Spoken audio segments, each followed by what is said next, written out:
Back at the Spencer estate again.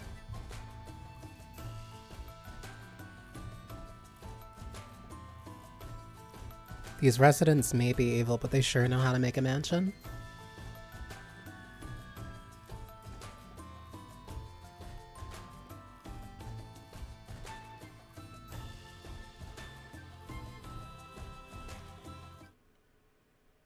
Okay.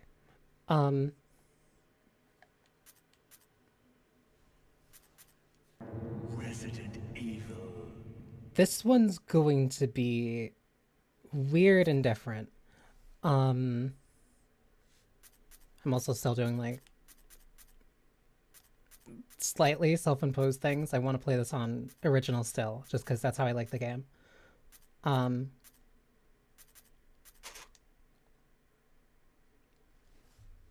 Usually, like climbing a mountain, fulfilling but takes a lot of work. Like going on a hike, good exercise but not too strenuous. Like taking a walk, you can relax and enjoy yourself.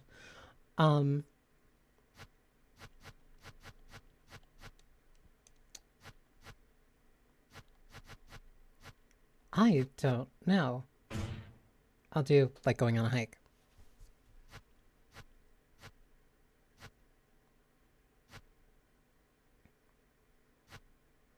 I kind of like BSAA.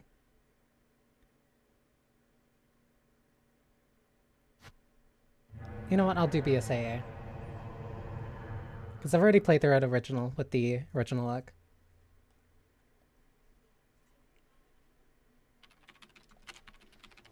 July 1998. Oh. There are only 3 STARS members left now. Captain Wesker, Barry, and myself. We don't know where Chris is.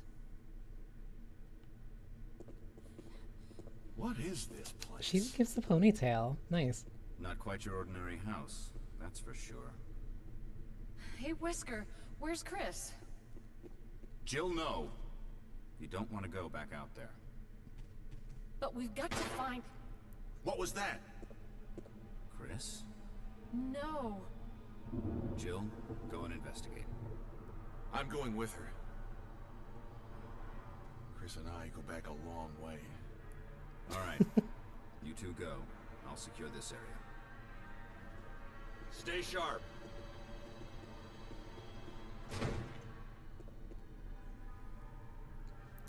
So, because I've already played through Chris and Jill on stream,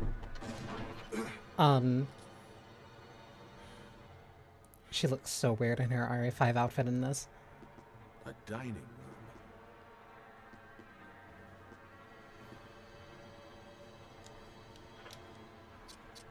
It's also gonna be weird, like, having to go back to, like, how you actually control that. So, main thing. That gunfire. I'm counting on you to investigate, Jill. Sure thing, Wesker.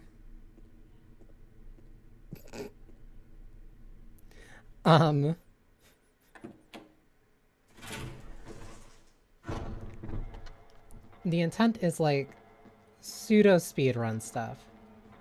I think you'd better take a look at this. What is it? It's blood. Jill, see if you can find any Category I'll be examining in... this. Let's just hope it's not Chris's. I almost wish I saw the old dialogue. I don't know. Like, I'm putting, like, speedrun as, like, a vague thing. Also, high computer geek. Trying to remember. Because I think I still go back out. Because I put up... Got cold feet already? That's not like you.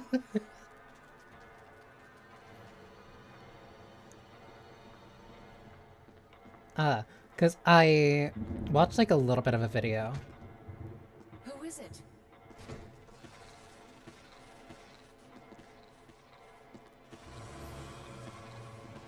You! Freeze! Get Interesting. away from him, Jill! He's insane! I've never seen that.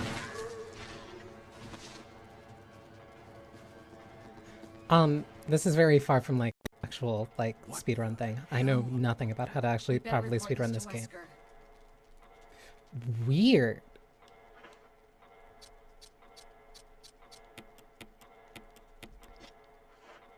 Why did I just lose audio?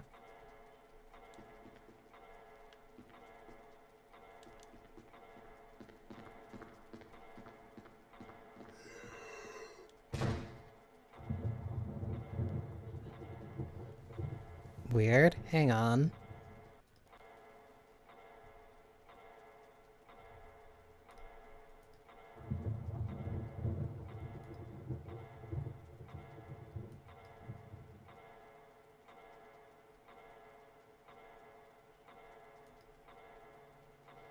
Why did I lose audio?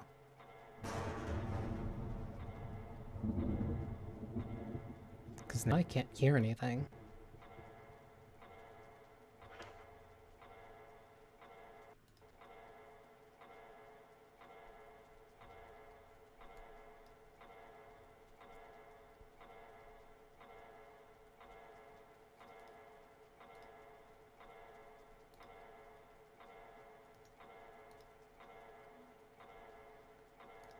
Love instantly starting and then having to deal with scuff.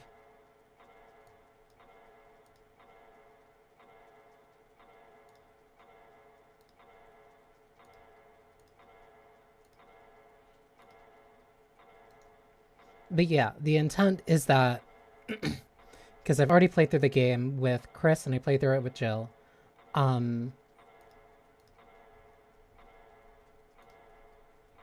I figured, all right, what's something I could do that would like make it slightly interesting, instead of just running through the game again and being lost. And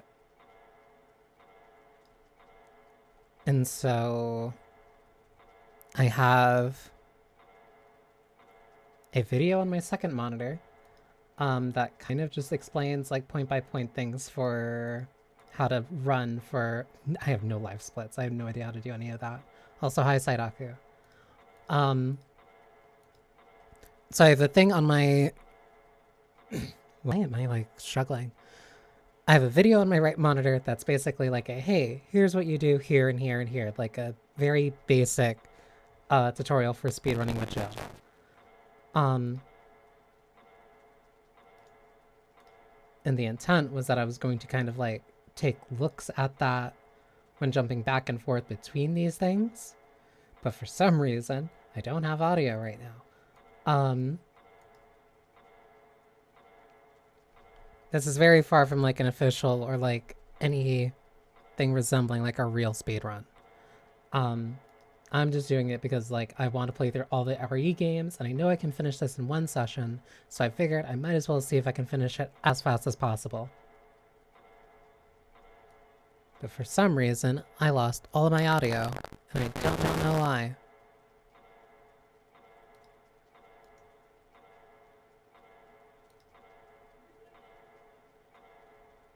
Let me try.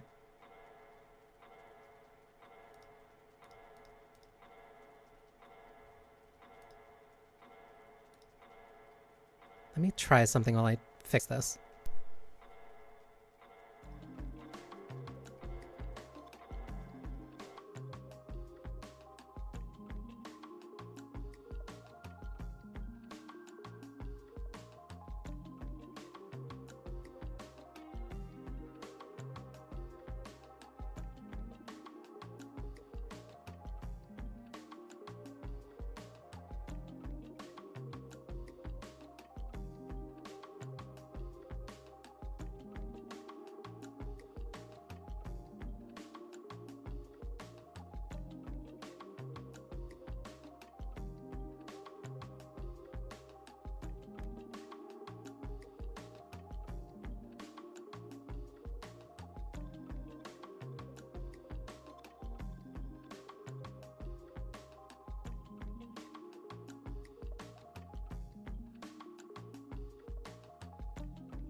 Okay.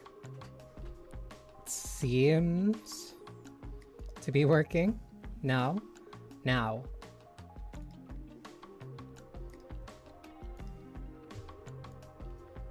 Trade-off is that I think RE crashed.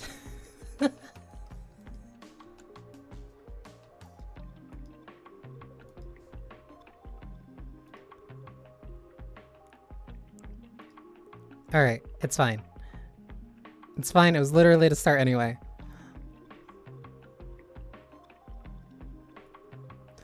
So let me at least do this. So yeah, hardly anything bordering on like a real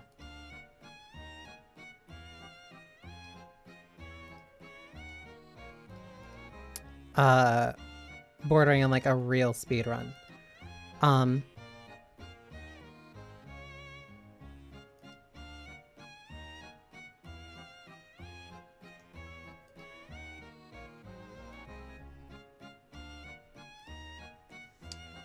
need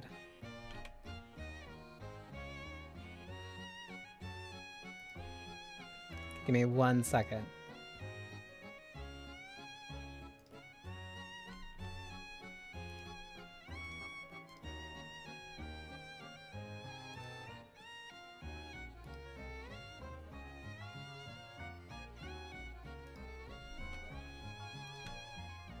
Because Ari really did not like me doing that.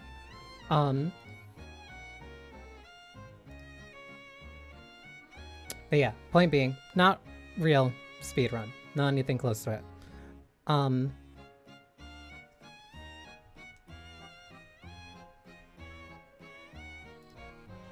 But I wanted to play through this again because I want to get through all the Resident Evil games before 9 comes out.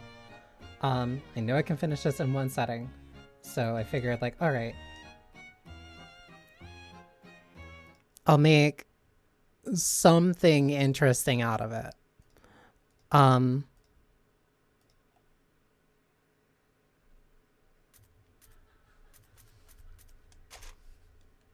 And this is the main way I can do that.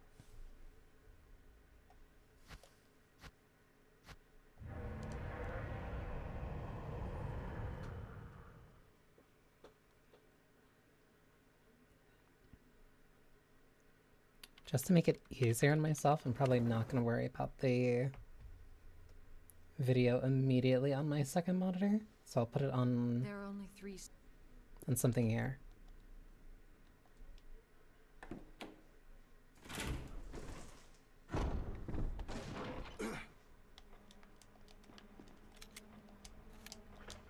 It's also going to take me a sec to like remember how to actually play something that isn't 0.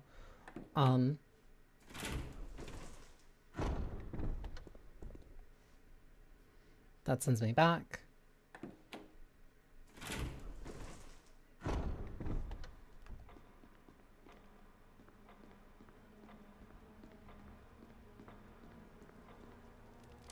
I think. Because I know I grabbed this.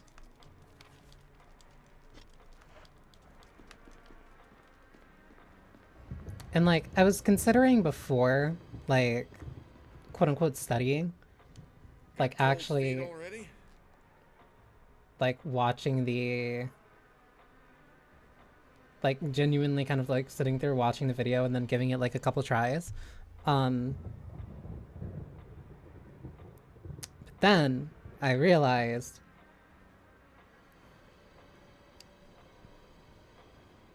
that's not fun, and 2, I'm already going to be playing on like original controls anyway. So like there's no real point in me kind of doing that.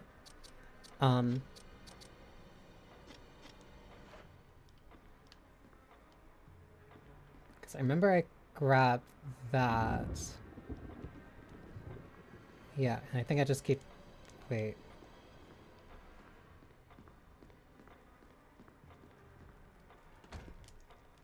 Oh, because it does that after I move up.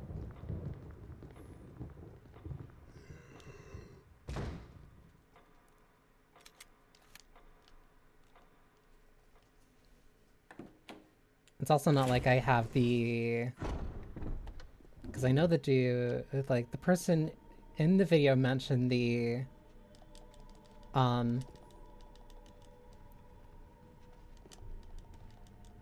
mentioned, like, a door skip Good luck, thing. Jill. Thanks.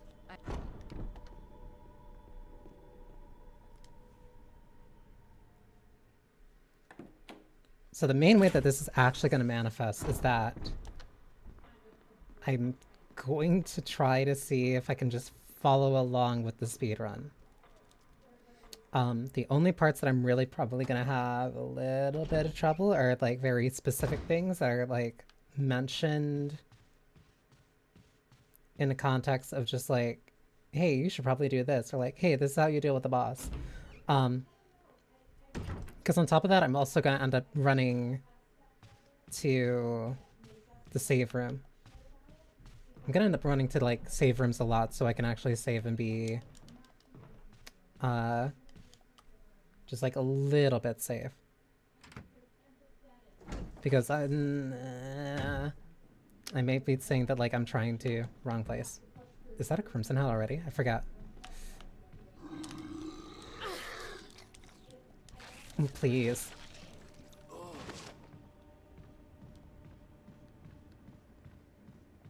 Saving is a time loss. Well, so is dying.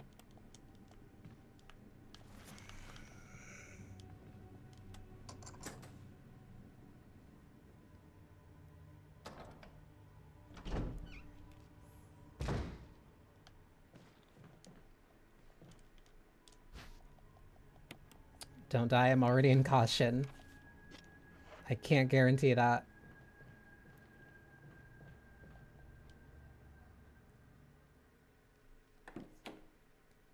The one thing that I do, like, remember, or at least that I can kind of, like, internalize, is, one, the stair skating, two, there's something else. Oh, the fact that I don't have the weapon, because you run faster when you don't have a weapon equipped.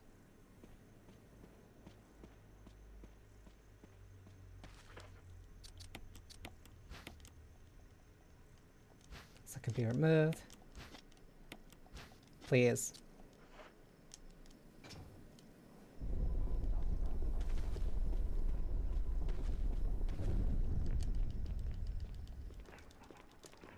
At the very least, I also do know I can, like, stair skate.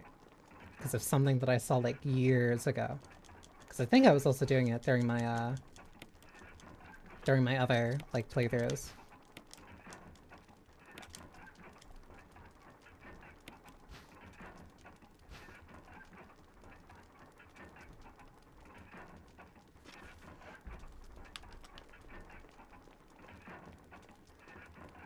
Hi, Love Knife.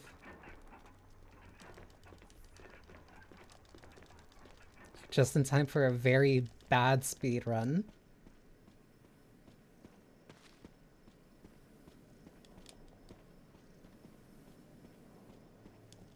Trying to remember also where you go for the key. It is hardly like an effective strat.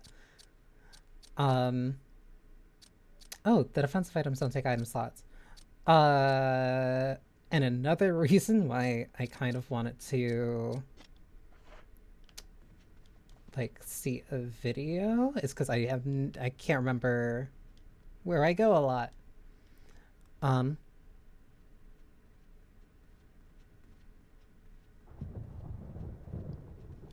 Sometimes the camera still throws me off.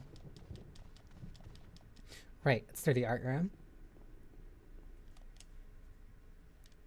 No idea what runs on this game look like serious to me right now. Speed is relative. Can't get that yet.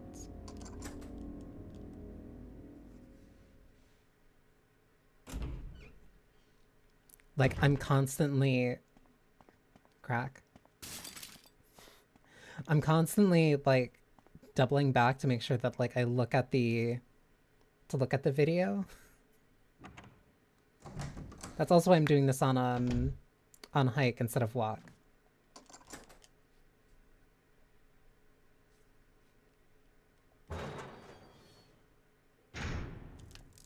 This is the herbicide.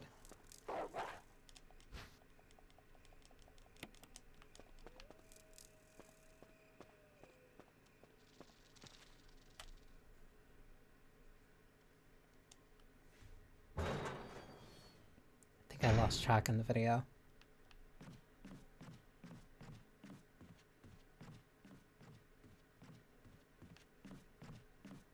Double doors.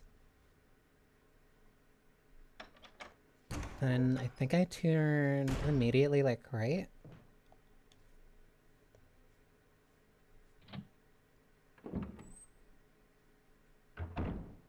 Yeah.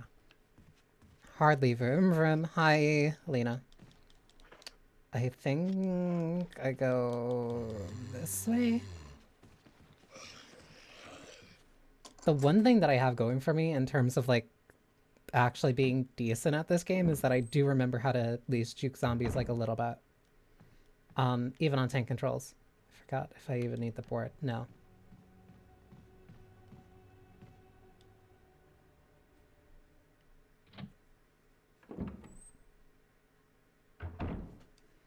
Gotta remember lighter, and then there's the dog whistle.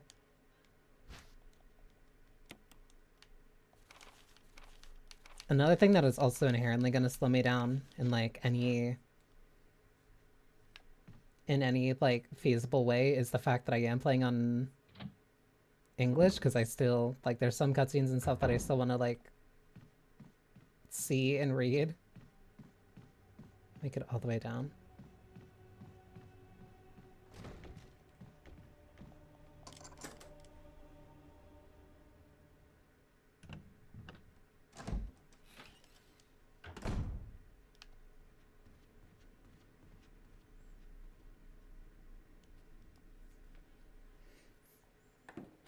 It's also like immediately, yeah, it's also immediately noticeable, like the lack of enemies. I think it was the far door? It was.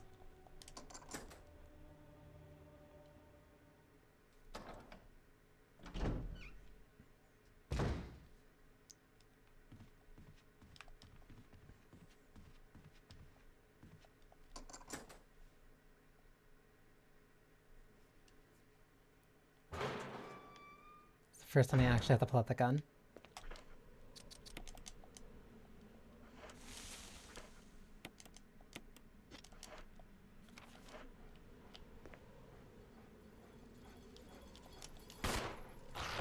Oh my god.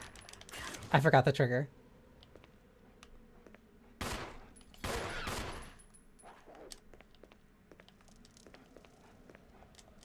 This is a mistake. I messed up. Off of me.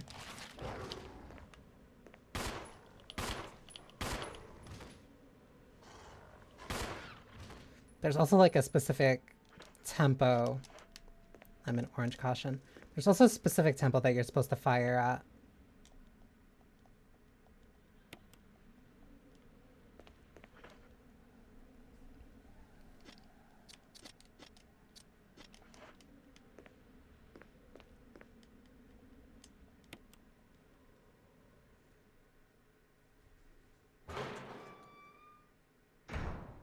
A long way around, then back to the end of the hallway. Oops. I'm also being...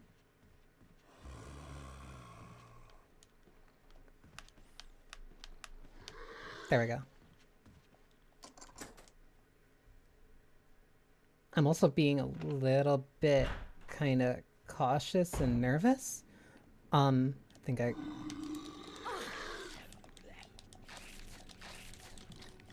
Because I'm not gonna have like ammo for this. I don't think I go this way. No, I went the wrong way. But I'm taking this anyway because I'm going to personally need the ammo. Please. Please.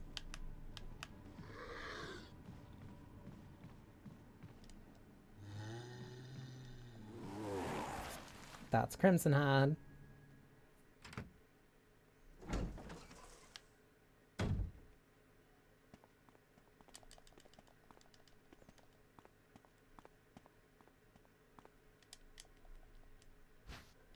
Ah.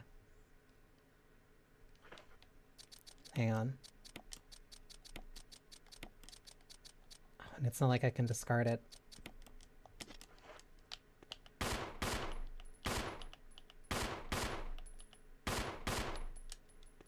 That at least gave me a chance to kind of like practice that a little.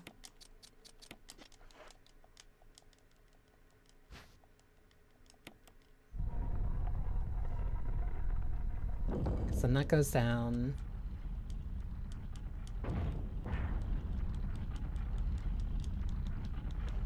I'm like constantly pressing X because I'm thinking specifically about RE0.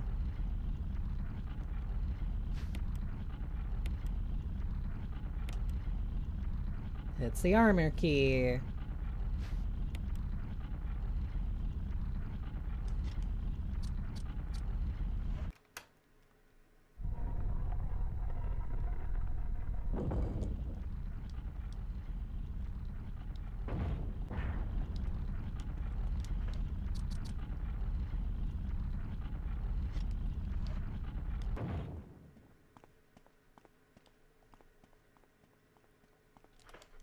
Whoops.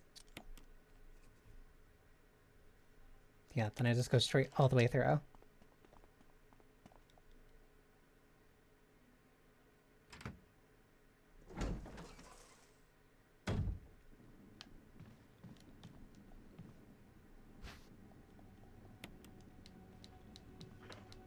Say that, but I also want to just make sure like I'm not gonna die, so I'll probably...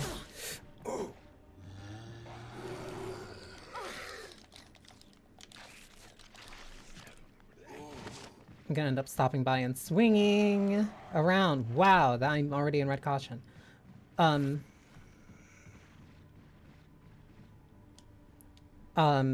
pick up like any green herbs that I can find.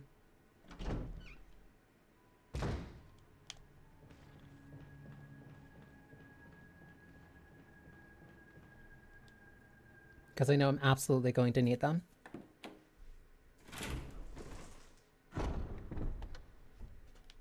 Oh, wait, I got... went the wrong way.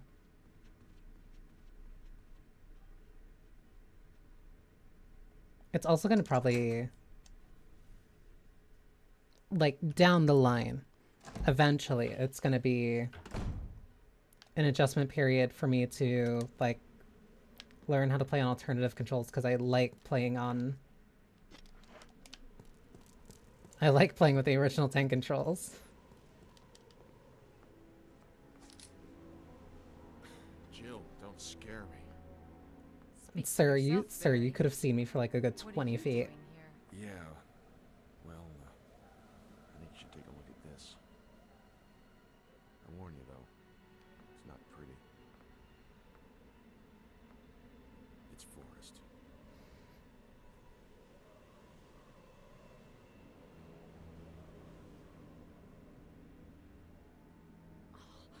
What could have done this to him? God only knows, but I'm gonna find out what did this to him. Jill, could you investigate other areas? Yeah, sure. Jill, this is no longer useful to Forrest. We don't know what's going to happen. Take it with you. Grenade launcher, my beloved. Thank you, Barry.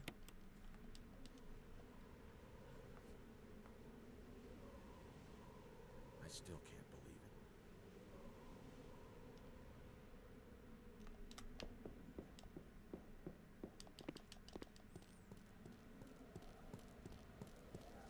I will also admit it might be, at least to me, slightly anticlimactic of just like having played Zero and then not getting to run into Rebecca at all.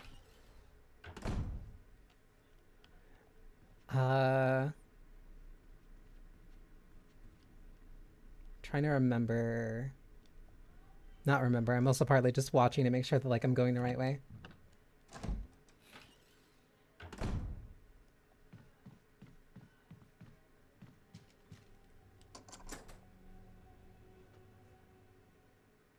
Thankfully, I have a bunch of downtime because I have the door cutscenes. Richard! What happened?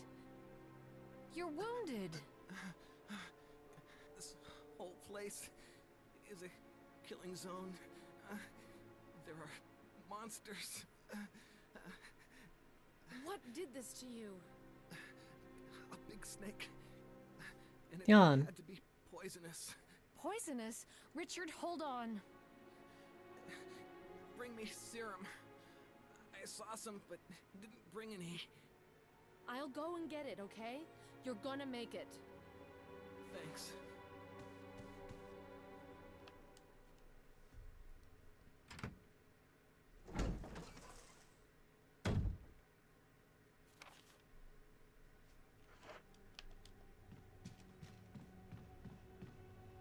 Okay, I think I roughly know where I need to go for this.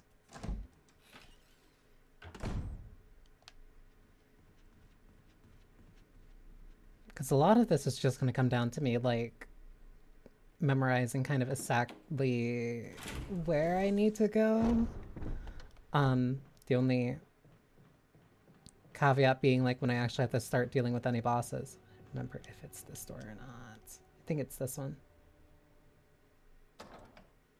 It is.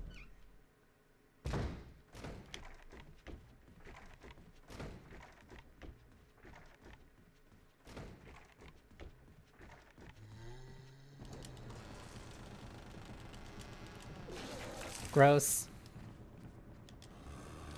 Wait.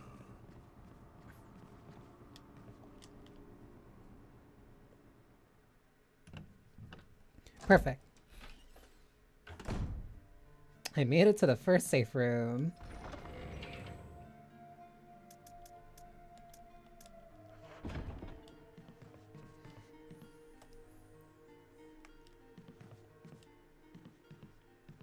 I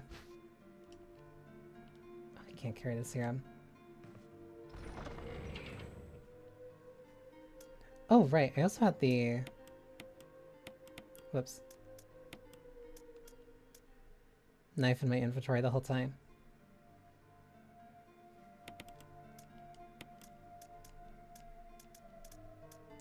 And I can put away the mansion key.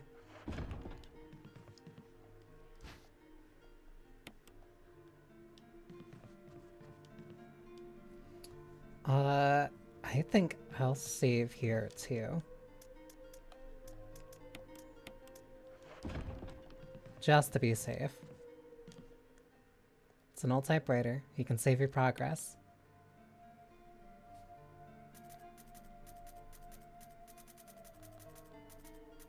Damn, I have to finally get rid of one of these. As much as I don't want to.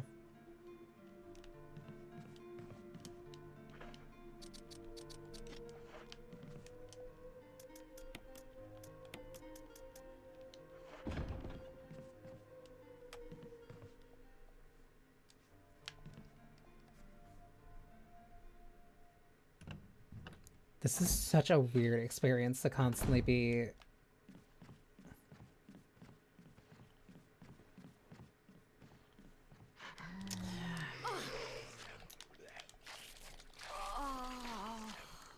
Oh, that killed me.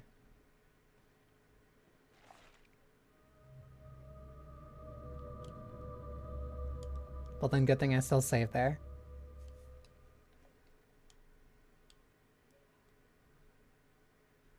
That's also kind of why I'm not being super serious about this. Like, this is a game I played through twice now, so I'm not gonna, like, pretend like I actually know how to do everything.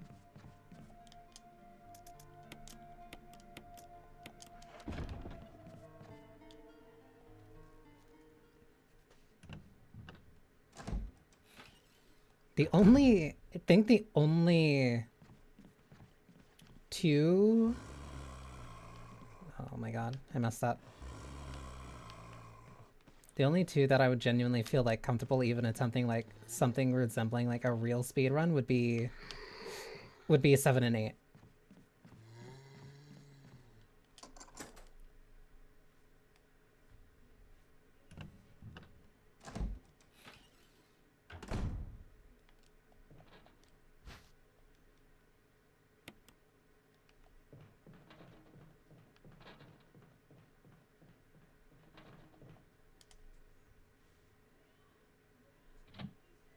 And then in here, I put the chemicals in.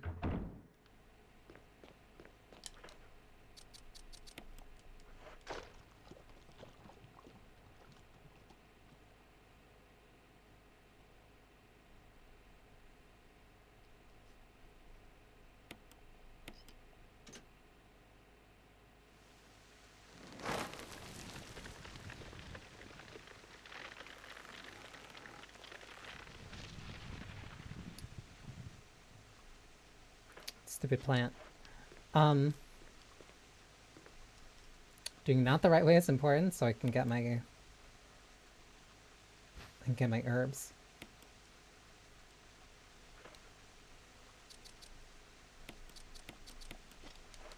And then I can pick up the death mask.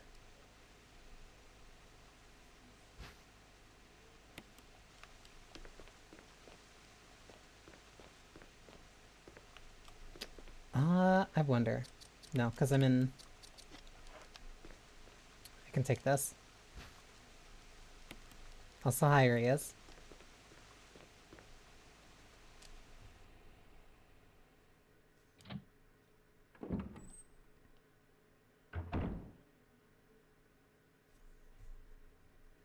Okay. Not dogs, so not a problem. Left, go straight down.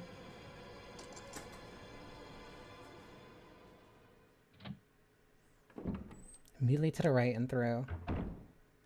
Like, this is already going so much faster because I'm not constantly opening the map because I'm not lost.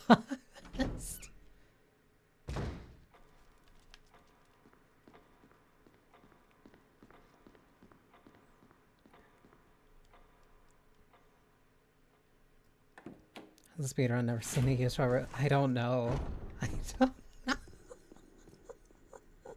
That's why speedruns in quotation marks. Like, I don't know how this goes, and I just went through the wrong door.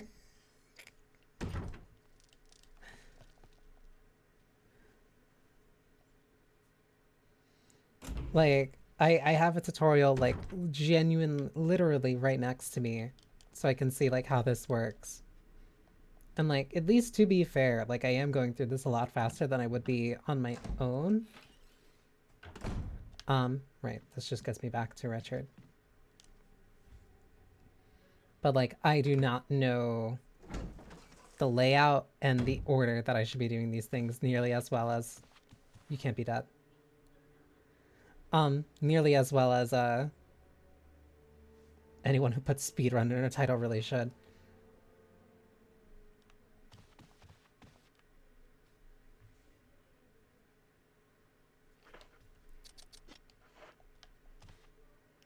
Pretty certain that Yawn is coming up soon.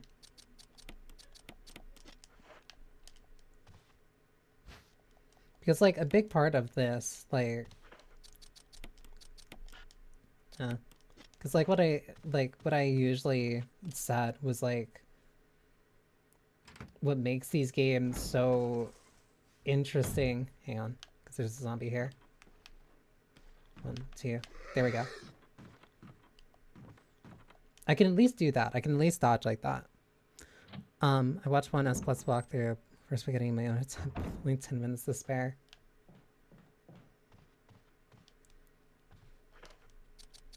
Like, this... What do you mean?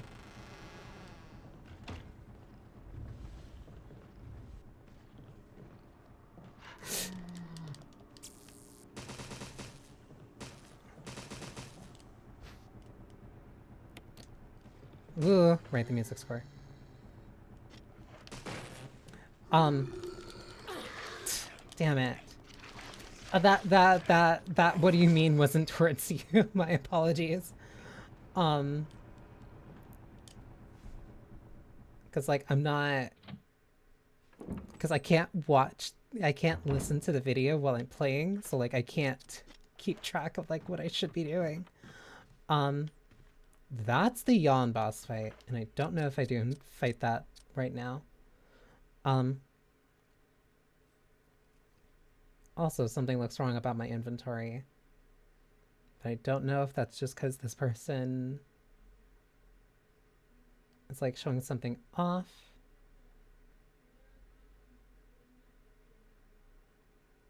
Yeah, I think they're showing different variants of like ways that that kind of room can happen.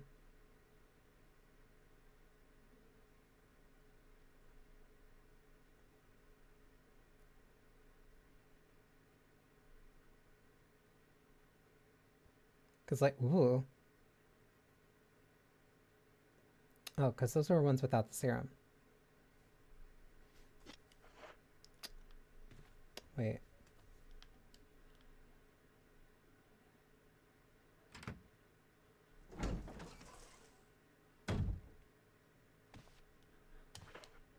I don't know what to do here.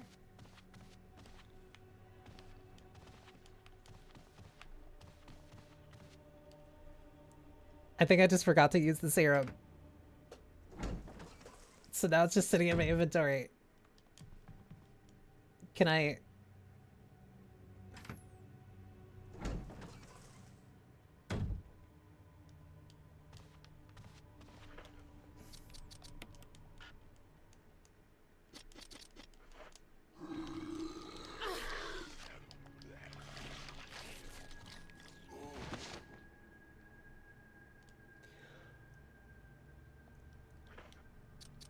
Because I left without giving him the serum.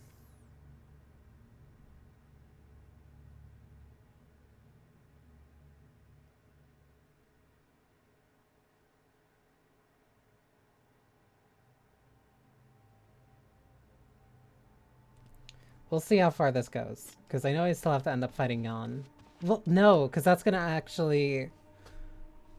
Because that's going to throw off the fight with Jan. Because I know if I get him the serum, then he helps. And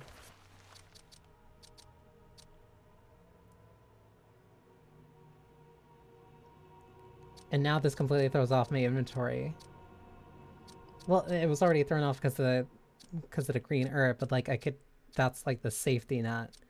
But me having this here, like, completely... It throws way more off. I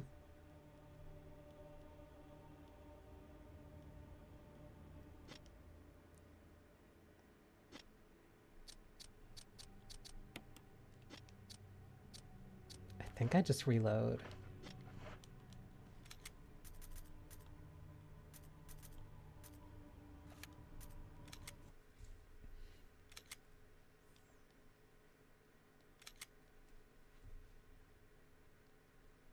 That's also why I need, like, these saves, because if I don't do them, then I'm gonna mess up, and, like... I don't know how significant the mistakes are going to be. Because at the very least, like, I was aware enough of this one.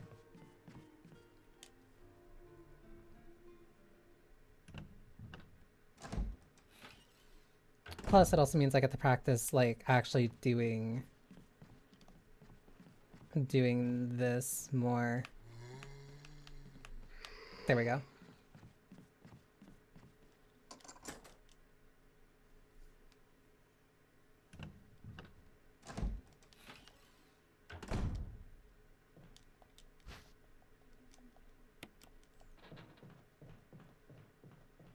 Oh, you see the shadow.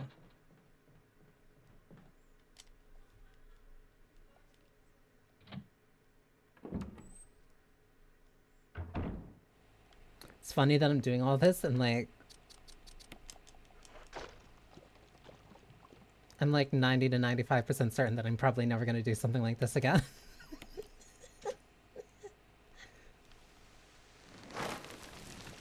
Because like if I even do think about like, oh, I guess I'll play Resident Evil 1 again, like, oh, I did Jill last time, so I guess I'll play Chris.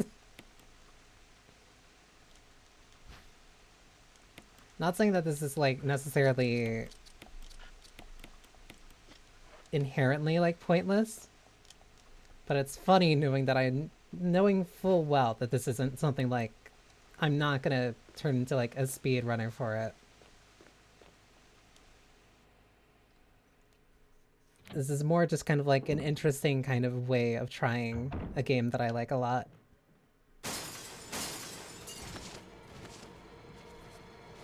And I remember I just go this way.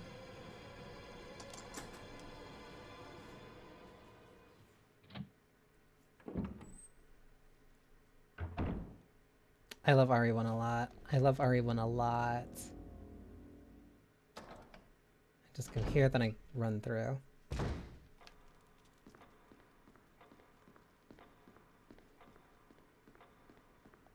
I have a very, very deep respect for Resident Evil 1.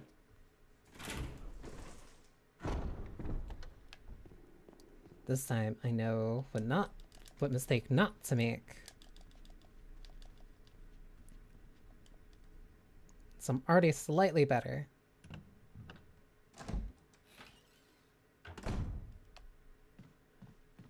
Please.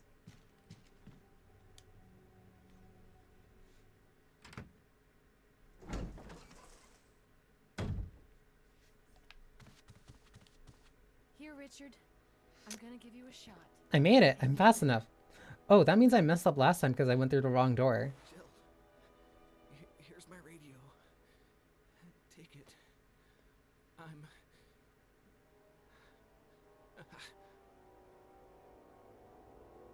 Does it ever not hurt? Nope. Quit crying, you baby. Anyway, now Rich is alive. That's that. I fixed the one big mistake. Now they're here. Come on, come on, come on.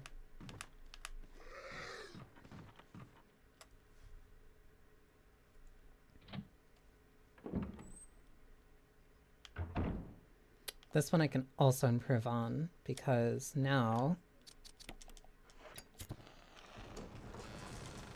I know I can just do this.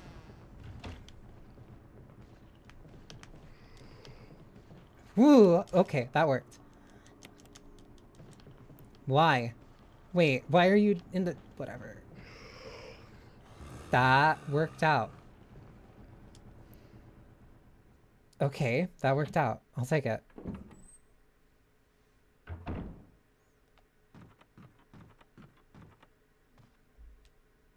And now there also shouldn't be a zombie here because Richard's still alive. Yep. Which makes getting through here easier. Perfect. And look at that. Already back at where I was before.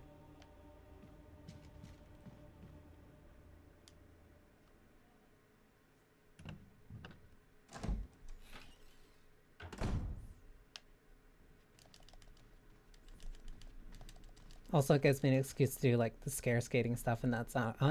it's not a... It is technically a speedrun strat, but like that's something that I just like enjoy doing.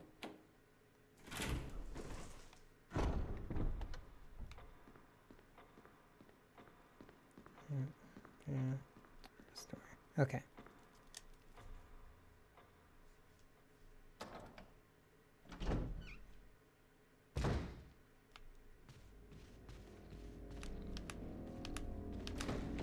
Please. Please lunge.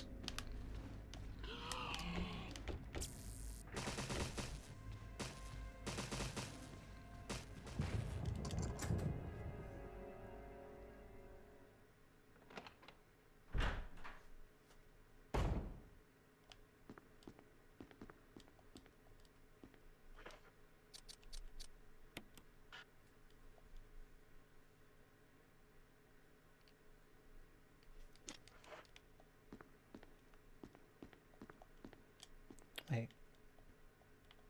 Oh, right. I don't use that here. It also helps that my memory is like kind of shot. There it is.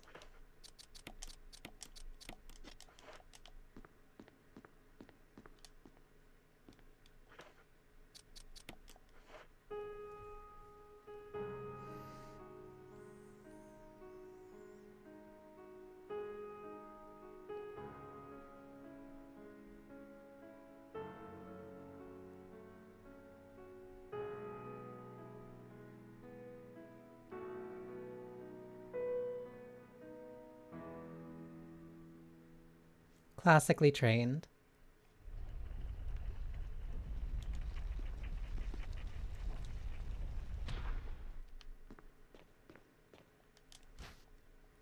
Run through, take the gold emblem.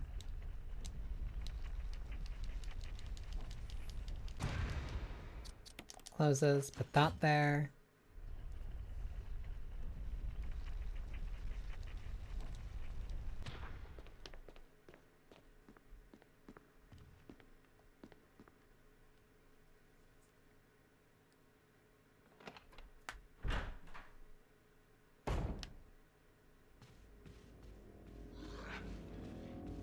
Swing and a miss.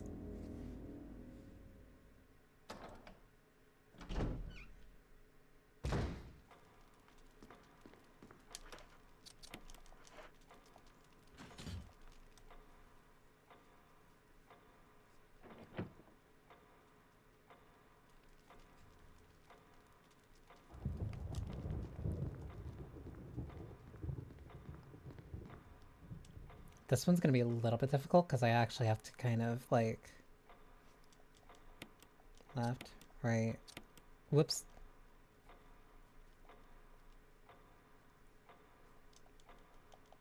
Because at a certain point I know you can memorize it. Whoops.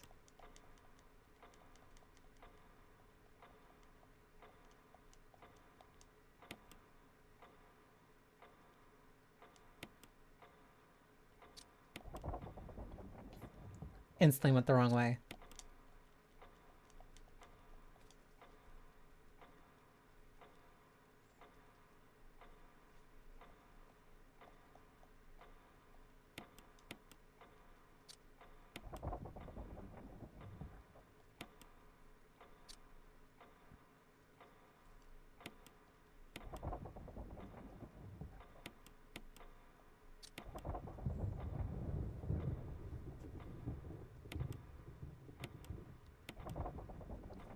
Please.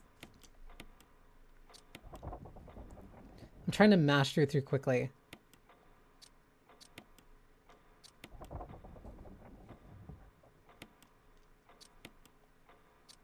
Large. Wait, that's wrong. Still o'clock. Not yet.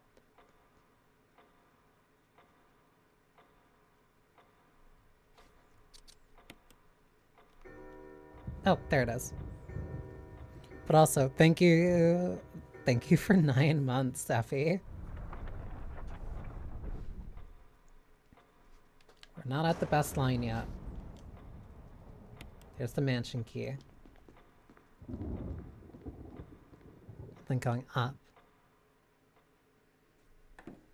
By the time you solved it. Nope, sorry. That was also part of like one thing that I kind of wanted to try to do was like look a little bit ahead so I could keep track of like which puzzles I could remember the sequence for, but like that's probably too much for me right now.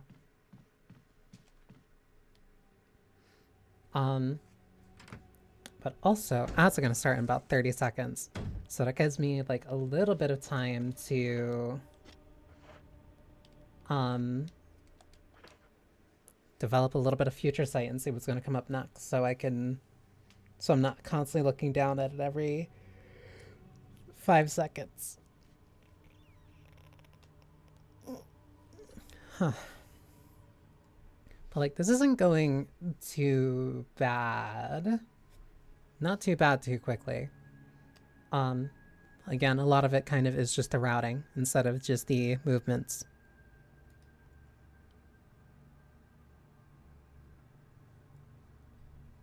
It's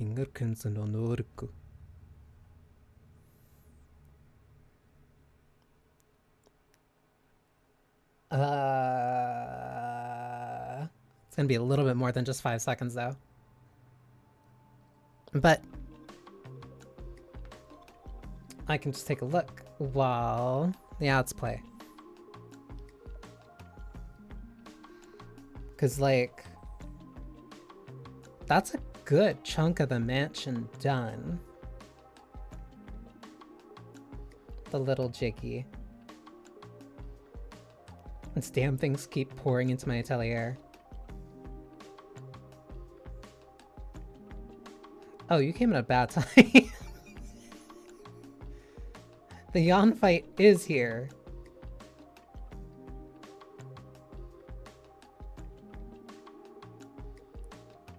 So I just need to grab the mask and then...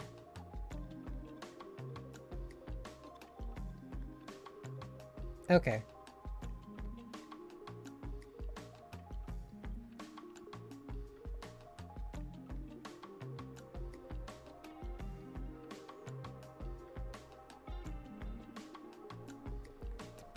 Okay.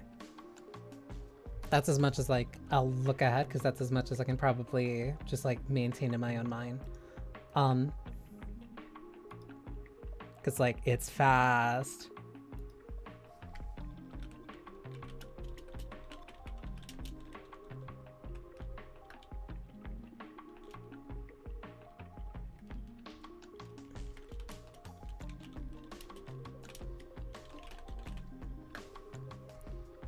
It's fast, but thankfully, like, it's not that bad. Like, it's all completely manageable.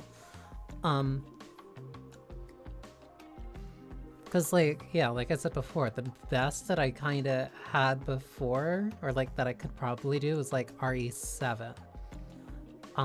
Because that was one that, like, I actually put a bunch of time into. Not deliberately, like, learning, but just, like, I spent so much time playing RE7 that I remembered where a lot of things were, so it just became easier to play faster and faster. Not the case that I have with, like, most of the others. The closest I'd probably get is, like, RE4.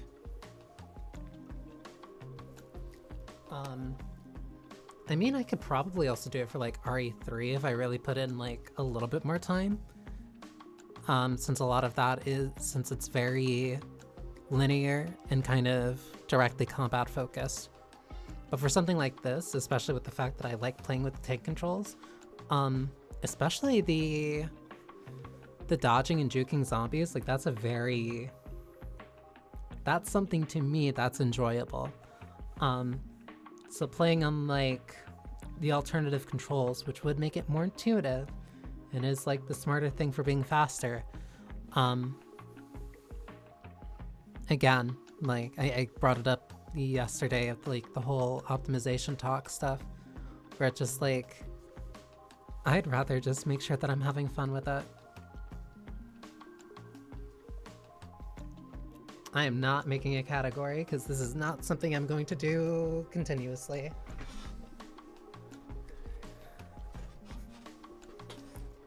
Plus there's probably people who already have some type of like tank control percent or whatever.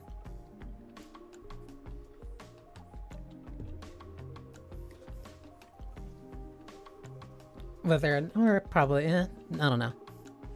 I'm not gonna act like I know much about when it comes to like the RE speedrunning scene. So thank you, Morrow. I hope you're feeling better. I think my camera's like slightly off.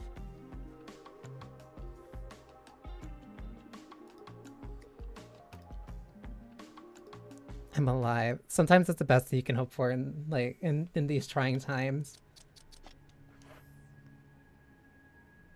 Aww.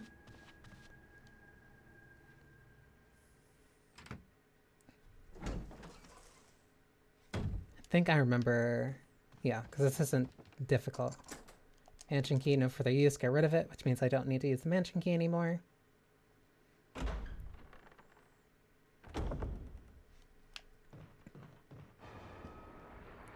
Yawn. Someone playing Dark Souls with a saxophone. There's a lot of people who like just have fun with the...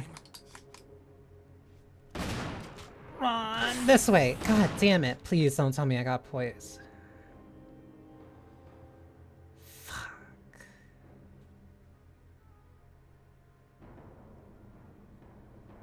I don't know how to deal with this.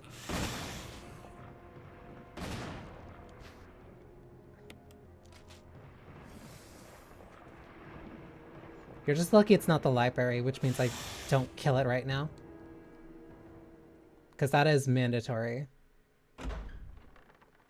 But me being poisoned complete... Richard! Oh, am I poisoned? Yes, you're poison. Need serum.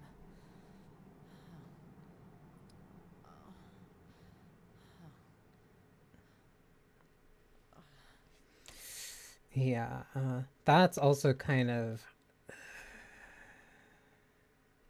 That's a big thing. Because, like...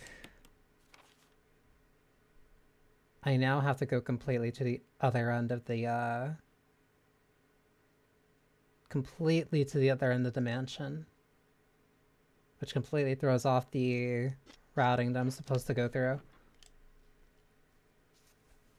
I love RE1's voice acting so much. And yes, I especially hate Jan. I especially hate the fight with Jan too. It's just boring. But now I have to run all the way back to the other side of the mansion, head down, go back to the safe room. I'm gonna see the stark contrast of like when I actually have to route something myself. So much running. Yeah. It's a big mansion. And now I have to run to the other side completely on my own because I messed up. That's also annoying. Not annoying. Rich people eye roll. See, you get it.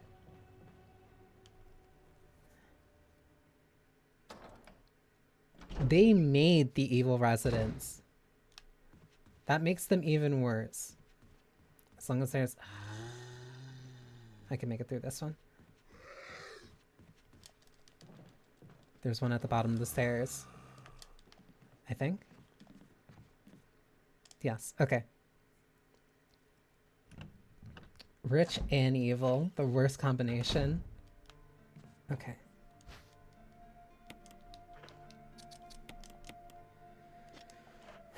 Alright. This is gonna throw things off a lot.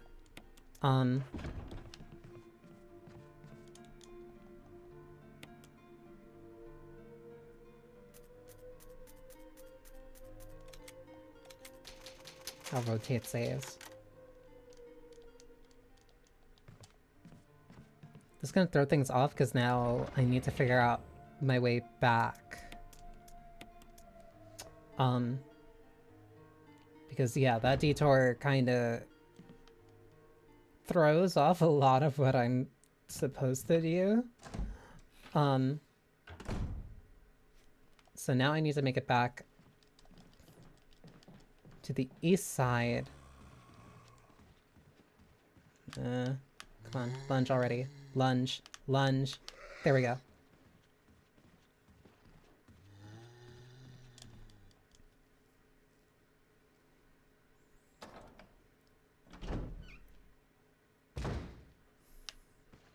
Because, like, even if I had to learn that, the idea of having to learn that, because otherwise that just, like, being a harsh reset point, doesn't seem appealing to me.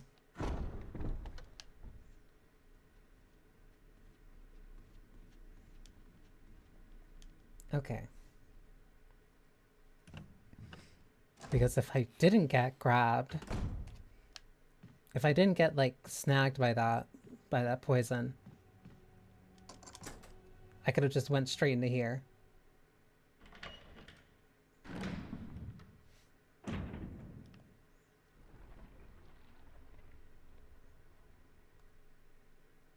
Far right, close left. Alright.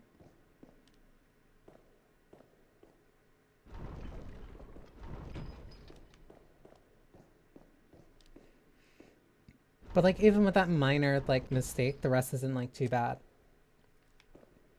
Oh right, you have to do these in like a specific order.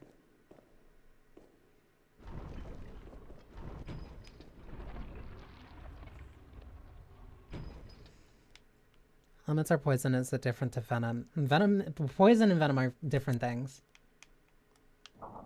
Poison is ingested while venom goes into the bloodstream. Both of which falling under a mixture of nature and water. I forgot. Oh, I think there was like a... I forgot. I'm stalling time for the video.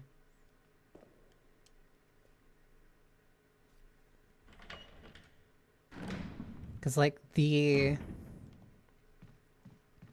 node door transition mod that this thing has,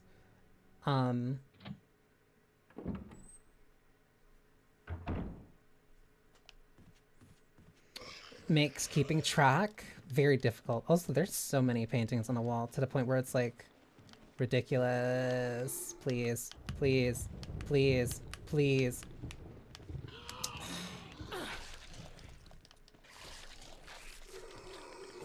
I have to be in red.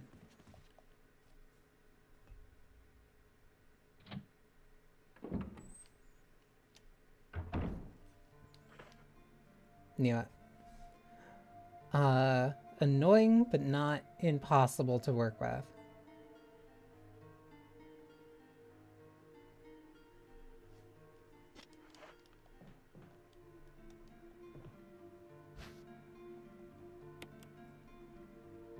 They were not big donors. And it was only Oswald.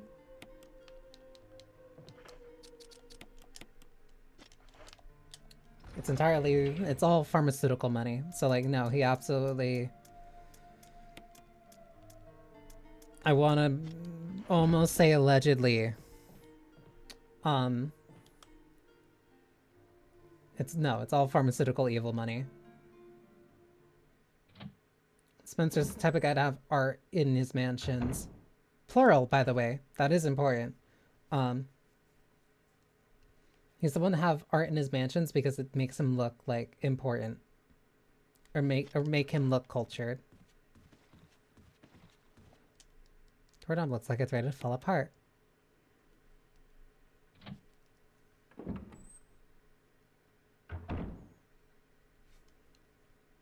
I forgot which door I'm supposed to go through. Right? Go through. Left. No. Oswald E. Spencer is an asshole.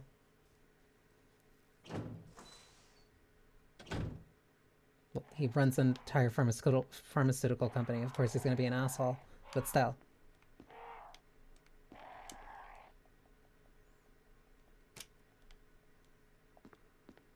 This one red. Initial one green, then purple.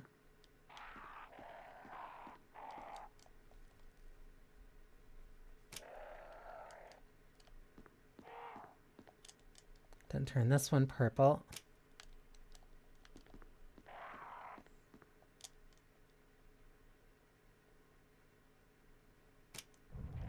I also hate the fact that he just has and made like a bunch of these. No, he commissioned for a bunch of these stupid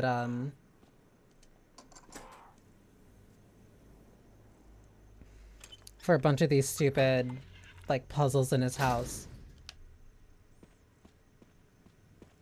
Just crazy rich person stuff like that.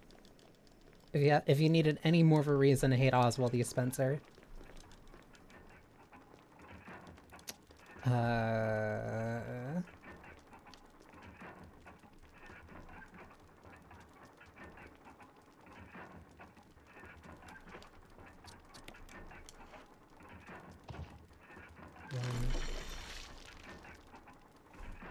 Heart, heart.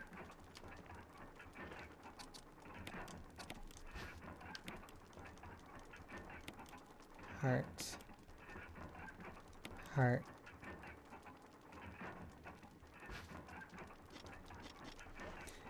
It's not an escape room. That's different. This is literally just a death trap. I forget if this is the one with the eyes closed or not.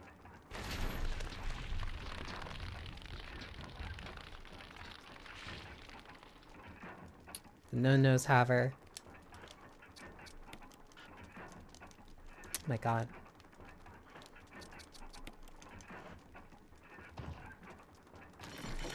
Plus, these aren't escape rooms. It's just like going around, like, oh, I hope you know how to play Moonlight Sonata to open a door for some reason.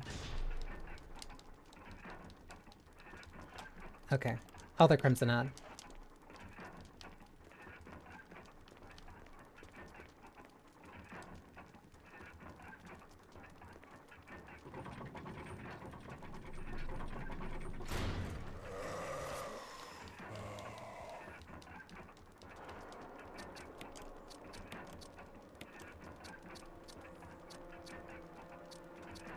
Oh, great. The video's showing like a...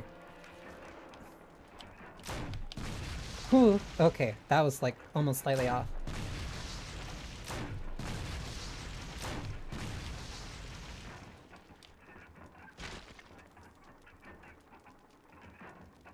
Are you done?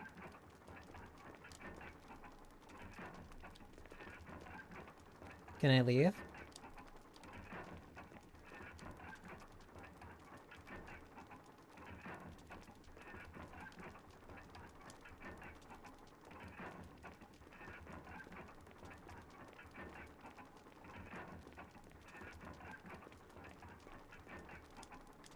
Oh, right, the switch.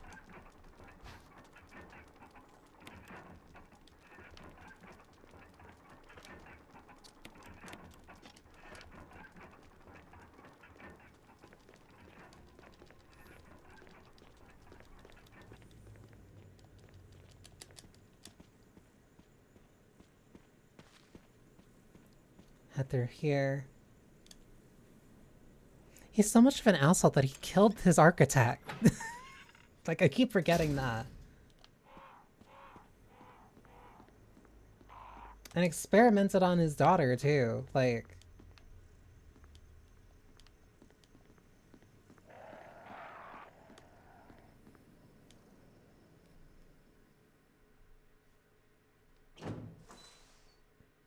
Straight across.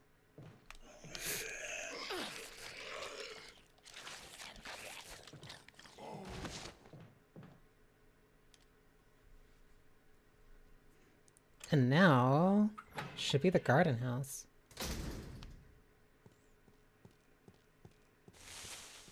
Don't you dare.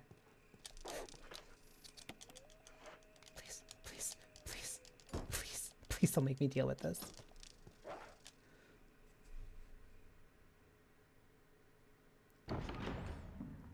Those dogs move way too fast.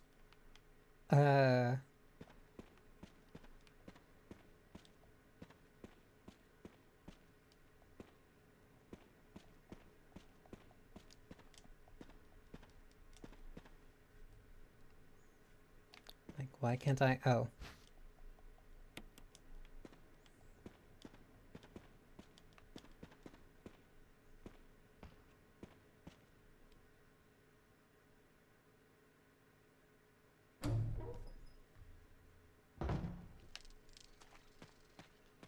Through this way.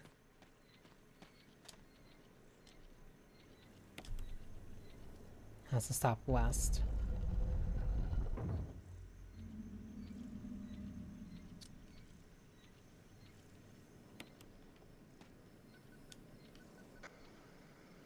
Body respawn. Over. Barry? Monster. James. Gun. Ineffective. It's it. Lisa Trevor. Away. Forest outside mansion. Stay. Hey.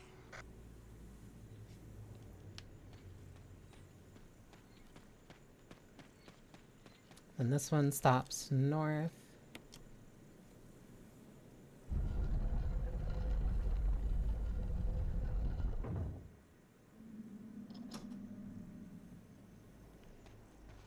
Like, Spencer didn't do this because he liked puzzles. He did this because he's an asshole. With a bunch of baggage and a bunch of stuff to hide from people, too.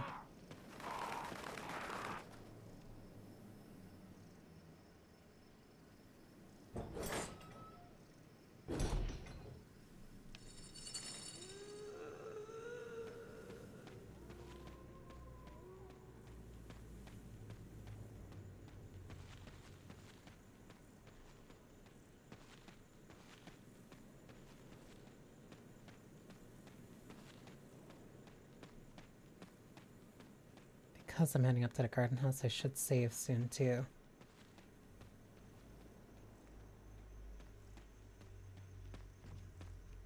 Please. Actually, I should have picked up the... I should have picked up the herbs.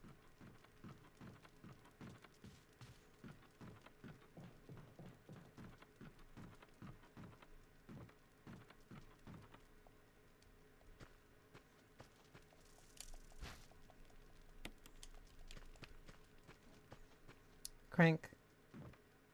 Go up.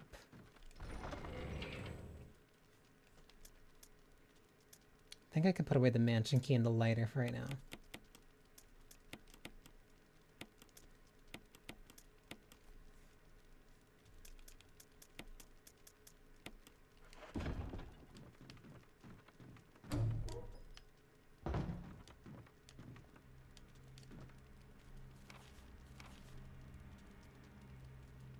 Family picture and some notes. My dearest Lisa.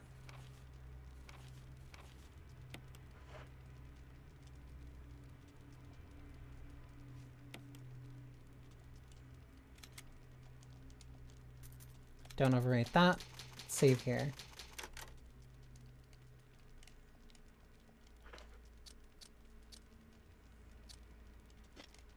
So that should be everything.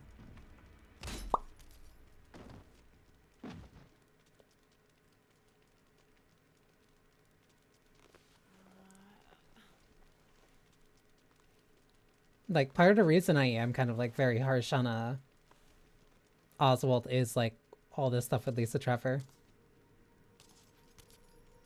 Like, it's excessive.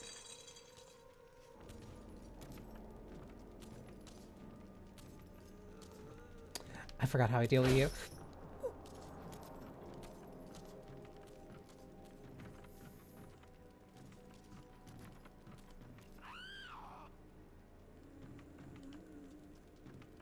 Yeah, I'm not used to juking you.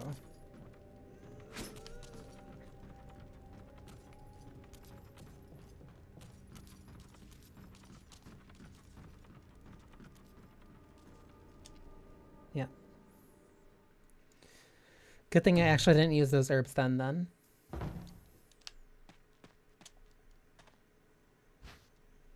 Oh my god, that almost killed me.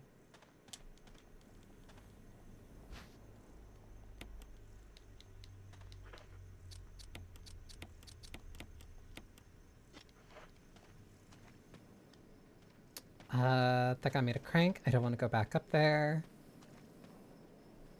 Then I just head back down.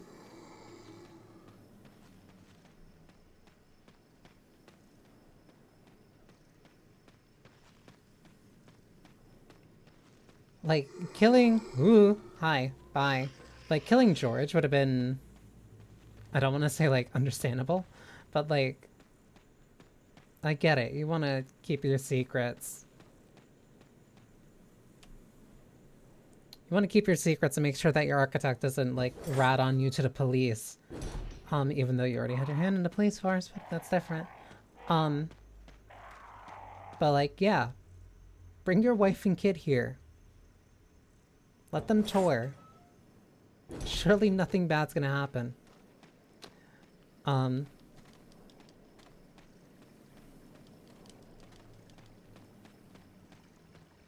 Like, overkill evil.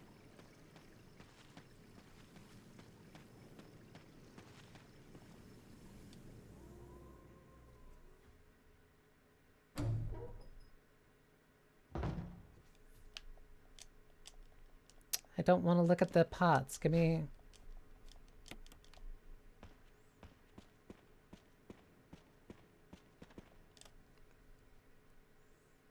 And, like, I'm trying to remember if you get a, like, a more specific explanation about the stuff that happens in, like, his other mansion. Jill to Brad, can you hear me? But that doesn't really matter because he's dead by the end of that anyway. Shit, it's broken. Puppy. Don't you dare bite me.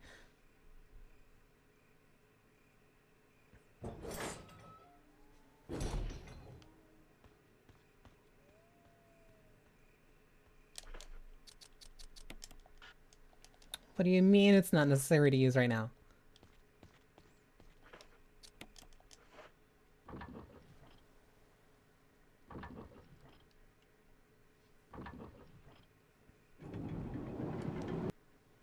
I love you, horribly compressed the full motion video.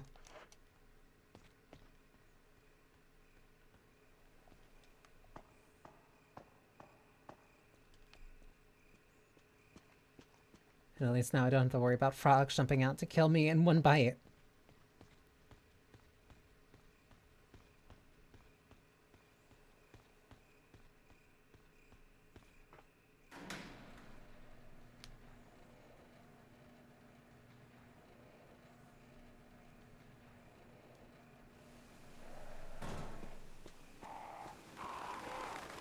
Those things are horrible.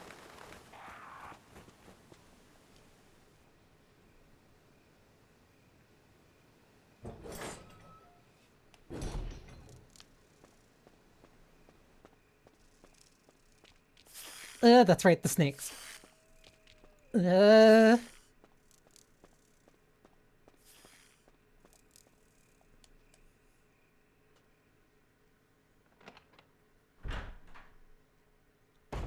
Fuck them. They're lucky I can't use my handgun. Poison is one of the worst status effects to have in this game. Like, I think Resident Evil is like one of the only games that has like a poison status effect that makes me absolutely hate it. I forgot you.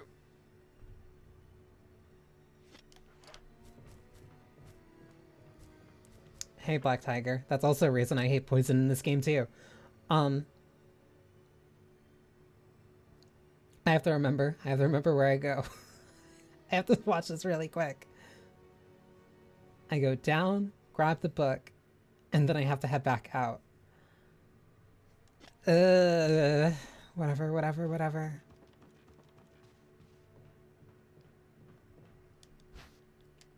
I'm not taking the first aid box.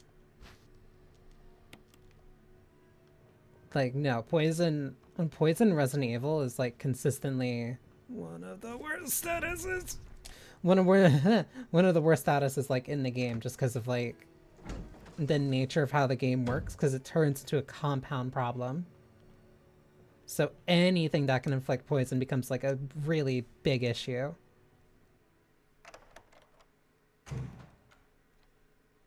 On top of the fact that it makes you have to hunt for blue herbs.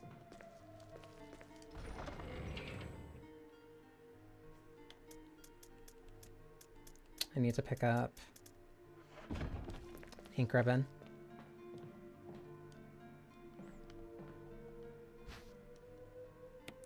Yeah, no, that horrible scream wasn't because of the poison, it was because of the black tiger. I completely forgot. And I don't know how. Because I hate coming here each time because of it.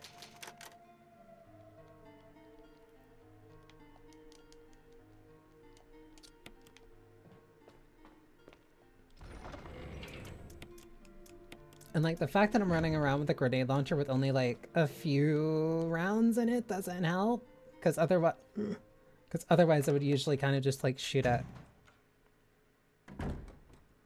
Not venomous, poisonous.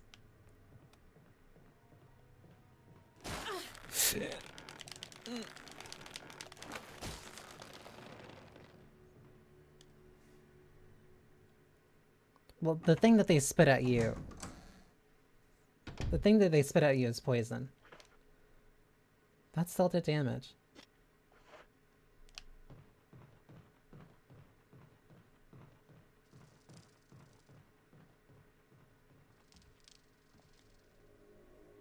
No, that wasn't part of our deal. But it's not necessary to destroy stars.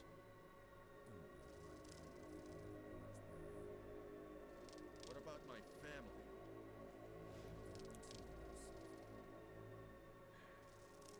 If I play my cards right.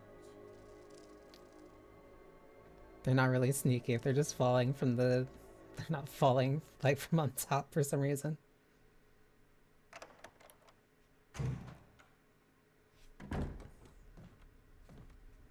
Jill, Barry, I Get heard back. someone talking.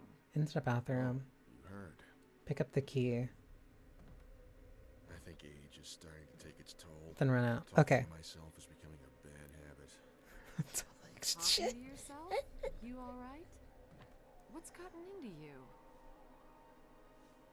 I'm just imagining him giving you like a smaller version of his gun. I guess this creepy mansion is And just like posing you. Anyway, I think I'll go outside, get some fresh air for a That really change. would fit. Would I have a place on his shelf? Don't worry. I'm just going to get some fresh air. If I'm lucky, I'll get to waste some monsters. I think you fit his aesthetic taste. I think he would absolutely put you on his shelf.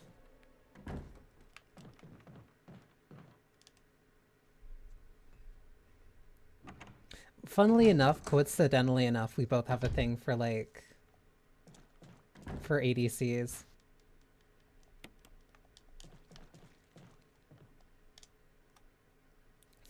Can dream.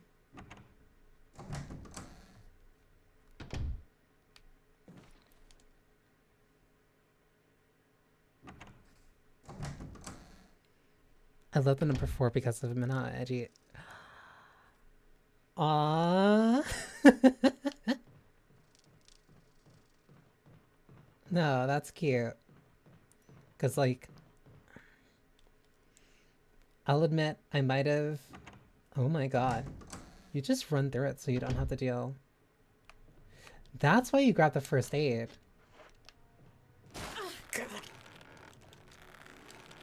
Cause it's gonna keep grabbing you. So it's the number of my birth month. Oh, you were like made for each other then?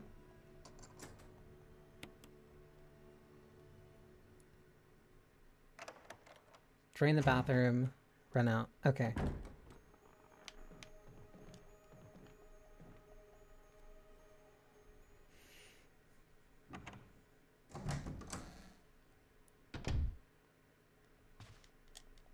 Full of dirty water, Paul.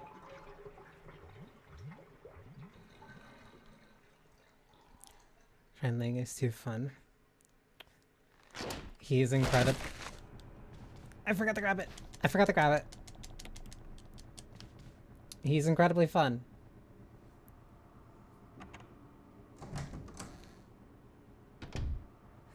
The supersonic speed jet. I remember that. I think the only reason— oh my god, you just kind of like tank those. I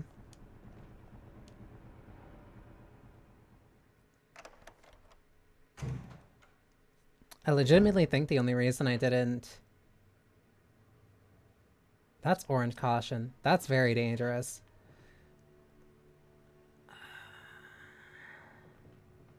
I'll let it go one more.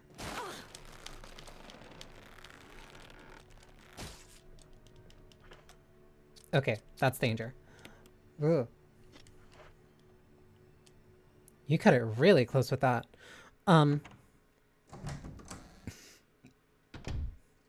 Yeah, the super fast Jin. I think the only reason I probably didn't— I think the only reason I probably didn't play him more is because I was a Jinx main. Jinx main relative when I got to— oh, I messed up. I quick turn. When I got to play—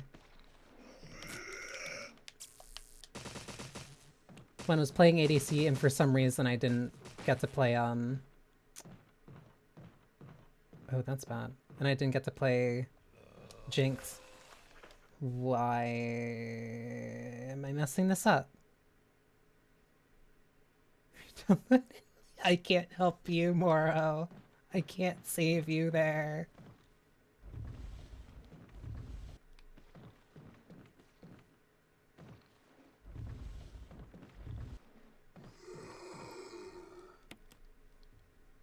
Moro, I'm like 4 years clean. I'm 4 years clean.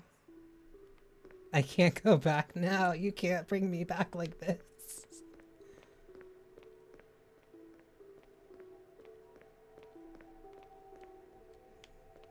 Need to move and I push this box.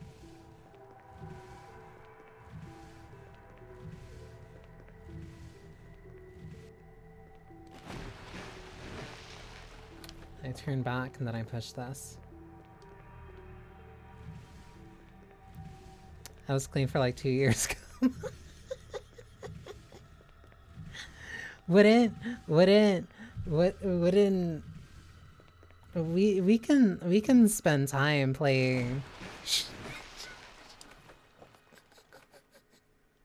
My gosh, you're so strong pushing the box. You should come join me.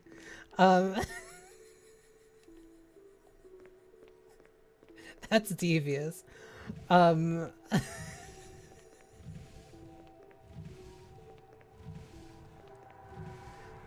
It's like the only characters I played were like mages. Like mages and then Jinx and then also Caitlyn. Very unfortunate. I liked all the characters that were in Arcane before they were in Arcane. Even Vi, and like I'm not a good jungler. I just like could use her.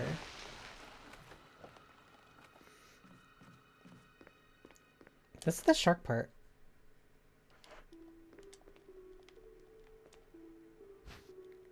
I'm gonna grab this to be safe.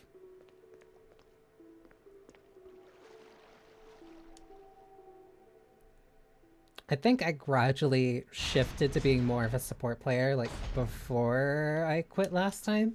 Hang on, I have to make sure that I'm... This room is so stupid. Like, I have to double check that I'm doing it right. Run through. First left. And then that's it. Okay. No, I really liked Jinx. Shocker, again. I like... Why? Shocker, I like blue hair. Blue hair, pronouns, and anti-authority.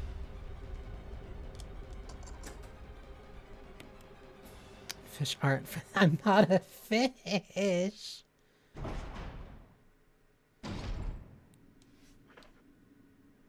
I did... I almost tried Renata. I'll give that much. I thought she had a really cool kit. But like, she's not the type of character that I play.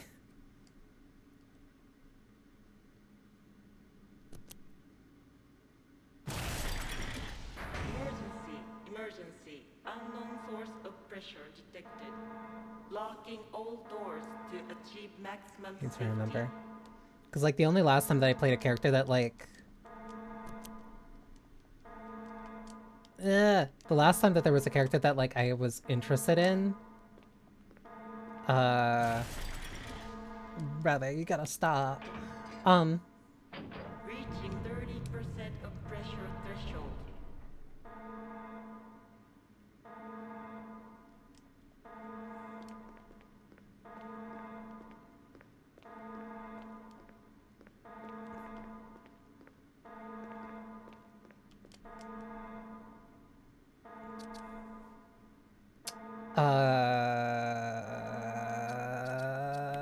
Reaching 50% of pressure threshold. Yeah, I get it. Emergency drainage system immediately. Need to see the thing. Open valve 3. I think that shifts depending on each time.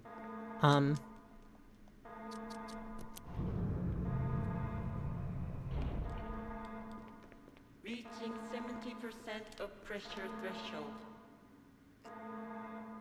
Hang on. Then right, then left.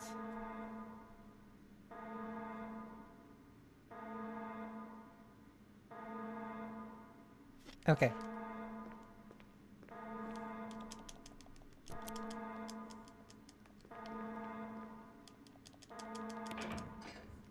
And it's just like, where's Luck Champion and where's Enchanter?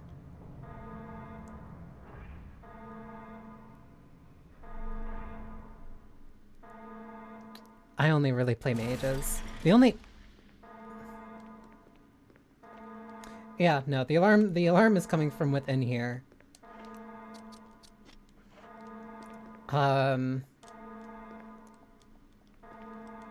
You mean this is not the time?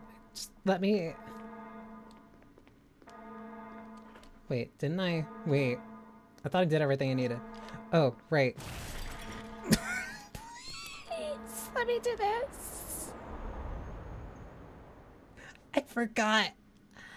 I forgot I had to drain it. I'm like, wait, I thought I did everything. Yeah, no. No, I was an AP Lux. I'm sorry. AP support Lux, by the way. I played Lux, I played Morgana. Like, those are the only support slash mid mages I really felt comfortable with. Because outside of that, I was very mostly trying my best to keep playing ADC.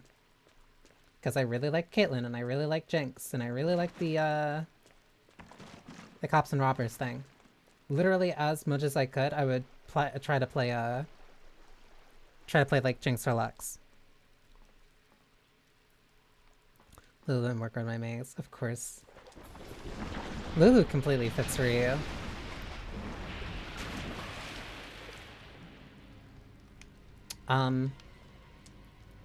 Morgana is... Hang on, I have to push this first. Morgana's the reason I even got used to... Morgana's the reason I...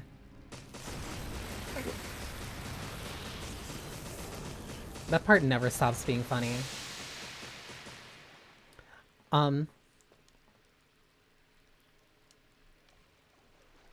Morgana is the reason that I got used to mapping abilities. Got used to mapping abilities on my mouse. Because Black Shield is like way too useful. Way too good to not have like as like something immediate to use. Aw, you jump.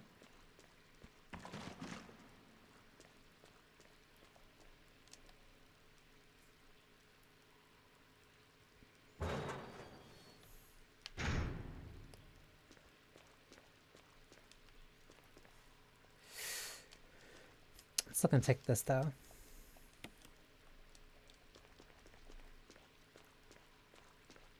Like the disembodied hat. Forgot if I go this way. I think I do. Yeah.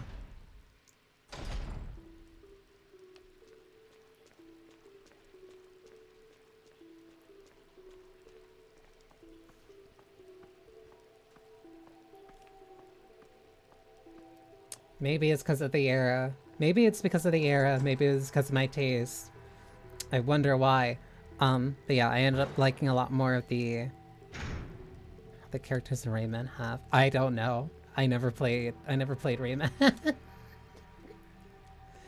Like the first one, I think genuinely the first Rayman I played was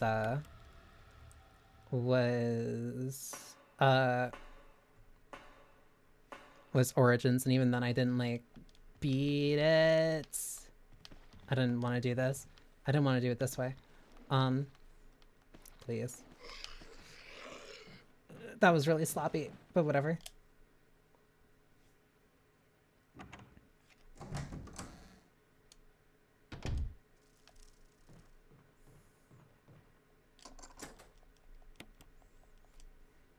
The big hat.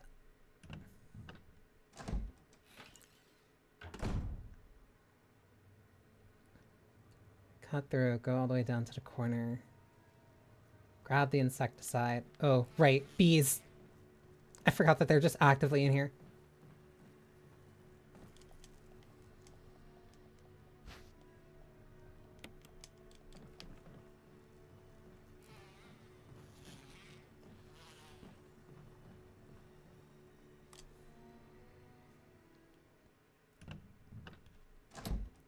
Aww.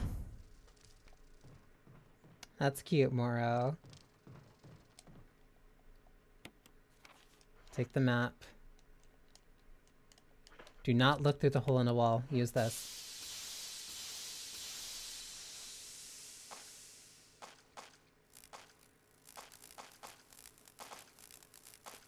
Blech.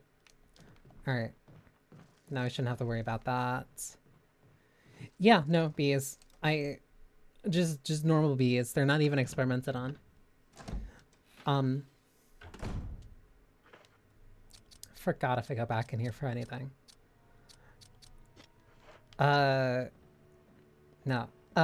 Based off of my... I'll say my taste and my type. No, when I played League, I was mainly playing...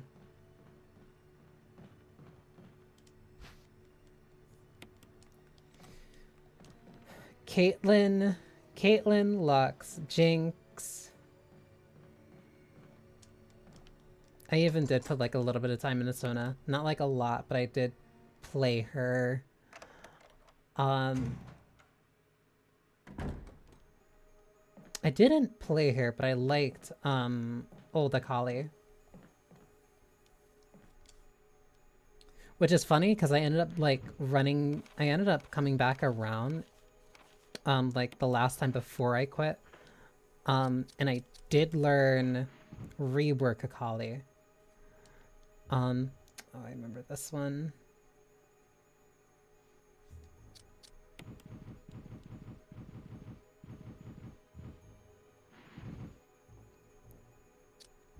Aside from the colonizer stuff and like her lore, like no, I am begrudgingly attracted to Seraphine.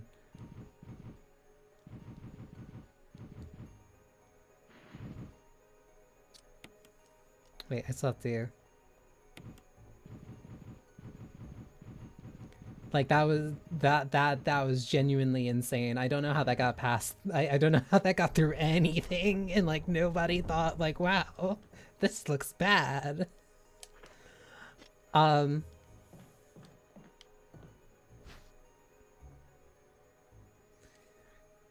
I am begrudgingly attracted to Seraphine.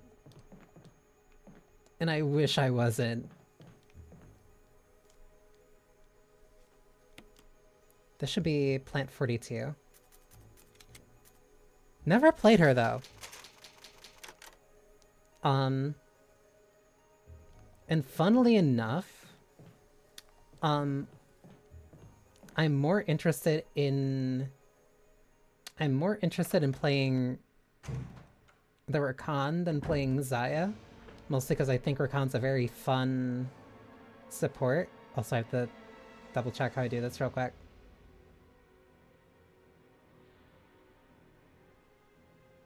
And it opens, shoot, and aim up.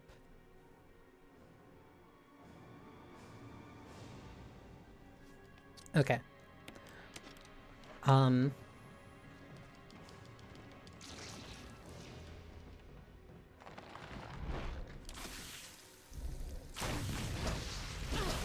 Ow.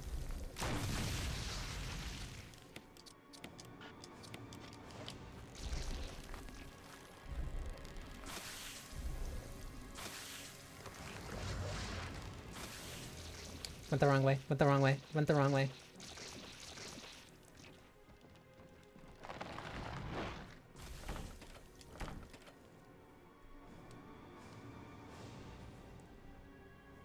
Wait, I'm doing something. I'm doing something wrong. I like the idea behind her feathers a lot. Like, it's very interesting. It reminds me of like a different way that they would do like something involving Callista, who I also kind of liked.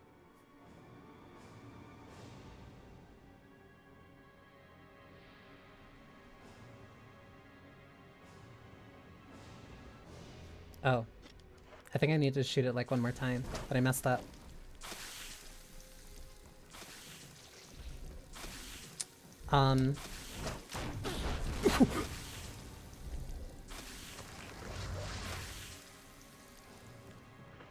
I never knew it could knock me down from there.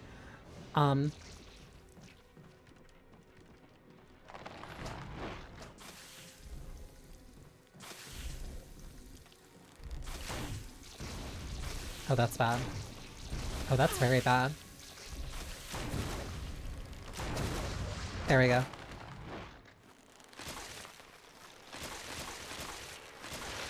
Callista was more fun for my friend who, Callista was more fun as somebody who played the support for Callista. And thankfully I had a friend who really liked playing Callista, which meant that I constantly got to be thrown at people. Which works incredibly well when you're Morgana and the enemy does not want to be near you.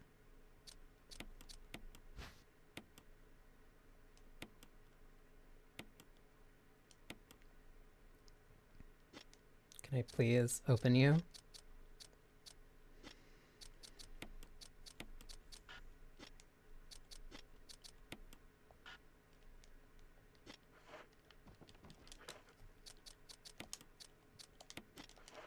Honestly, I think that's part of the reason, probably the reason I even, like, really played League as much as I did.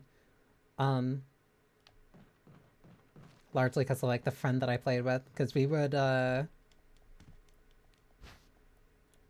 duo a lot. We would duo a lot.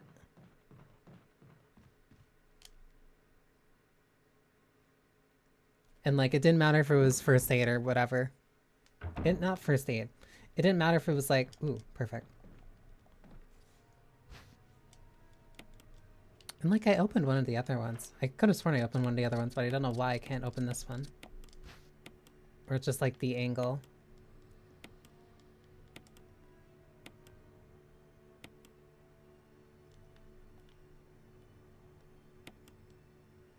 It was the angle. It had to be directly on top. So then I can actually use this, so then I don't need to worry. But like me and him would like duo a lot, and that made playing it genuinely super fun. Because we never really kind of cared what our team would do. Not like in a bad way, but like there were a lot of time. Wesker. Jill, so you're safe. That's what I was going to say. I apologize. It was all I could do to protect myself. Wesker, what were you shooting? I understand. Anyway, it's good that you're safe. Did you notice? Barry, he sounded a little flaky. Now that you mention it, yeah. I'll keep a close eye. Maybe it's quite natural under these circumstances. It's not really our standard operation. Jill, our first priority is to get out of here. I agree. There are still rooms in that mansion we can't get into because they're locked up. I've been looking for ways to... Okay, if there's anything... Why I'll do go you back to sound the so other mansion. uncertain? I'm counting on you.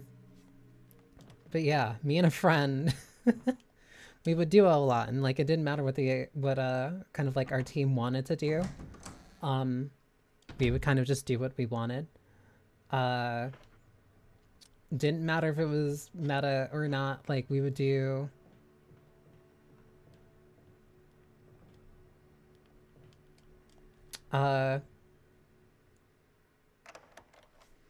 We would kind of just do whatever we wanted. There's also a lot of times where like our team wanted to submit, like they wanted to like they wanted to surrender, but because there were two of us, we said no. We never surrendered a match. It never mattered. And like most of the time, like I want to say like 70% of the time we would win. Like, we would still fight through that and still win. It's the kind of person you need in bot lane. Like, no, me and him were in sync. Genuinely, the reason why I have, like, even as few, like, positive memories as I do about that game, like, a lot of that comes down to, like, that time that I played with him. Do I need the mansion key? No. I mean, my inventory only looks like that because of grenade rounds.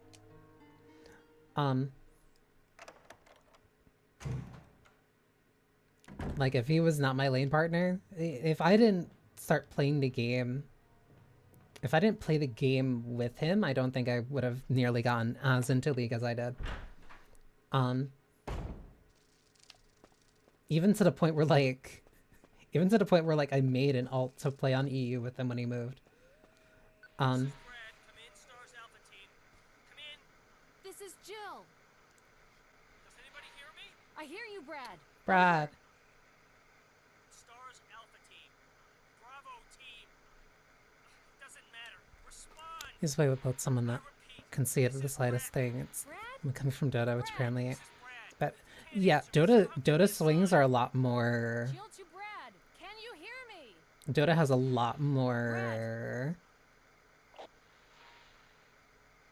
Brad. It can be a lot more swingy. Like for League, Okay. it can be really hard to kind of make that catch up. It's a lot easier to snowball in League. But like a very vital mistakes in Dota can like really cost the enemy team. I have to remember where I'm going.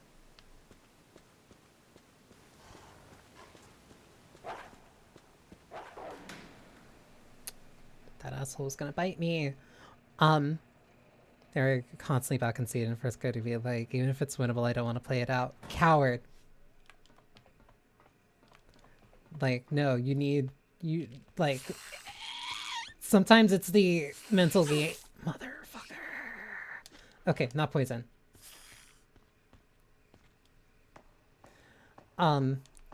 Literally, as long as I'm not poisoned, that's all that matters.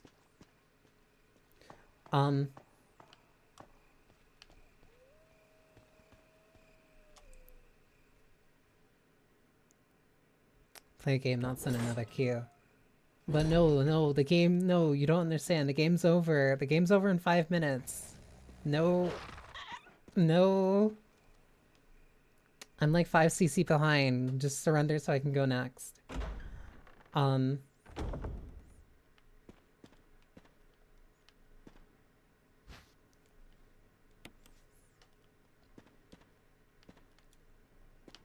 Like, some people would just, like, really give up a lot very easily. Use this thing to protect yourself from that bulletproof thing in chains. I went ahead and fixed that piece of crap door too. Barry. Thanks, Barry. Perfect. And the ads are coming up. But yeah, in a game like that, like, you need to have, like, a good kind of, like, partner. Or, like, a good just person to be able to play that with. Because otherwise you lose your mind very quickly about having to deal with randoms. Which is kind of why I really did stop playing after me and him stopped playing together, because it's just like not as fun. It's not as fun when you don't have a friend who's who like you can go off meta with and just kind of like have your own game while still trying to win, but like no, you're there to have a good time. That's the most important thing. Speaking of important things, so are breaks and making sure to drink tea. So let me at least just switch over to the BRB screen so I can stand up and stretch.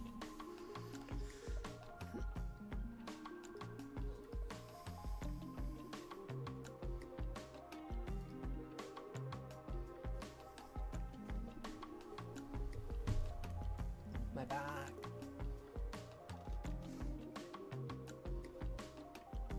Rest well, Effie. And thank you for stopping by, and again for the resub.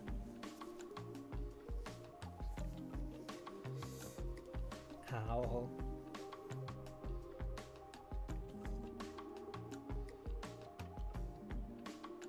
I'm trying to think of like other... I'm trying to think of the other lead characters that like very... Looking back are like very obvious, very obviously like my types.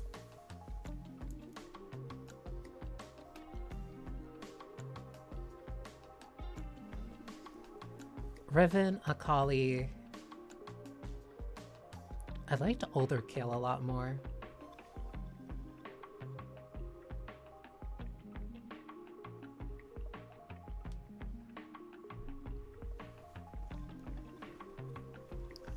Morgana, human Elise. I liked Sivir a lot. I really liked Sivir a lot. I hate I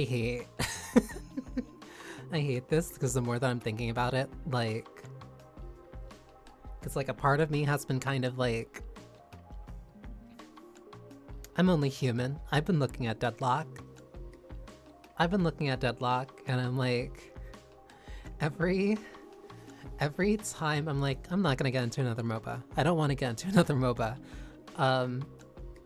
Then Deadlock's like, hey, here's Mina and Paige. And I'm like, cool. And then it's like, all right, I fought off the urge. And then I started seeing like a couple tutorial videos from like creators that I like. I'm like, oh, that's really funny. It's interesting seeing how the game develops. And then what's the other two's names? The other two like new ones that came out. Not came out, but like they're voting on. Silver and Graves. Big wolf woman. Creepy necromancer girl. Like, it's not fair.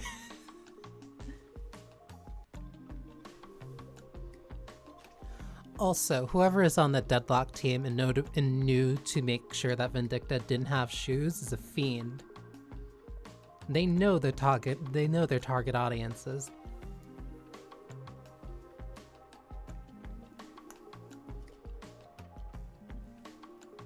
And she's flying all the time, so you're constantly having to look up directly at them. Like, I know what you are.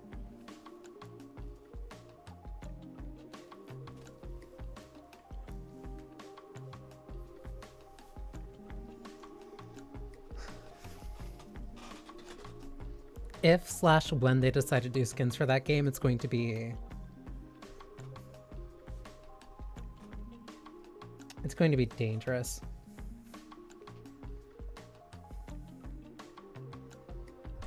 I'm trying to think. Because League was also one of the few games where like I actually did end up playing, not a lot, but like a decent number of like the male cast. I remember even playing Gnosis. I remember playing Gnosis a little bit, and I also remember playing Viger a little bit. Viger.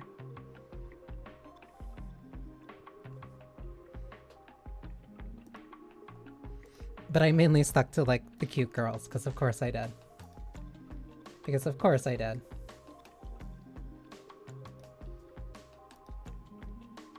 Never played Oriana, even though hindsight is like...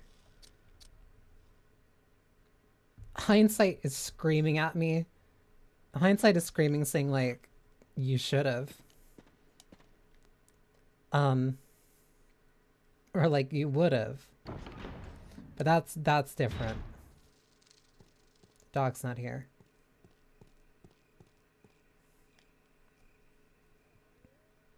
There's no hunters in the house.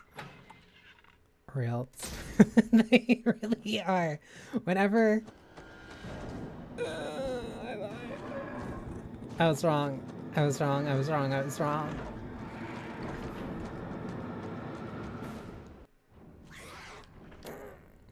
Hunter! I forgot the hunters. I forgot they show up here. They show up fast. Like here too in ARAMs. ARAMs are also good because you can at least just have fun in those. This one I'm gonna be a little bit more... This one I'm gonna be a little bit more... Okay. Start and stop, because the hunters are like very dangerous.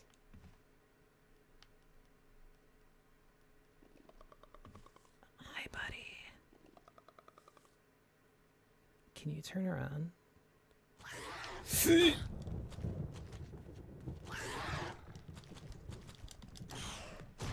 Alright.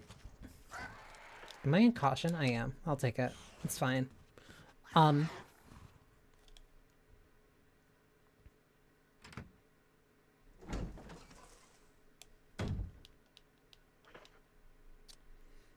I think I just take one herb. Yeah, I take one herb and then I keep going. I did end up playing like a bunch of ARAM, mostly because of some of the other people I ended up playing with. But I think part of the reason I ended up just like... I don't want to say like... I did stop playing, but if I want to play, it'd be down. I'll think about it. My body just like... It is a very gut reaction. Rubs hands together like a fly.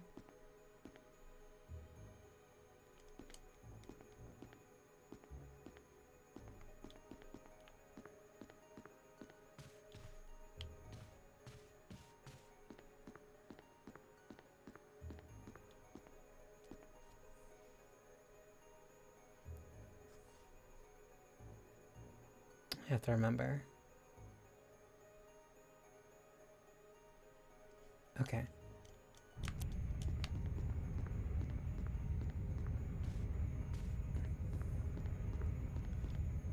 Because like another part of it was like I really did like the parentheses. I used to like interacting with people during matches.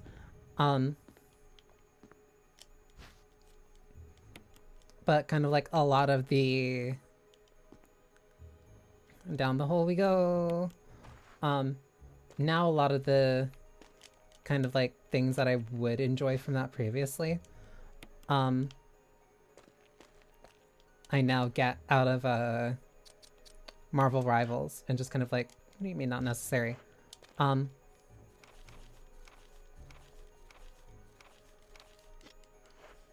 Where I just like interacting with people. George Trevor. Where I just like interacting with people kind of like mid-game and not taking the game too seriously. Which I guess is also a good excuse to play ARAM.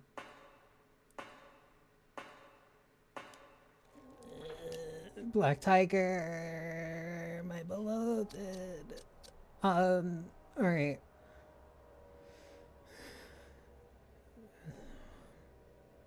Straight, right, left. Got it. Hi. Hi. Hi. I hate giant spider. Straight, right. Oh, hang on. There's a couple turns in here. Surprisingly, I'm going at this like... Oh no, that wasn't a turn. That was just a dodge. Go through. Check that. Ooh. Didn't head right. Okay. Ooh.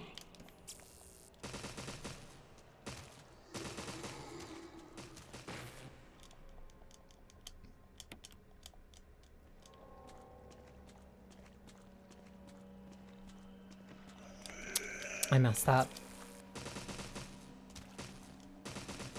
I'll take the self-defense knife. I'm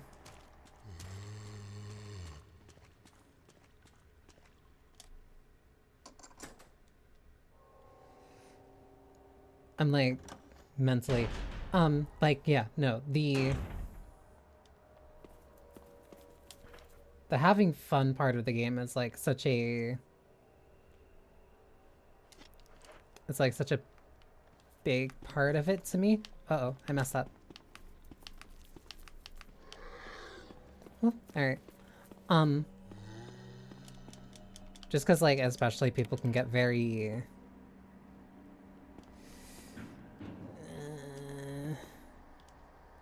people can get very unfun about it. Not in a not in a great way. So like that's why I kind of like prefer just making sure that like I can have a good time. Not like I'm throwing the game or anything. Hard right.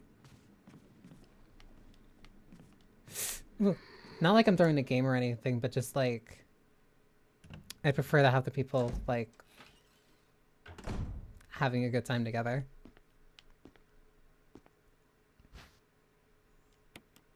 Nice to meet all and just vibing with friends is the safest way to go. Yep. Yep.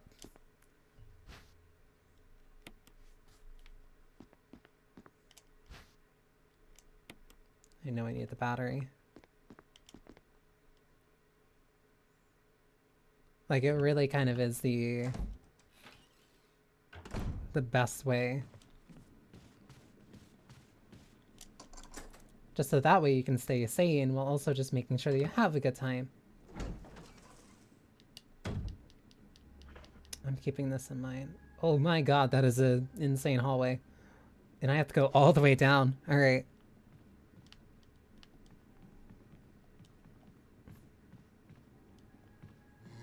I see you in the reflection. There's two here. There's a crimson head here.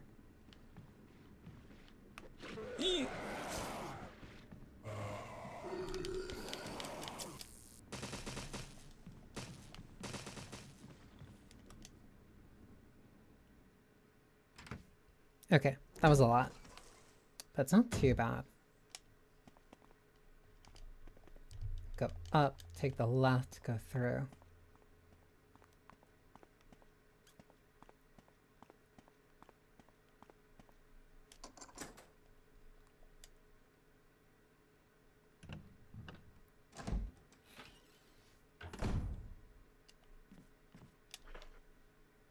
Trying to remember.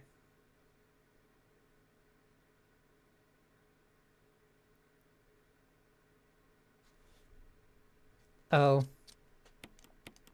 This is the yawn fight.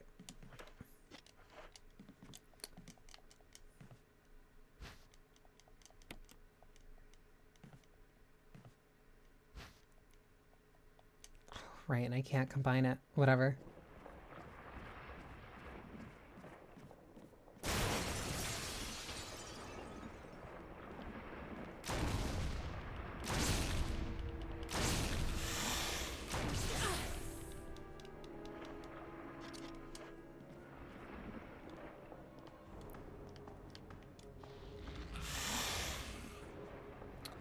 This fight, I only... Yeah, here it is.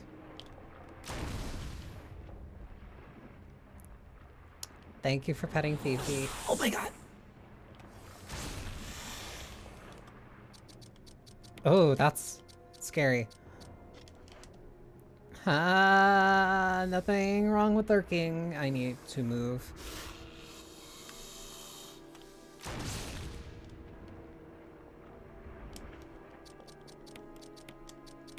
I should have used the acid rounds sooner. There it is.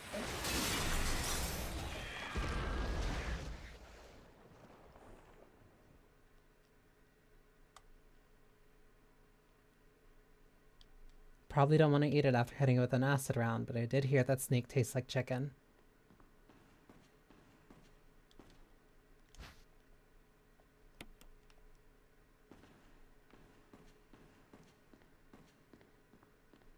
Definitely don't eat it after using acid rounds then.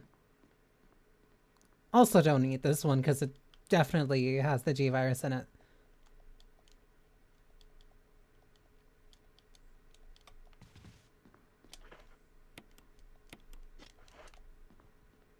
Okay, I head back up and then I head across.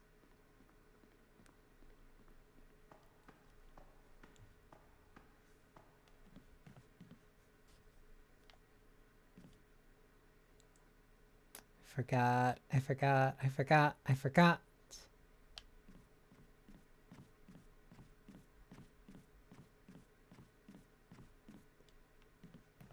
Actually, I can take this. Just as a backup in case.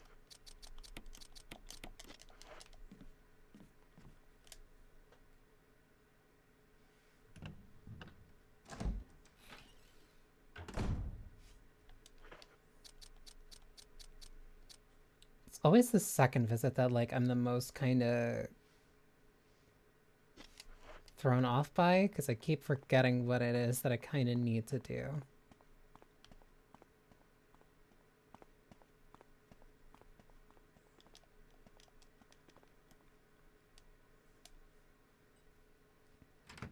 Directly across. Okay.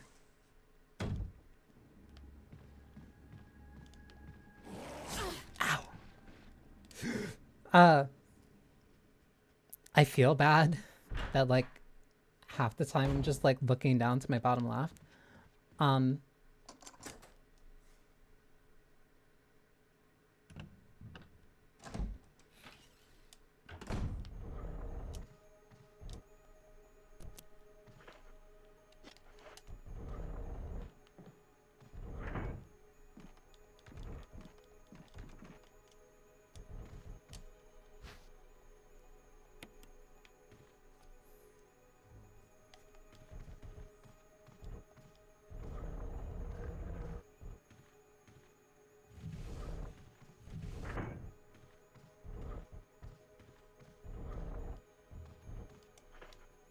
Oh, I picked up too many things.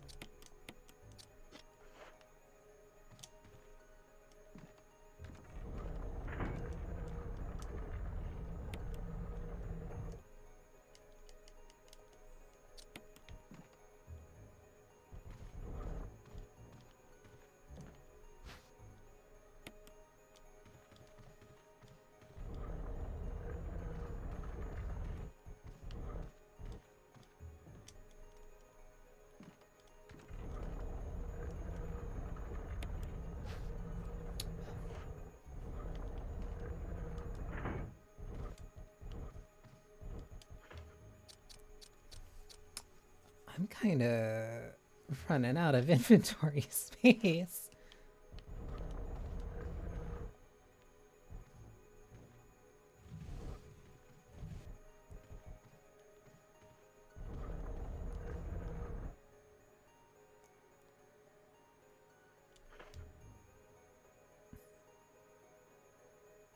Yeah, because now I have an abundance of grenade launcher rounds.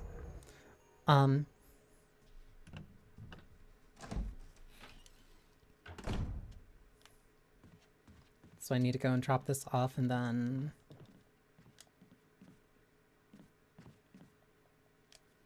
I can be, then I'll be fixed.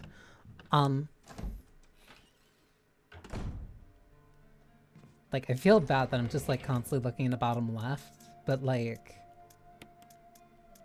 I kind of need to. Like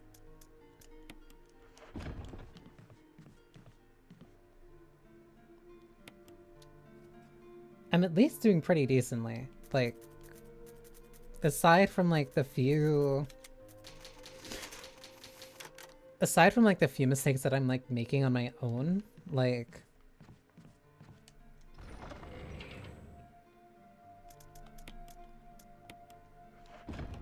I am kind of learning like a few things, or at least like I'm picking a few things up. So now I want to go back upstairs because I still want to grab the other gem. Like I'm not, I don't want to say like I'm not internalizing a lot of things because I definitely am. But like the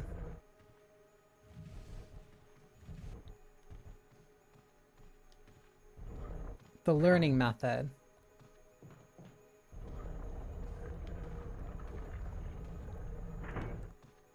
This was also a room that you really have to kind of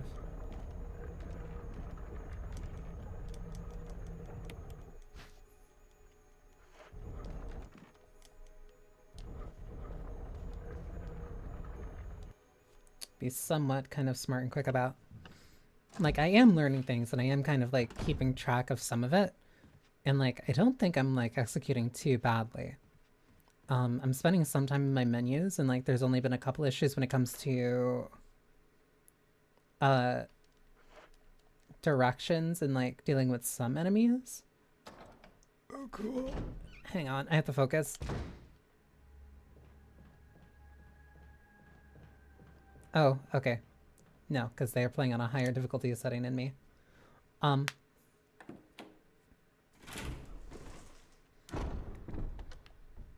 But like, I don't think I'm doing too bad.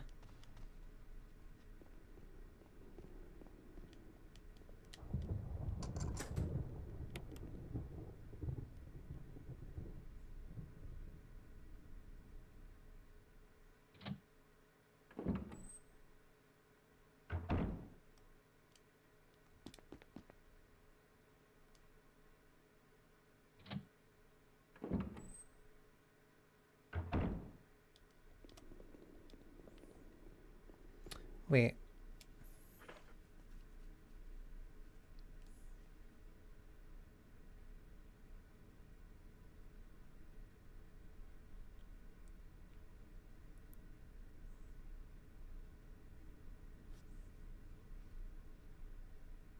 I think I have to retrace steps.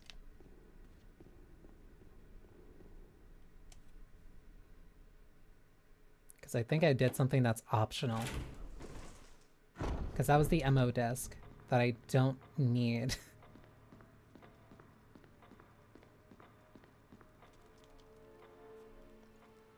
I think that might have been something that was explained in the audio of the video, but I didn't get that because I'm not hearing the audio.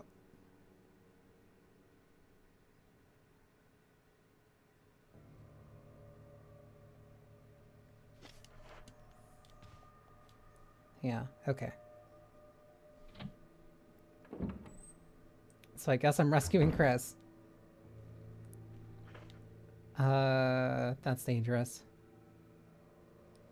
I think, because like now I'm trying to like mentally, because it's showing me a different route.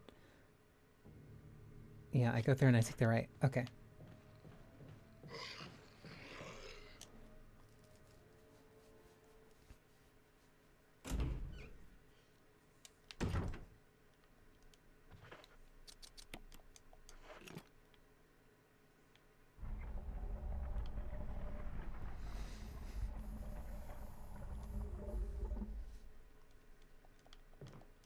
Because I guess this might be for,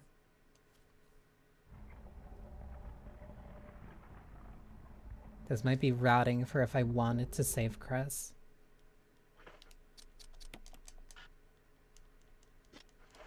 I mean, it's not necessary to use that now.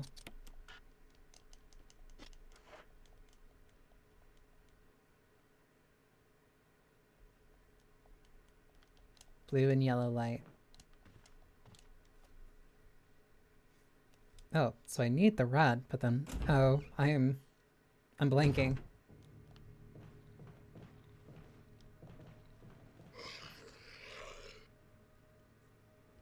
I take the right, I go through, and then I head back to where I was going anyway. Hi, buddy. Bye, buddy. But, like, I think I'm doing surprisingly decent. Like, I've still only died once. That blue one shattered. I only died once, and I was only, like, right at the start. And, like, even with me making, like, a few concessions to make sure that I don't, explode, or die prematurely because of, like, whatever, I feel like I've been doing decent. Run through, wrap around, grab the... Okay.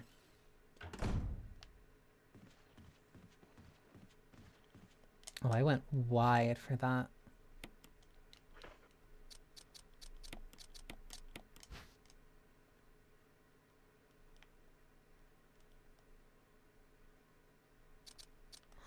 Ah!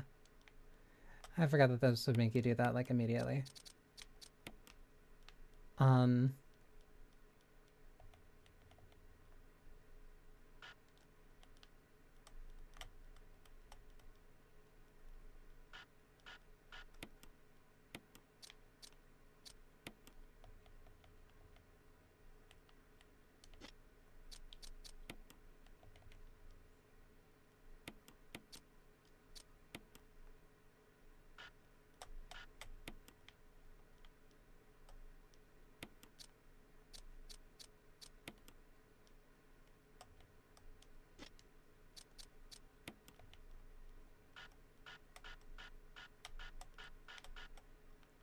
Oh, this is so finicky.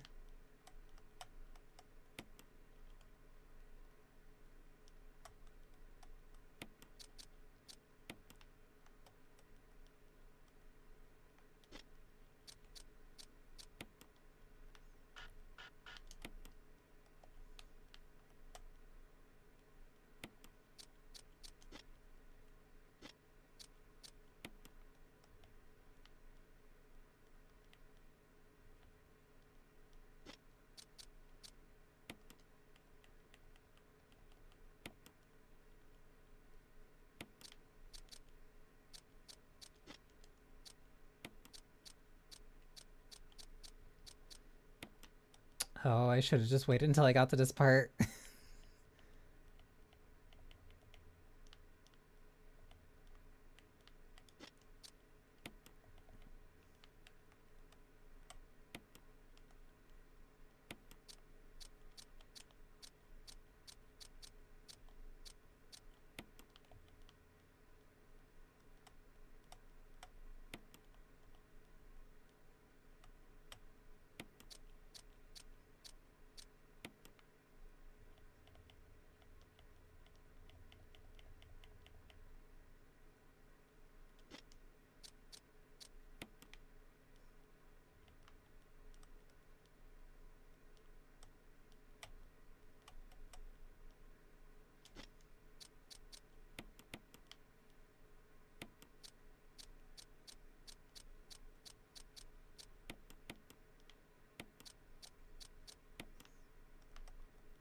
Please. Oh. Oh my god. If I put that here.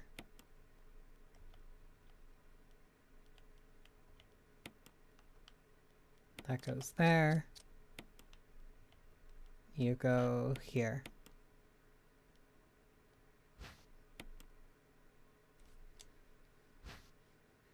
The emblem key. Alright, that took way too long. Oh.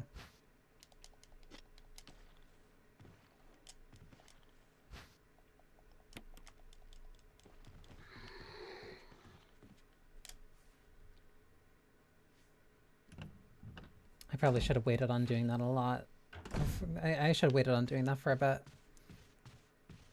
But no, not really. I was going to lose time doing that anyway because, like, I just don't have that one memorized.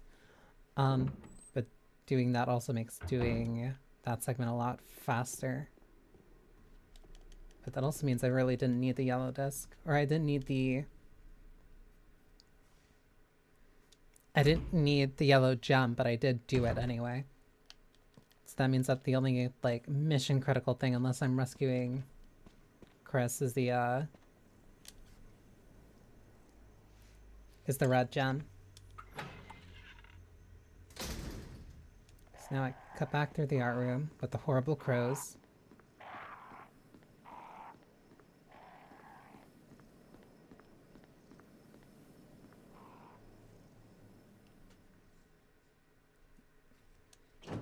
Now I cut back through here. Stop screaming. All right.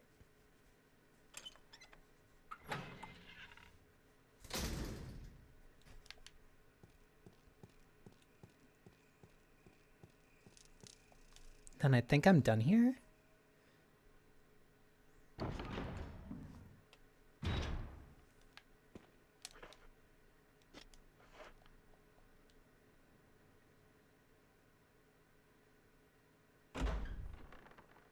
Keep going straight.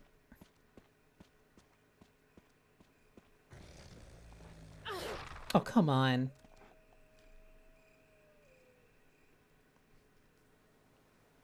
Because I'm already through most of the game. I think what's next is the tunnels.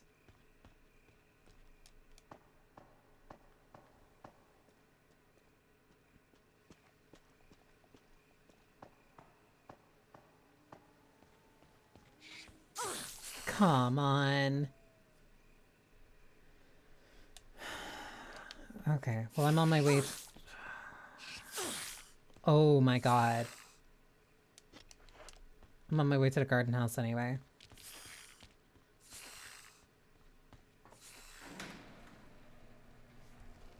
That's annoying. Yeah, there's blue orbs here.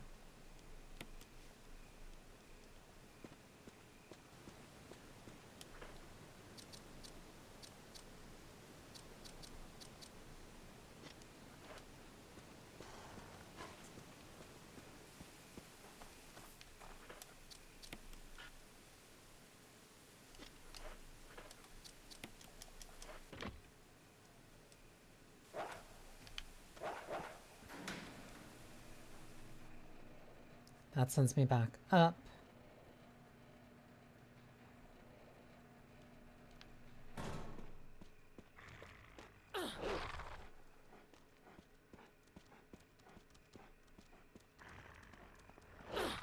Oh my god.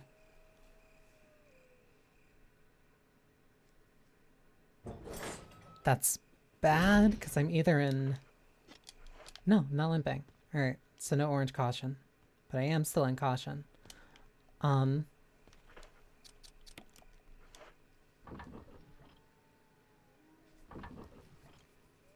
There is a green herb downstairs, so I can go and grab that really quick. Because I have to head back down there anyway, because that's where I go next.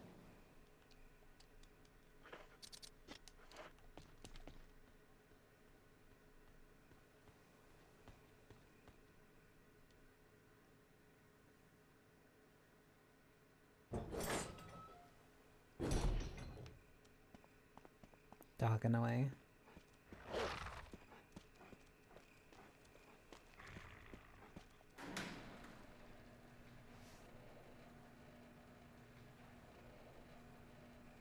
Okay, I know where I want to go, but I also know I want to curve a little bit to the left too. Now I'm in... Not good. I'm...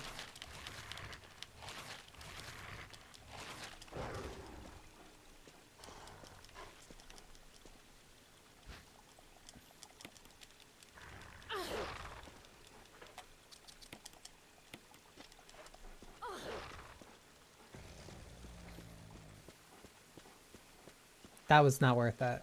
Yeah, that was really not worth it. I should have just kept running.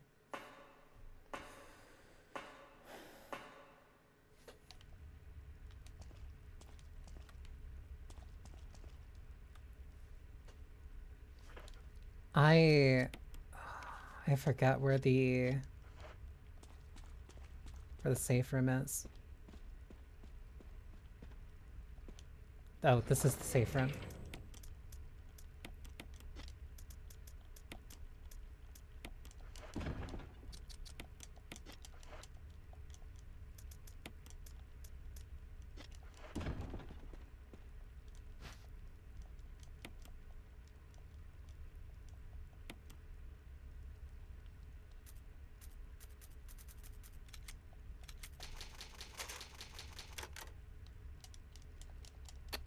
I lost way too much health to that dog for like no reason.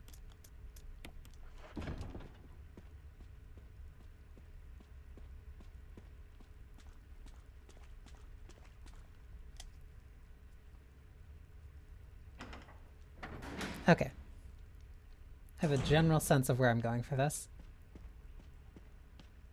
I see it before immediately going the wrong way.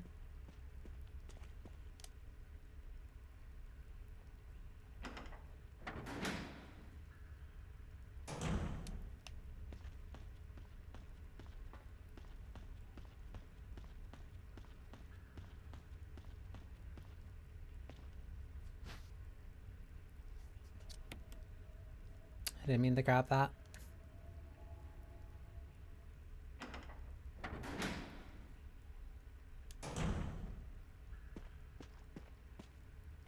Is that you, Jill? Is that voice Enrico's? Yeah? You're alive! Yeah. Are you with anybody, Jill? No, but why? The stars are finished. Someone is a traitor. Umbrella set us up.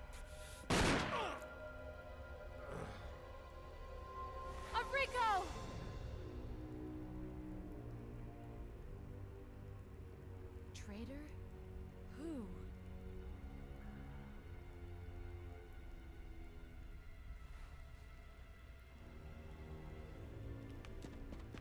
Oh wait, I need to crank. Whoever did this is definitely a professional. Wait, he's holding something. He's not really holding it, it's between his legs, but whatever. We'll count it. This is the part that I have to be very careful of.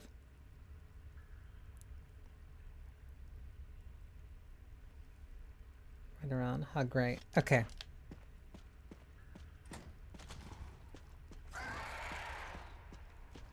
Where'd you even come from?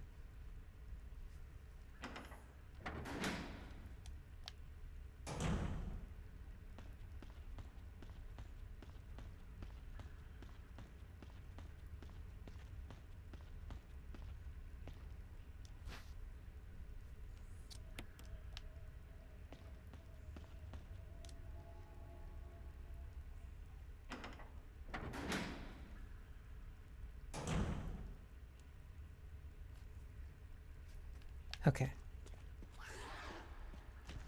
Oh, you...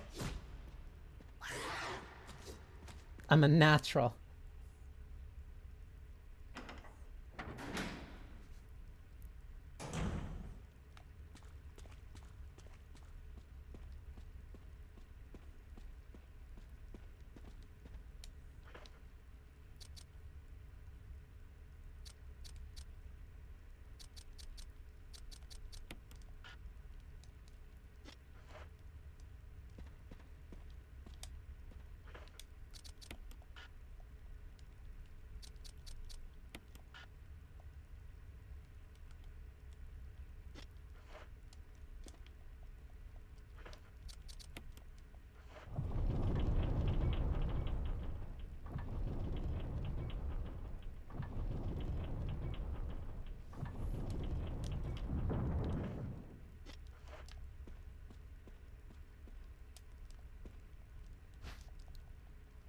I'm gonna take this green herb just in case.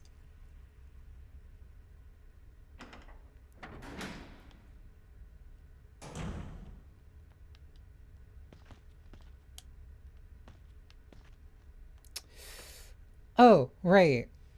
This stupid thing.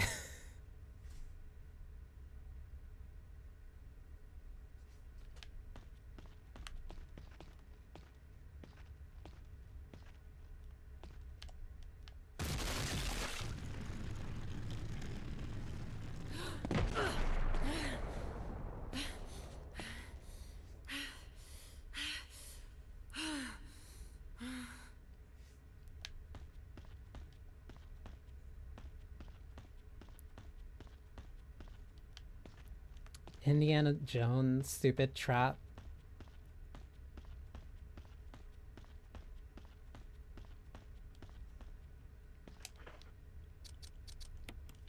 If I remember, I think this fight is optional.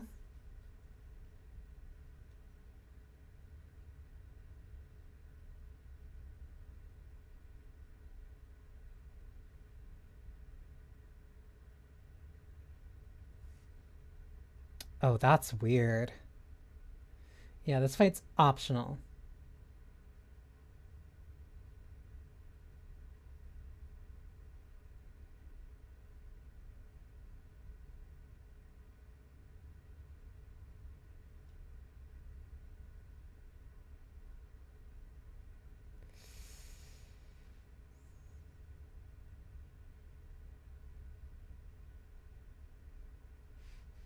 Oh, this is weird. I'm gonna have to do it in a weird way.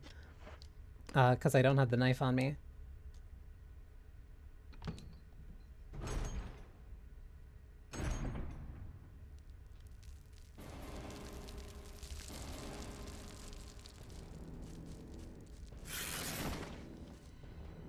Because the only thing I need to do is get through this door.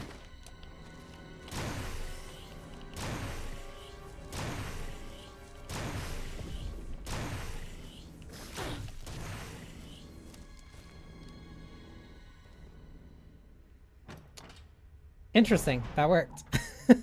Took a lot of grenade rounds, but it worked. But I'm poisoned.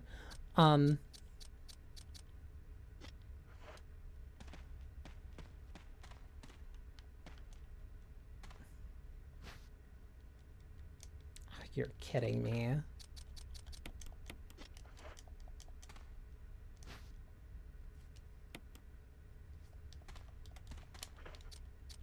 Can I just use it though? I can. No, there's no point in me picking that up then. Those were acid rounds too. Those are valuable.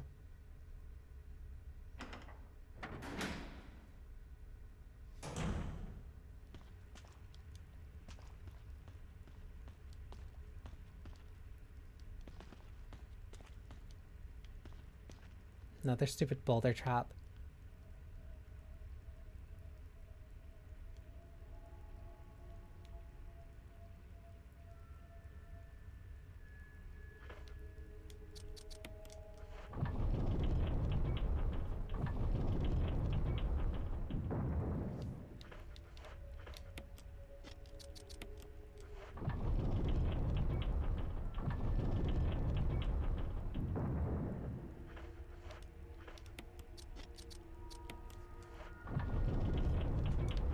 And then I immediately run up and then to the left because this thing's gonna start rolling.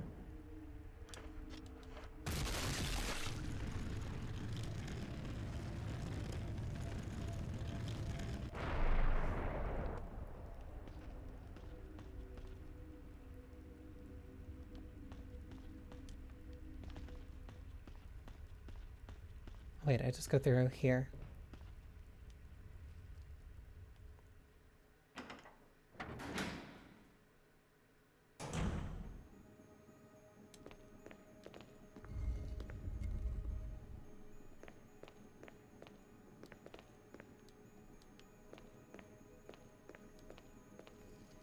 Please. Alright.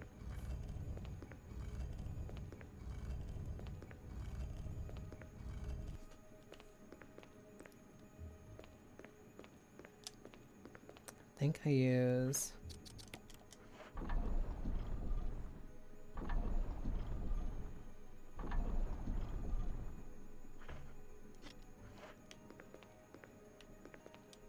Oh wait, I have to also get rid of it. Because I need to go and push it from the side. This much I do.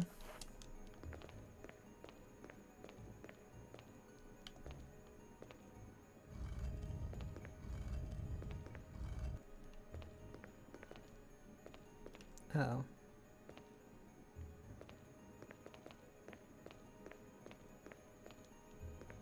There we go. Had me worried.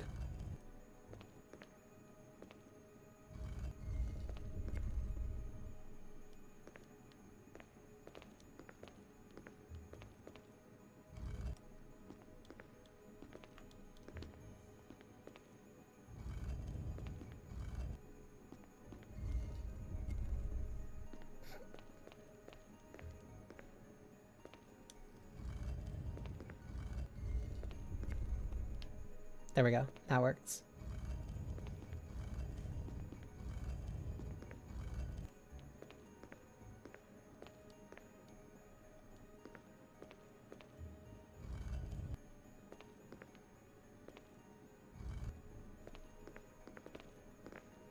I think that lines up.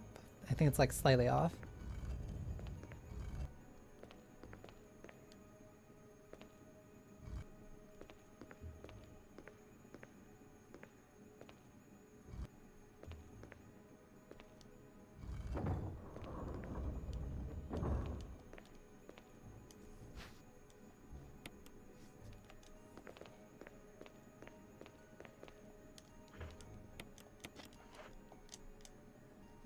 Just realized I did that all while having a grenade launcher equipped.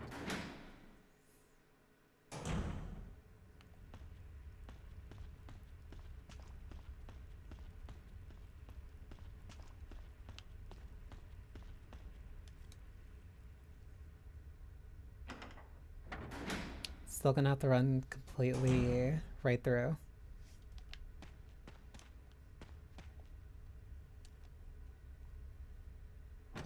It should still be fine.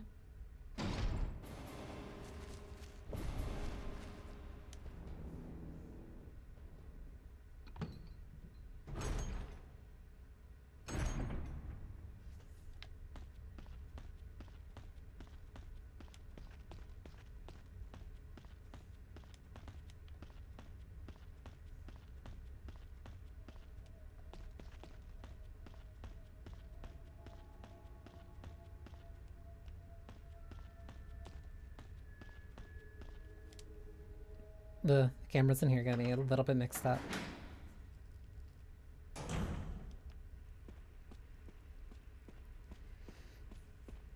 Okay. Hang on, I have to see what I do here. Because I have a lot of things in my inventory right now, and I'm not sure how many of them I really need.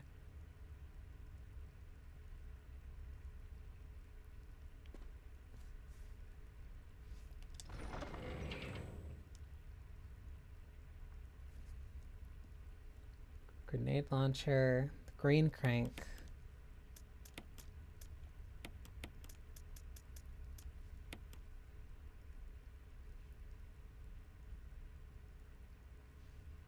And the other crank.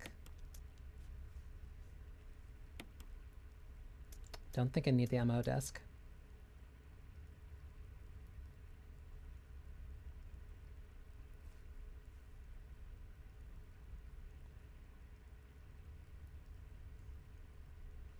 Hang on. They menu, like, fairly quickly. Yeah, green crank gone. Yeah, and the other one. So it's only the books, the key, and the cylinder.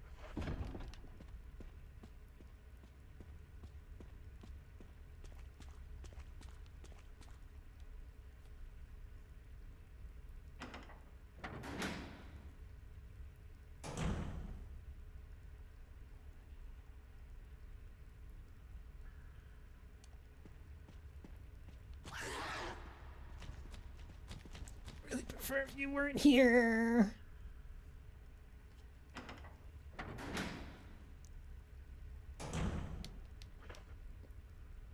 I almost completely forgot about the fact that there are hunters here.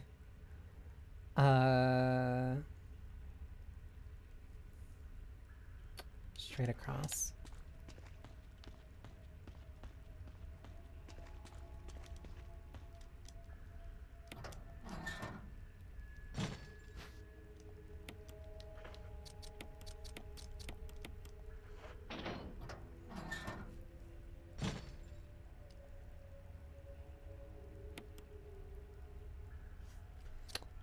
I think you have to press.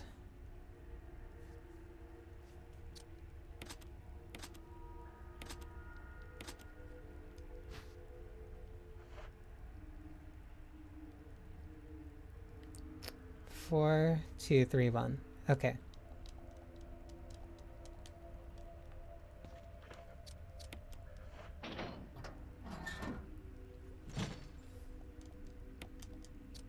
Four, two, three, one.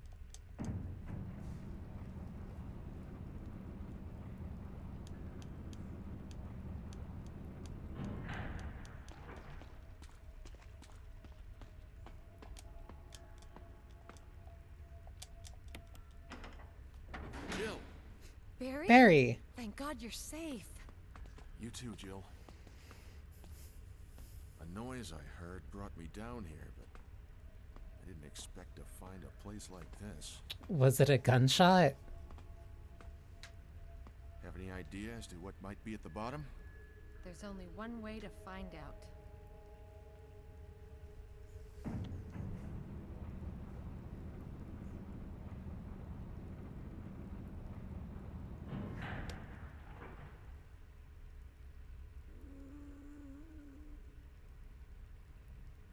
What the hell is that sound? It could be a person. Jill, go check it out. We had enough surprises for one day. I'll stay Right. here and secure our escape route in case something happens. Okay. I have to be careful here.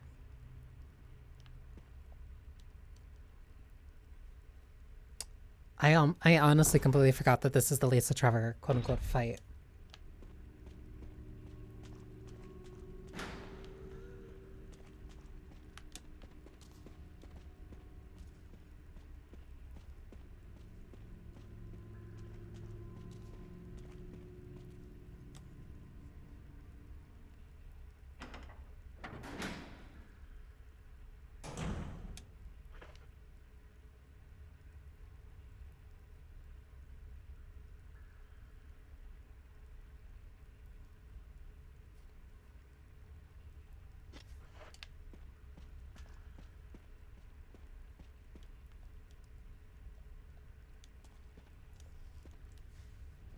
I think I just need to put that here.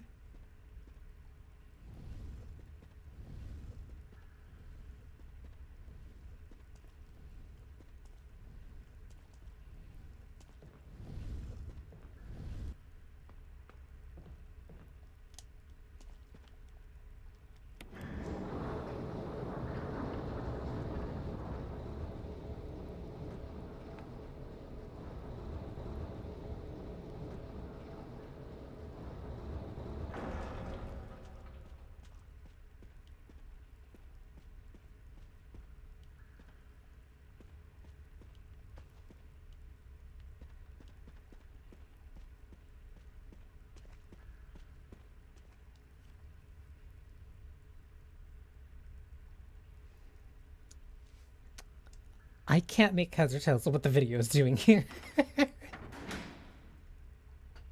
Like, it feels like it's doing something to bait out Lisa in a specific direction. Oh, yeah, there she was. Like, I couldn't really make out what the video was doing. Straight, then right. Then keep going straight.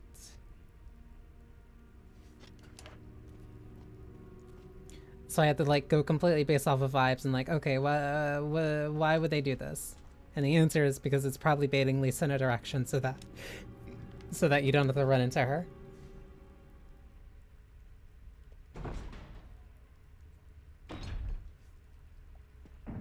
Barry!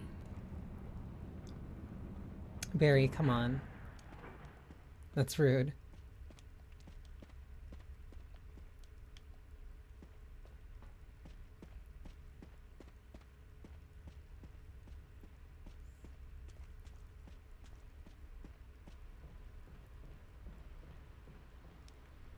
Oh, the item box. I wonder why that's here.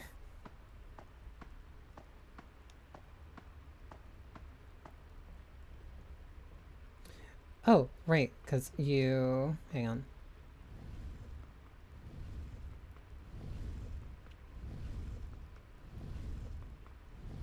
Because you put this in a crusher and somehow the thing inside of it doesn't get crushed. So, whatever.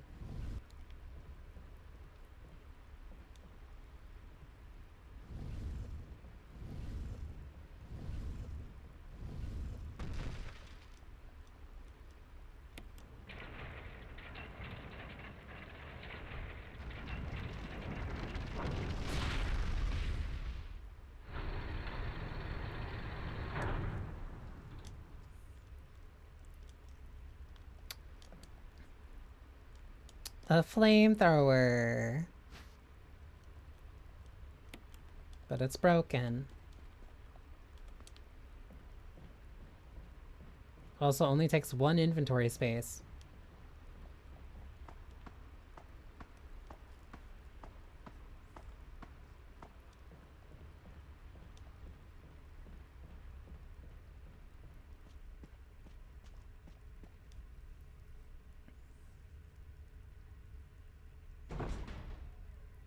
Go left, commit left, then right. Ooh.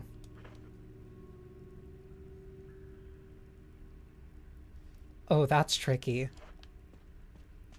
Alright.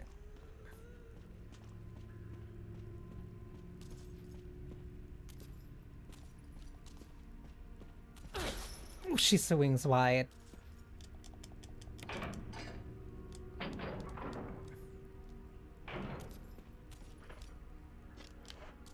I'm in caution. Could be worse. Could be better.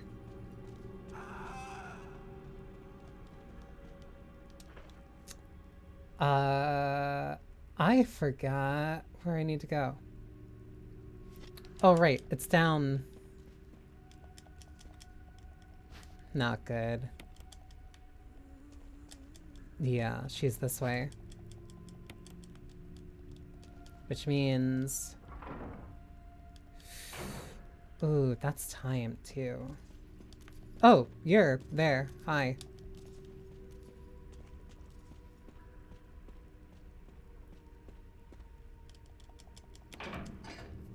I forgot how timed it was, actually.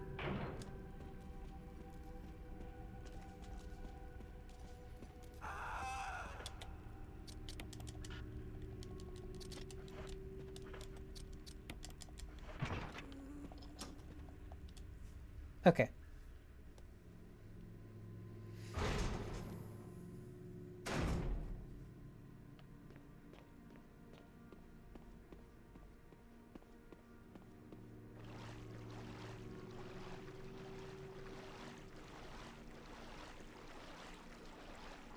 Bad. I hate water snakes.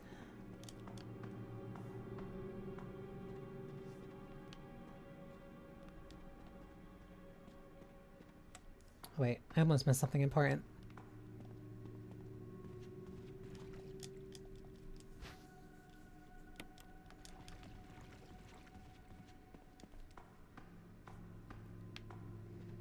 Ads are gonna start in a sec too. Let me see if I can get to, because I know where we are. We're right before. Yep.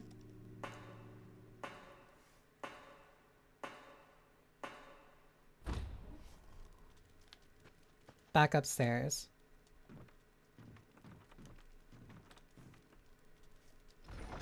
Which actually means this may be a good time to save because I haven't saved in a while.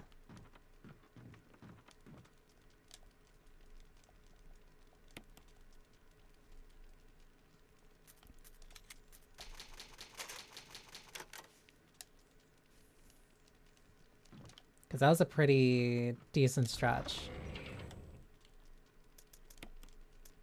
Speaking of stretching, that's an important thing I'm going to do right now because it's getting close to the end of the game. This hasn't been too bad. So be right back.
I didn't stop to consider that being in the menu instead of like fully pausing a game would still count as time.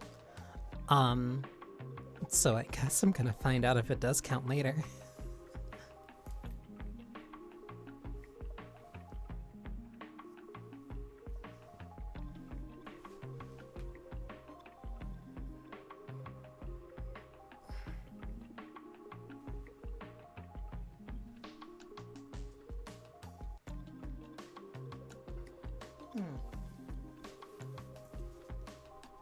It's not like it's that big of a deal either, because like, because the video,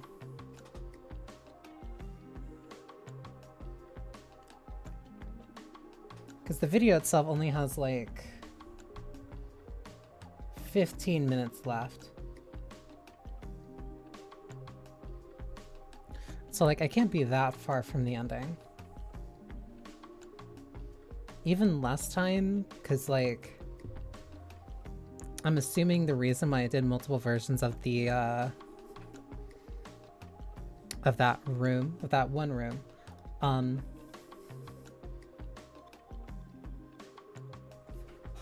was because presumably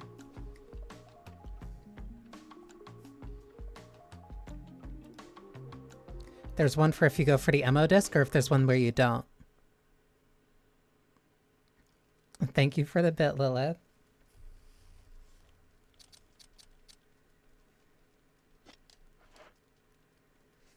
I wonder how faintly that fire crackle can actually be heard. I hope you're doing well.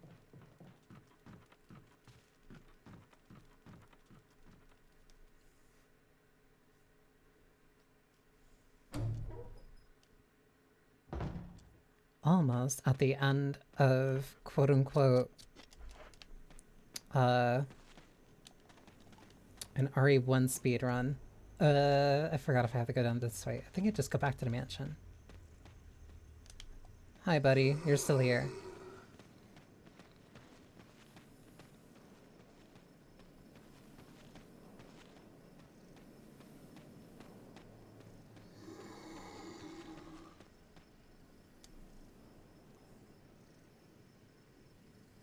Because I did almost everything, and there's still...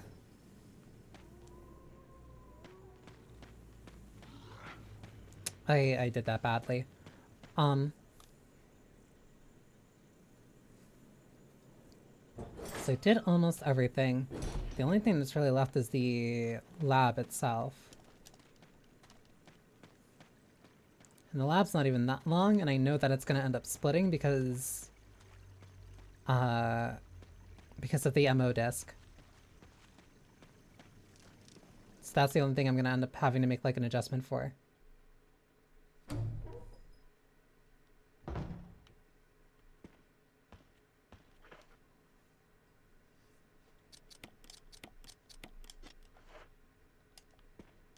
I'll also grab this to be safe.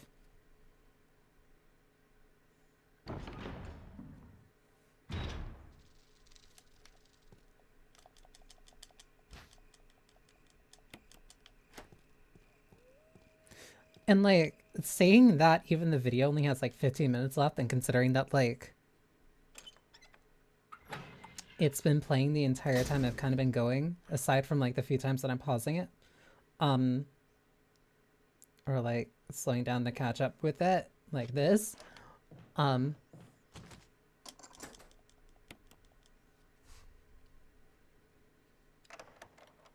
it's really kind of highlighting just how much time is kind of in these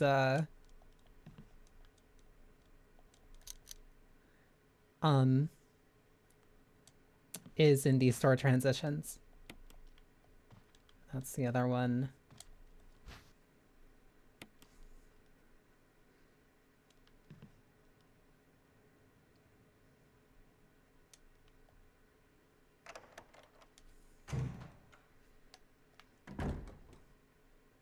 It's like this video is going through multiple doors while I am like in the middle of a cutscene for one. And it's been that like for literally the entire run, so It's not like a major complaint, but it is like, oh wow, it really... I can understand why they would mod out the door transitions. Or at least allow them for speed runs, because otherwise you're really spending a lot of time just kind of sitting here doing nothing. There is a lot of downtime in this. If you have that.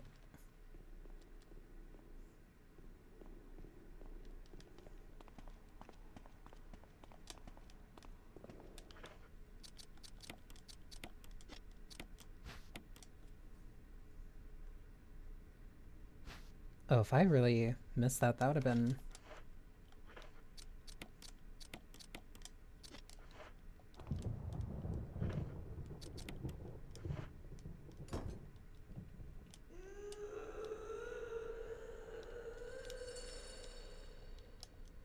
Hi, Lisa.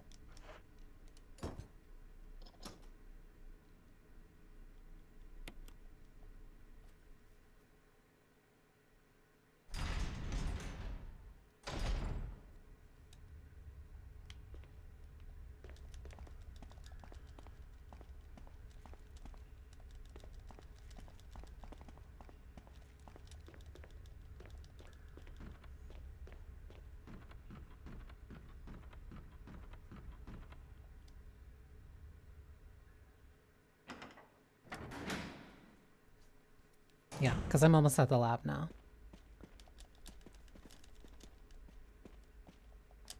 The stair skating is kind of fun, though.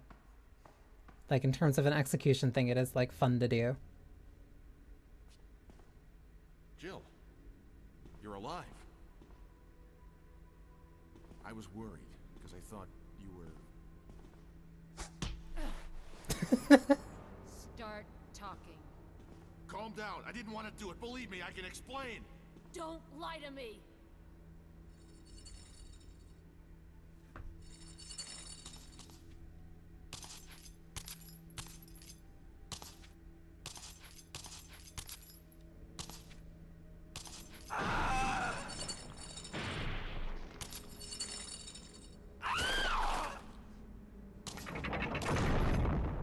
No time to talk.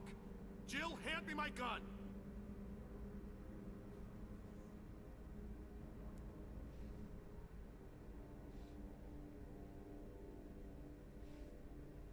I'm gonna say no. I can't do that. Jill!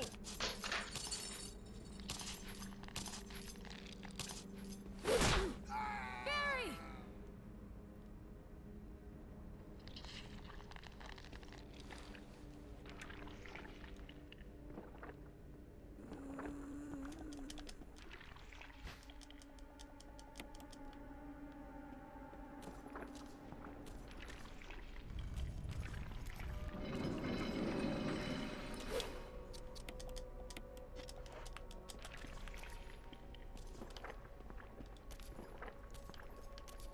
Uh-oh. This is already going haywire.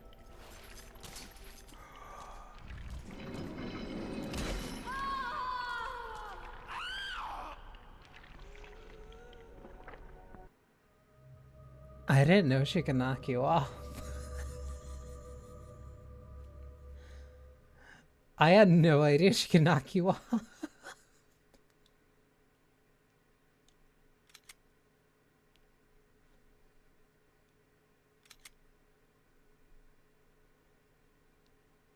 That's fine though. The run from the cabin isn't that bad. Trying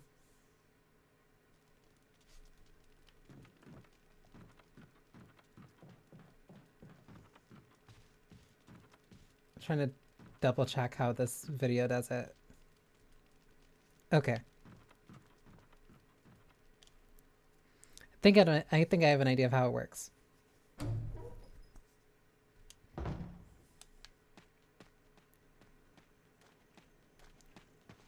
Because what the video shows there is pushing that one off. I'm going the wrong way. Pushing one of the stones off, and then using Barry's gun to push Lisa towards the ledge, and then shooting her when she's on it, and then it drops her. Because otherwise, I know you normally push all the stones off, and then that also kills her. Or finishes the fight, I should at least say. Can I... Hi, buddy.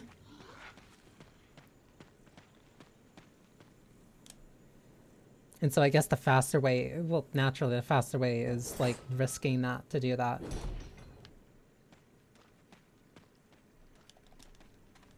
But one bad hit means that you die, which means like, oh, that is kind of risky, but it is kind of cool because I've never not given Barry his gun back.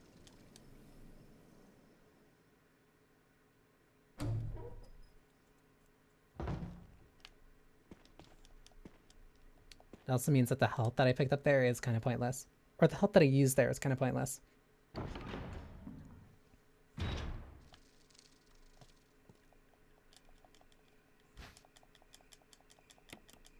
Ooh, I didn't put the ink ribbons back. Well, you know what? That's actually fine then. That's fine because then I can just switch where the... where my save is.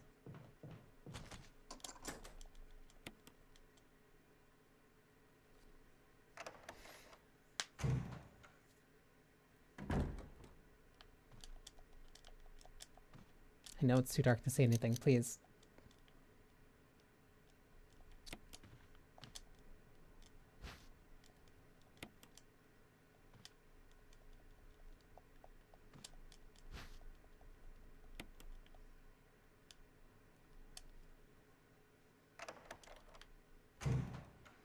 Go out, I take the right.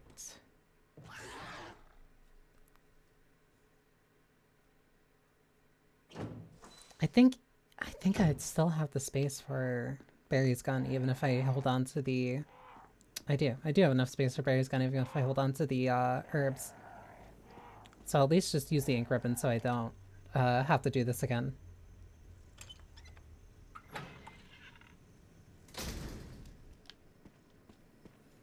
So I think aside from... Whoops.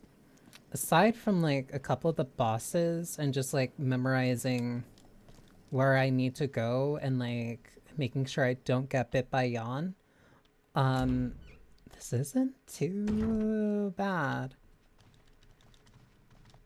Like there's a few execution stuff, like for avoiding certain zombies and whatever.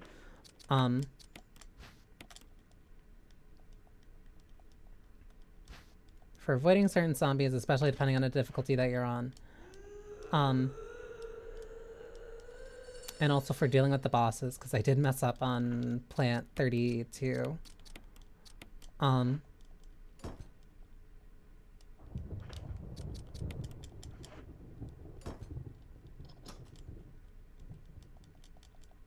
like this isn't too bad of a... isn't too rough to honestly speedrun.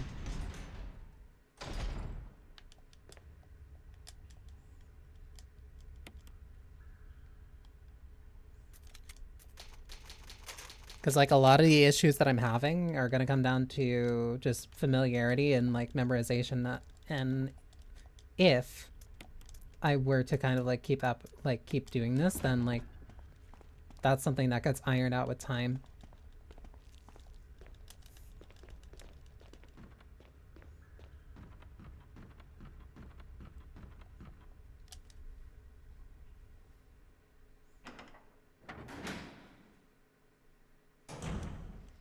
Because I'm not really... Because especially for something like this, the more that I can develop just like a muscle memory for it, the better I get at it.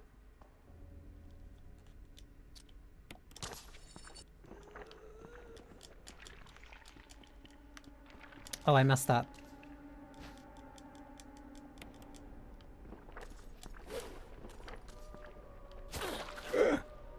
Okay.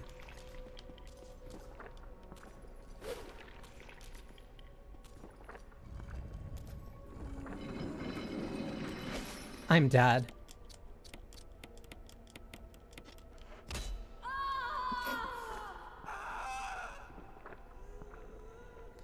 That's tricky.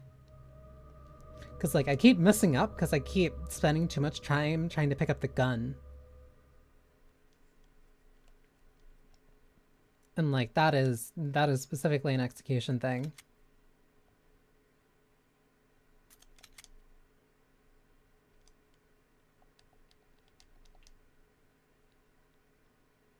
Fear can't kill you, but...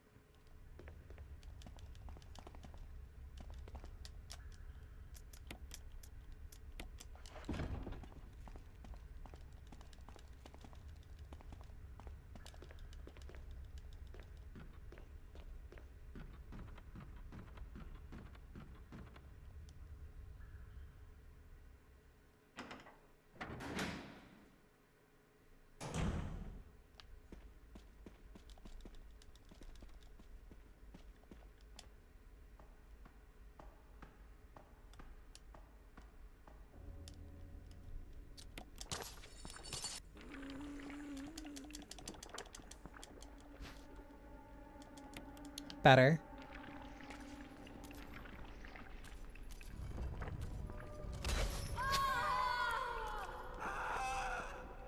I keep messing that up. But I was still like a little bit too slow on that.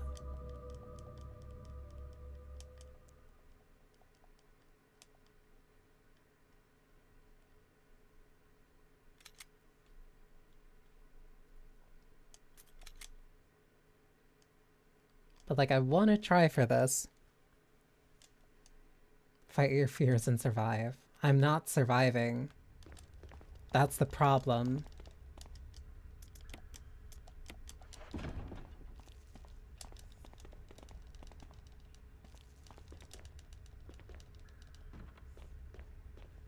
This does give me like a chance to keep practicing the stair skating though.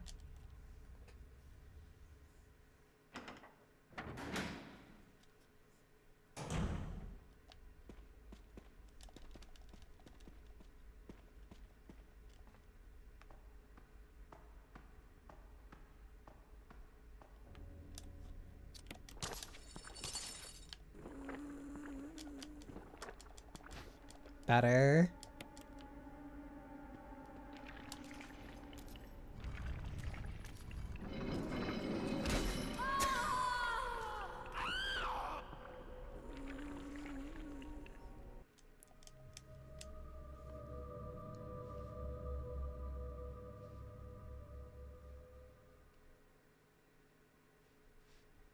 Yeah, no, they're just moving a lot faster and a lot cleaner there.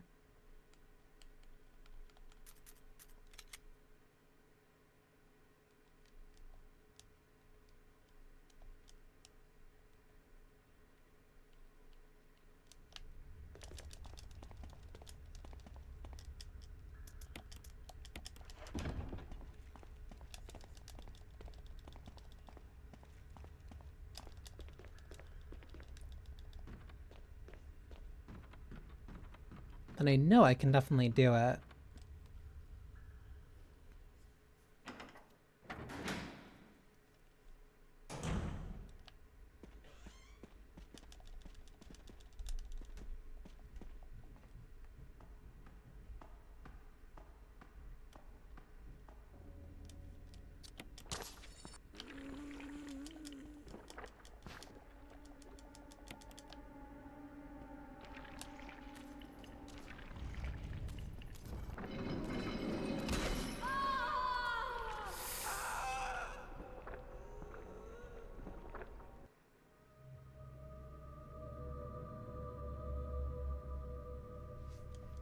I think if I hang out a little bit closer to the north, like I think I might be leading her to me too quickly. Whoops, not what I wanted to load. I don't want to load this one just because it's like a little bit further. I can't get the...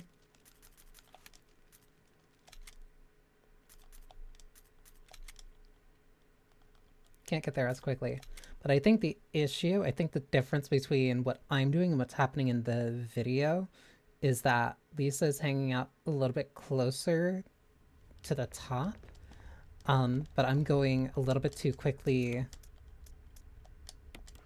to push the stone. But if I do that, then she'll run more towards me, which doesn't give me as much room to maneuver around her. Which is going to be extra difficult because I'm on tank controls.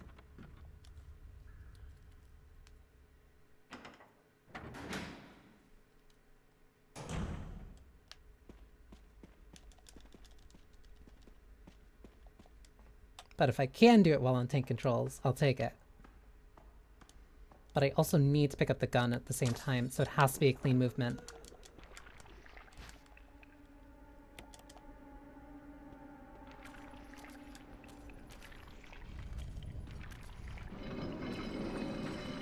Like that.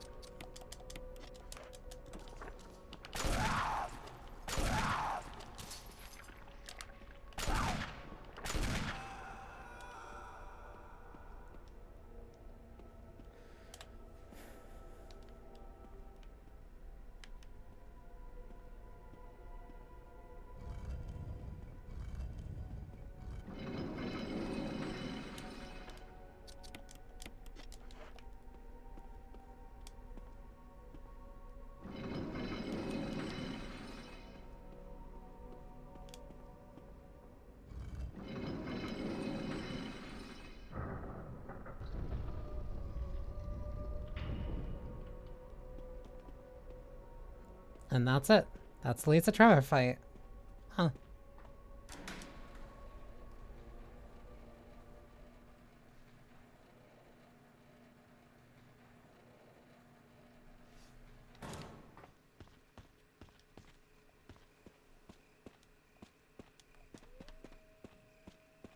Okay, now the video is showing a version like if you let Barry keep his gun.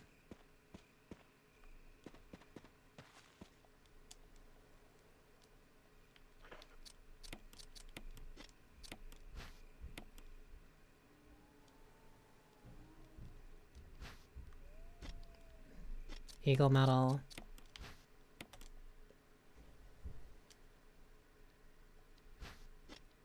Wolf medal.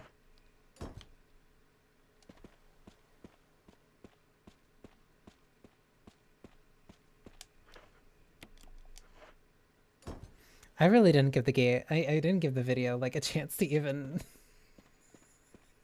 to show that version. I saw the cool one where it's just like, oh, I can knock her down. And I just went for it.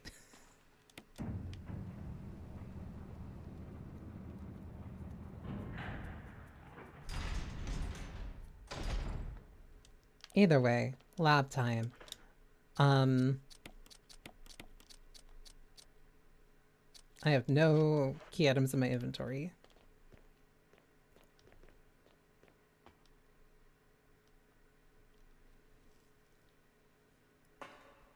I am probably gonna have to like look at this a few times or like keep an eye on the video to see where the cut is. Because I already have the ammo disc, so like I want to save Chris.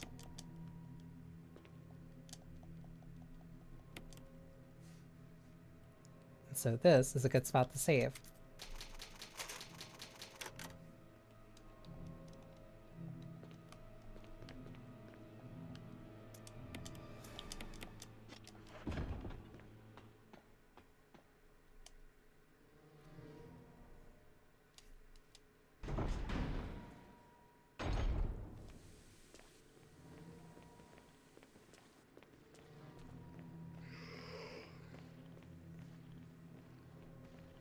I'm also not really shocked. Ooh. But it is nice keeping pace with like the video that's using alternative controls, even though I'm like stubbornly using whoops. That was all my ammo. Even though I'm stubbornly using tank controls. I don't know why I aimed up like that.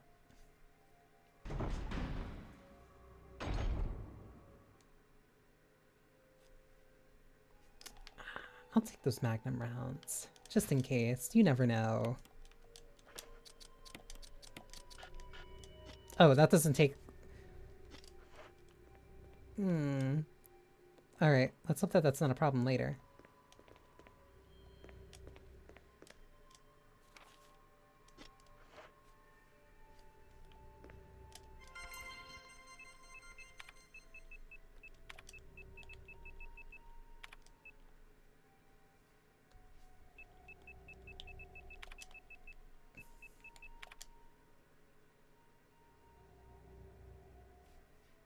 Oh, this one I'm also gonna have to cheat and just watch the video for, because I can't just remember the password.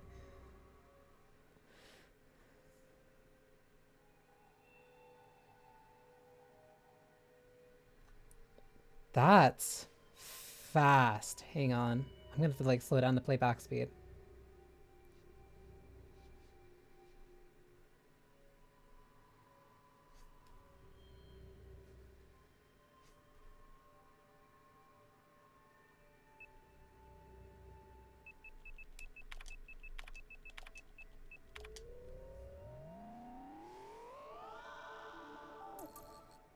Interesting.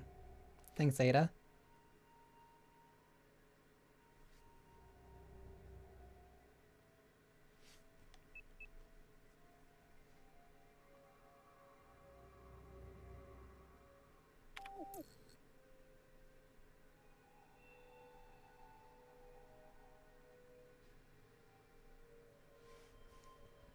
Oh my god. No, this video's inputting this passcode really quickly. I genuinely can't read what's going on. This is definitely something that I would have to just remember. Password Ada.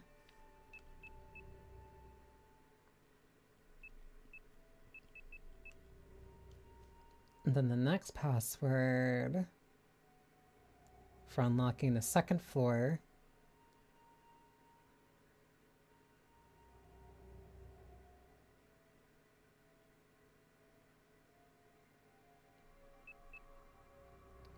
C-E-L.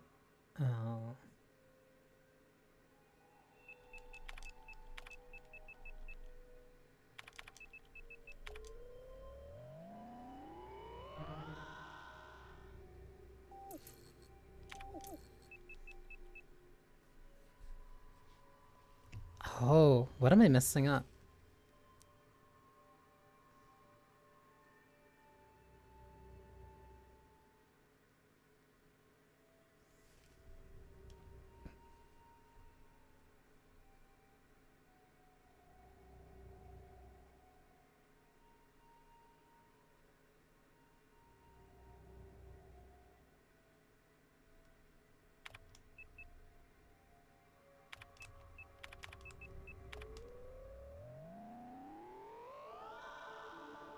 C-E-J-J. Weird, but okay.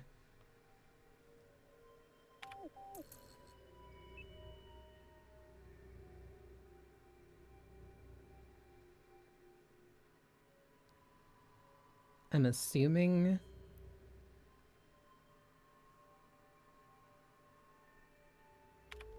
Yeah, third one gets unlocked too.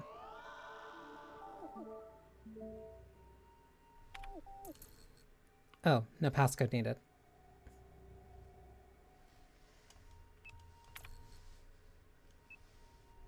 Is that it? Yep. Okay, I gotta remember John, password Ada, and then to unlock second floor is S-E-C-E-J-J.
I missed one of the MO disc.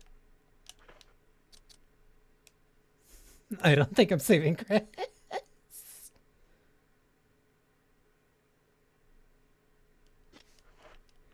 I don't know where the other one would be. I forgot. That's bad.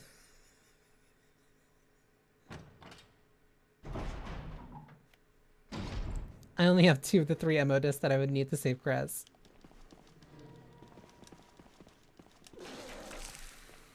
That's how I feel too, buddy.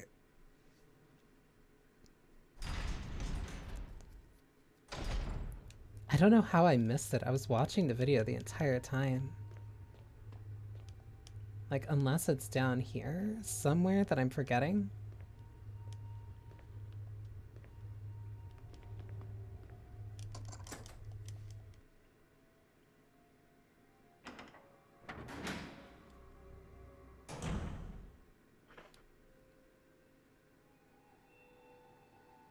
Hang on. This is going in multiple different directions.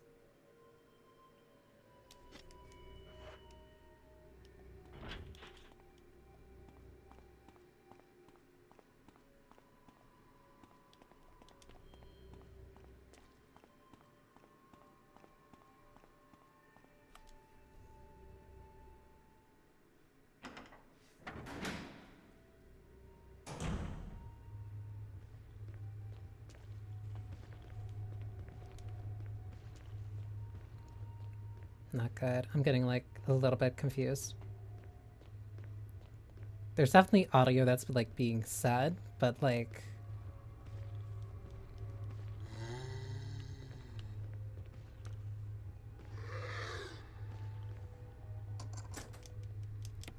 no further use, discard it. Thank you.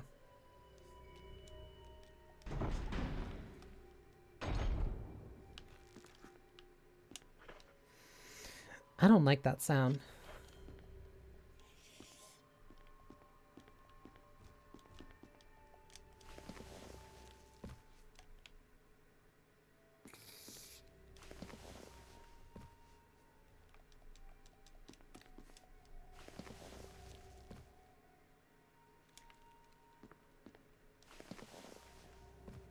Far through here.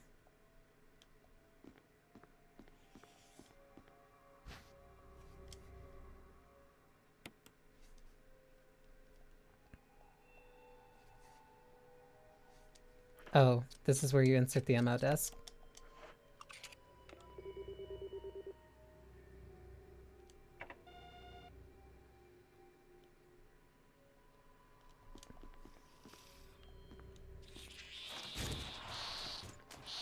Not good.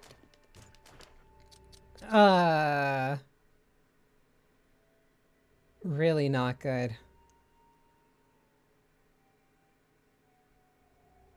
Because I don't have the other MO disc to begin with.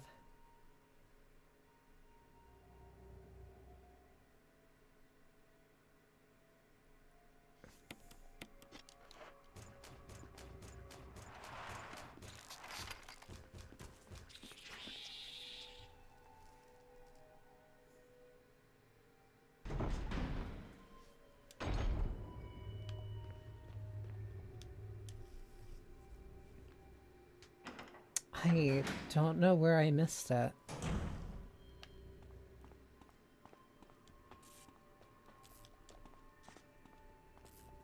Or like where I would have missed it. That sucks. I actually really did want to save Chris. I know, I hear you.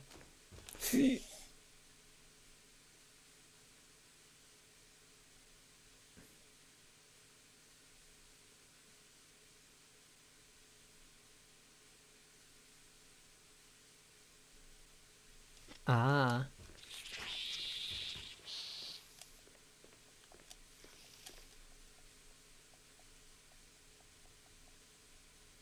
Shaken or jarred.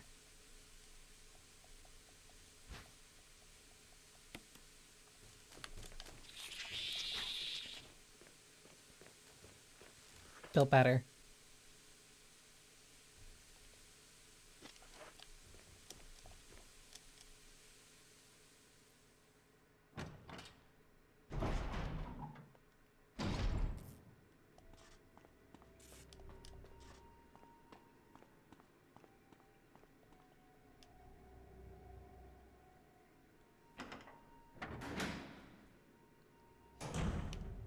Transitions are also really fast.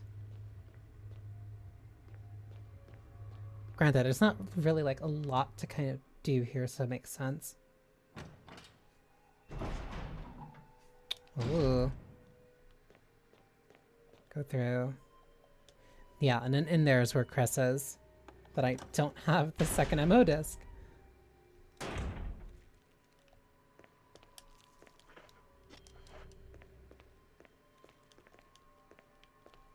Hi, buddy.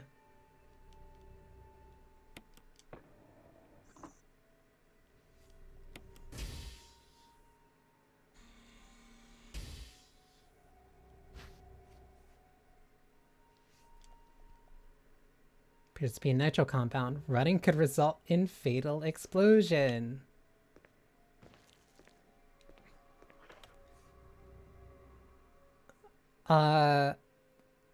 I don't know how the speedrun solves that.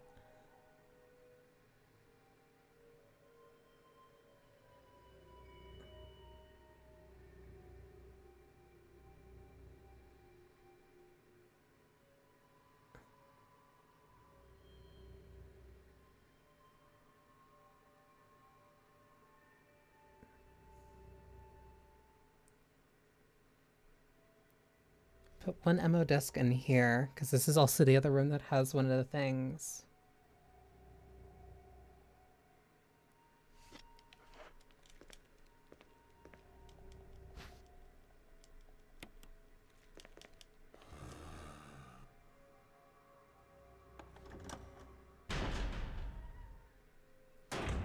So it looks like you can only run for like a short amount. You can run for a short amount, then stop, and like walk, and then run for a short amount, then stop, then walk.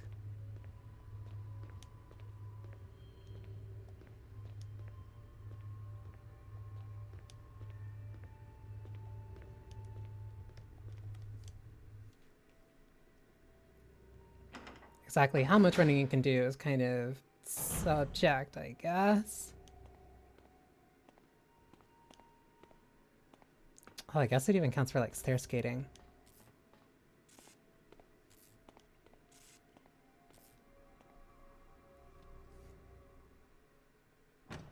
That might also be why you take out the enemy here, because you can't run past them. Okay.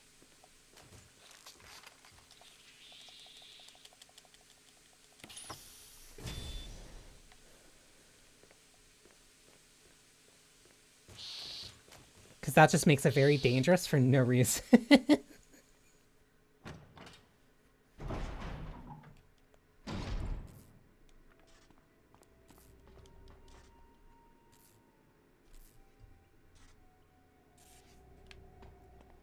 And I guess that's just showing like multiple routes through there. I don't know where I go next. I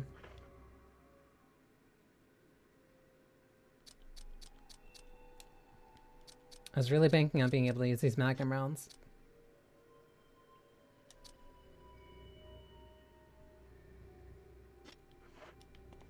Oh, I went the wrong way. I'm supposed to go through the white door.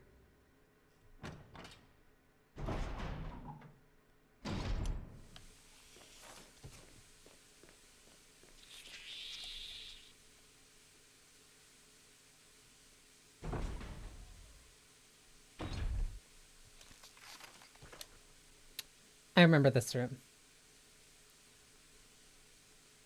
Not a lot, but I remember it, and I remember not liking it. I think the video is just showing multiple ways of like how to get through that. Forward, right. Okay.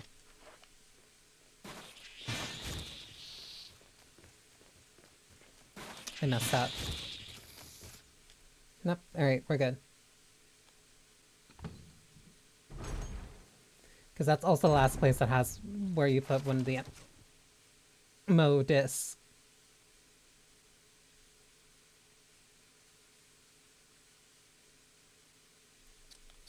And I only have 2, so like I can't do anything there.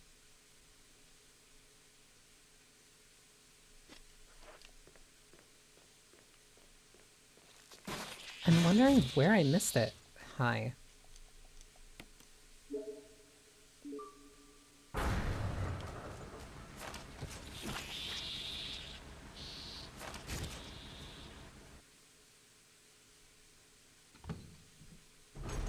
Yeah, I just gotta run back.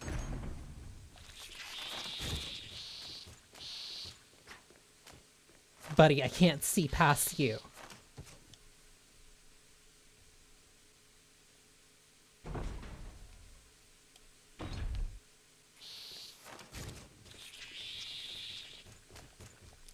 Oh, okay.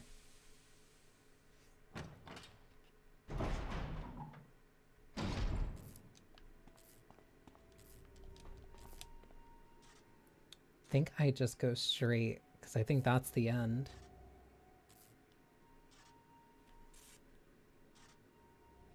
At the same time, I also don't have anything in my inventory.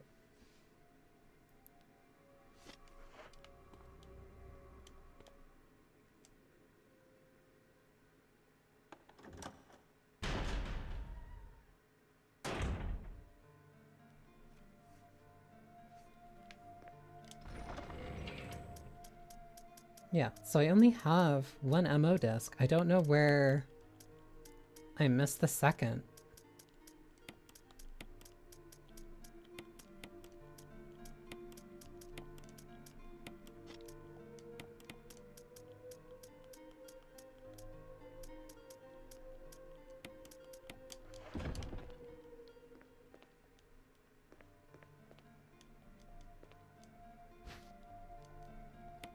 Well, I guess. Sorry, Chris, you don't make it in this timeline. Well, you know what? Barry didn't make it either. So this is just like worst timeline. Just call it a bad end run.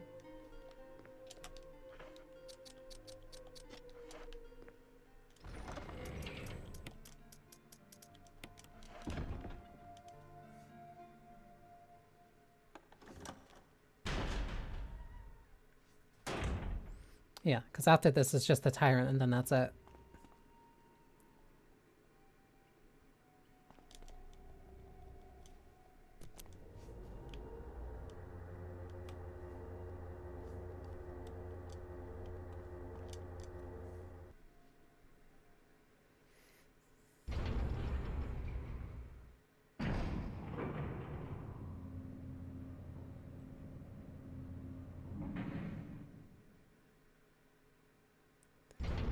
Okay. Use it.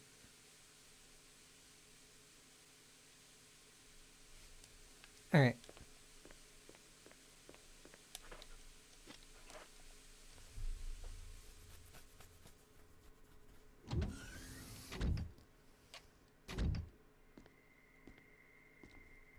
Wesker!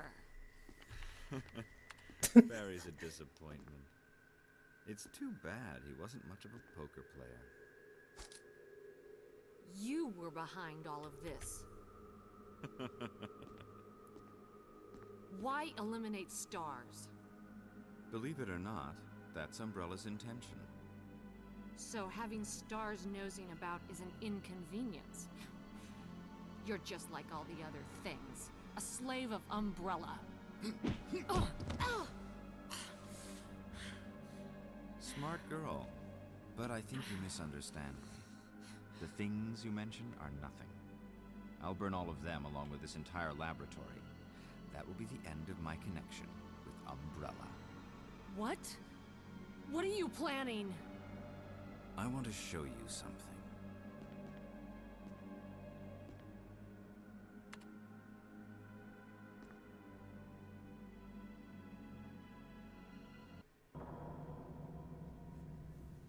Wesker's little show and tell.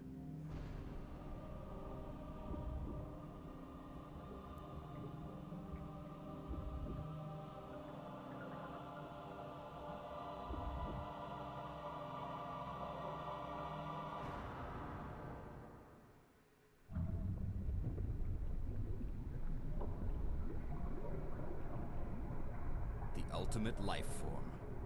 Tyrant. You couldn't have been experimenting on people. It's beautiful. For the sake of this thing? You'll never understand. You wouldn't get it.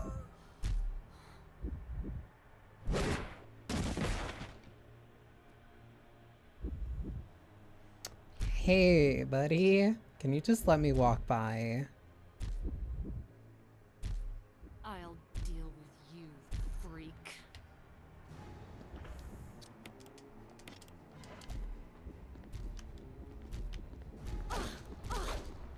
Oh, that double swipe.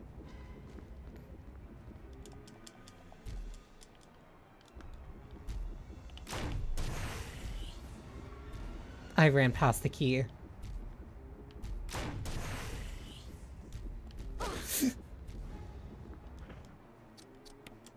That's orange caution.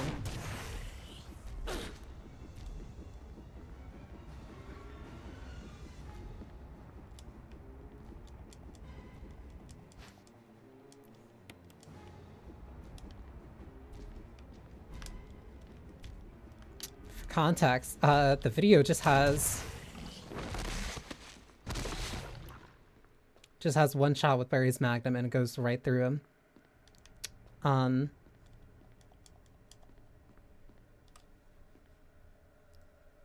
forgot. I knew I use it here. I don't know where.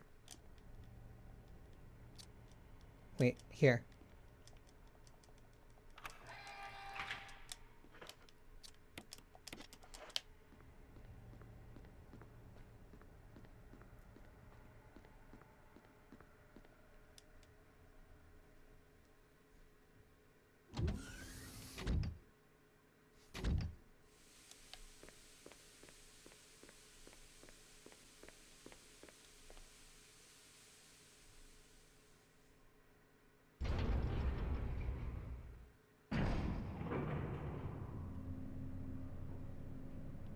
Daylight.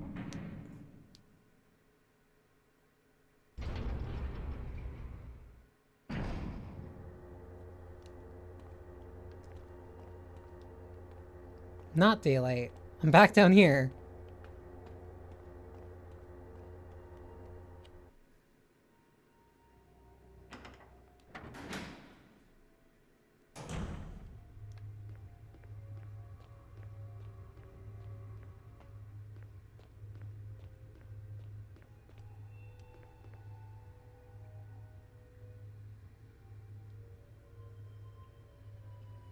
Yeah, I only go through there if like I unlocked the thing for Chris, and I did not. Sorry, Chris, you're not making it.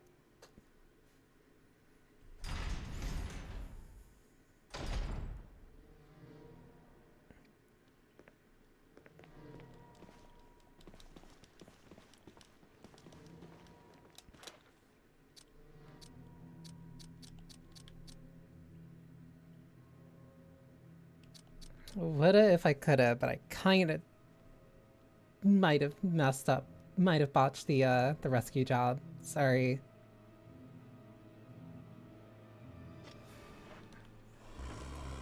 I forgot the direction that I go.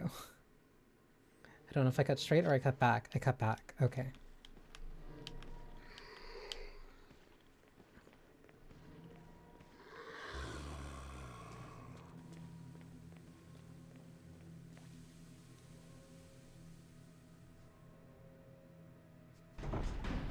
Okay.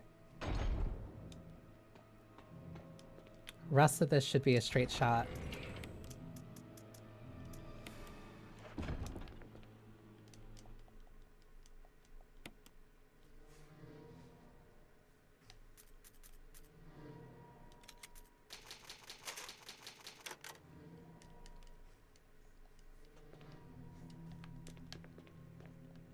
Because there's like, but because it's like the last 5 seconds where something can go wrong, I'm saving just in case.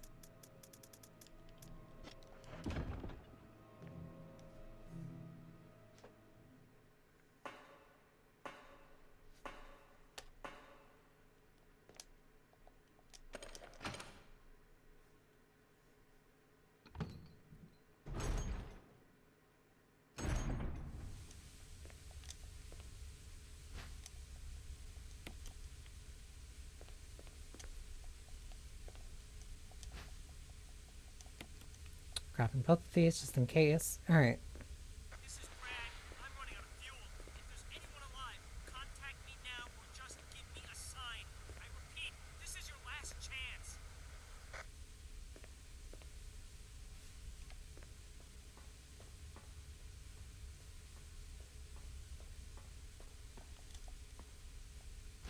Mandatory item to make sure they have one free inventory slot.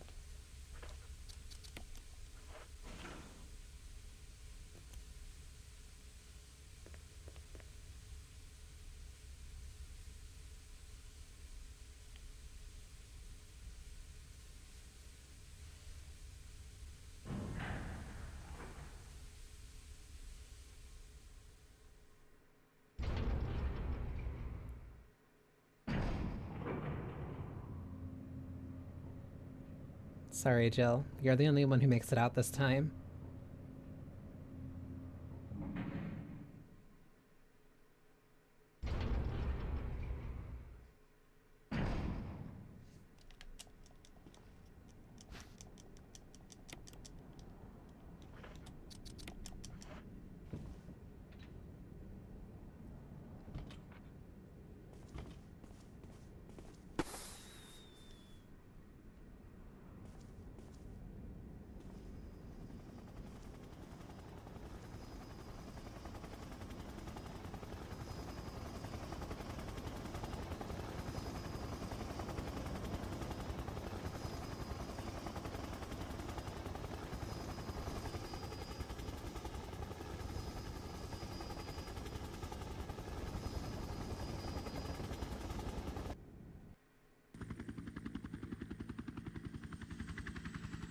Every woman for herself.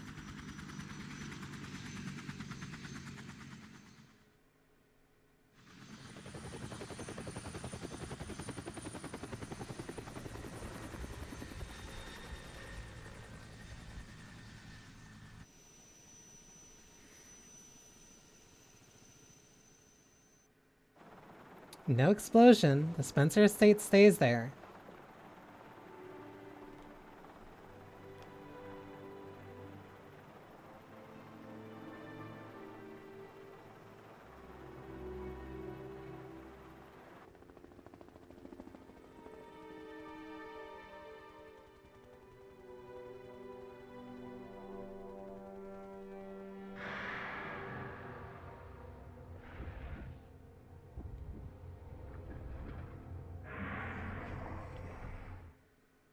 But the tyrant still lives.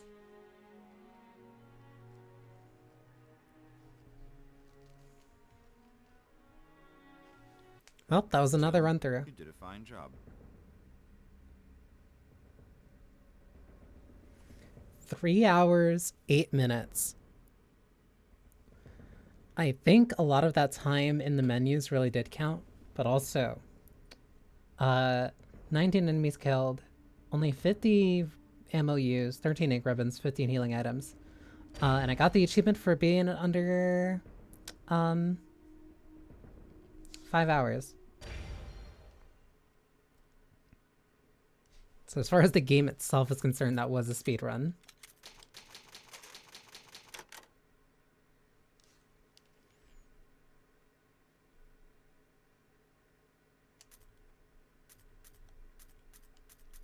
Once again.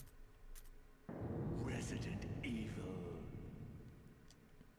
New costume has been unlocked. What is this?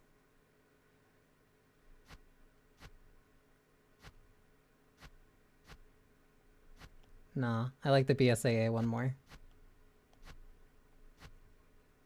But I also like her classic one.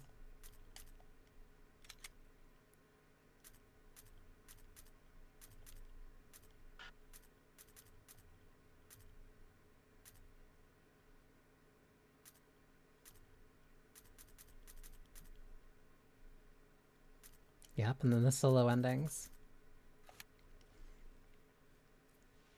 Yeah, no, that's RE1 again. Damn.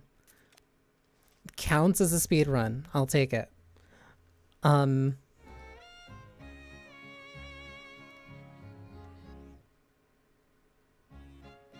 Finished the game in 5 hours. 7.1% of players have this achievement. Finished the game without saving anyone using Jill.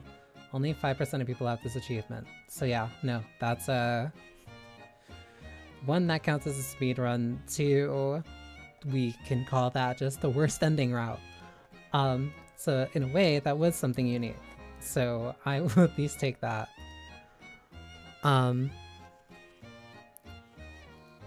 And I would finish like right as ads are about to start, which means that I finished right at 4 hours. So that means that there was like an hour kind of distance. I'm upset that I really missed that MO desk. That actually makes me kind of mad, because like I did want to save Chris at the very least.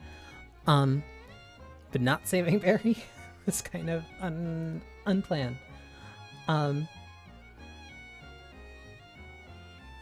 no, I don't think that was I don't think that was too bad. Either way, I'm gonna let the ads play, and then I'll figure out kind of what I'm doing. What I'm doing for like the last. If I'll go for like another hour, maybe. I'm not sure. Either way, be back in like 3 minutes when the ads are done.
Okay. Now the hard part, figuring out what I'm gonna do for like another hour.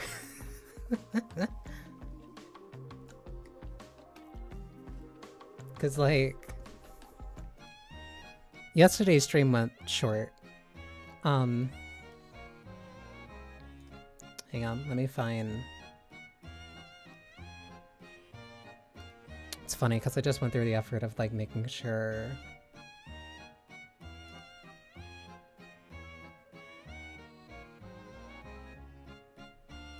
like all the audio channels and stuff were clean like yesterday. Not even yesterday, just like earlier today.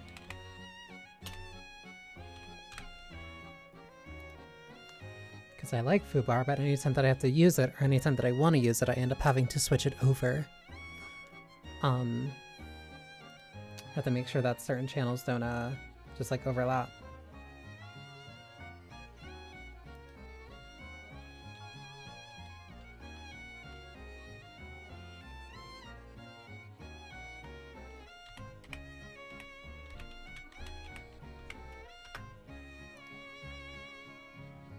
Mostly because it'd be pretty annoying to hear the just chatting music and then also hearing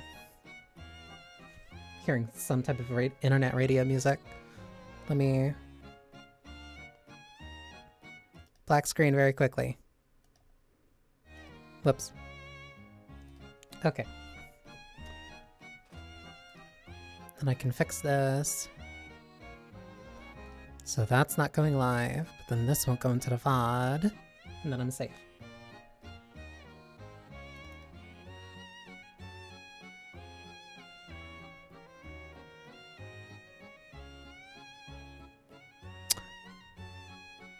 Wait, it's not coming through. Oh, that makes me think that something definitely happened with the audio. What that something is, I'll have to figure it out.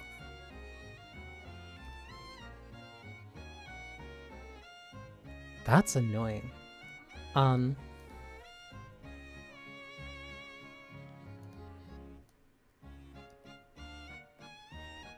Well then, no foobar then.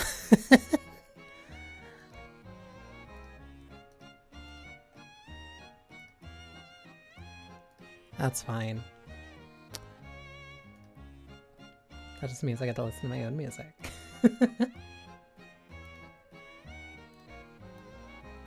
But I guess like to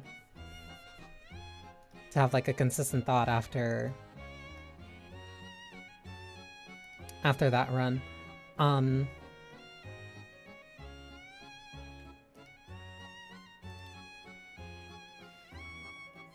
think doing some of that stuff was cool. Like, hang on, because if I kept seeing that, that was gonna annoy me. I think being able to see and just kind of like do some of that stuff, like, is kind of cool. Like, I think the two, I want to say, like, most interesting things that I did during that were the Lisa Trevor fight, and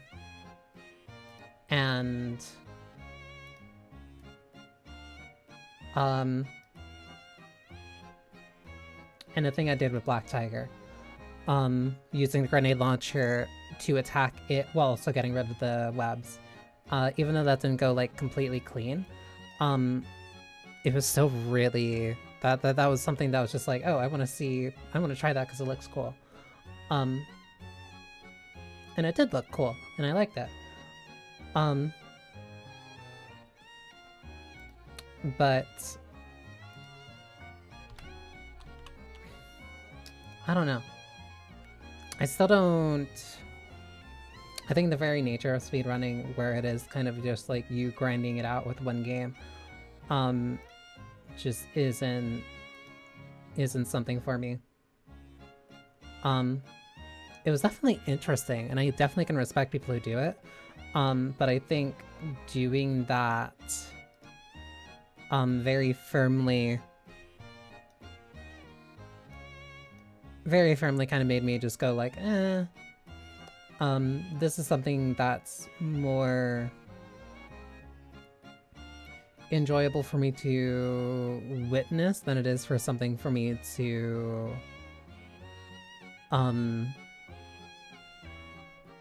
do myself. Like SGDQ. Or GDQ, SGDQ, like seeing games that like I know of to like a competent degree. And then just seeing kind of like, oh no, this is what a speedrunner does to like minimize something that's very annoying in more casual playthroughs.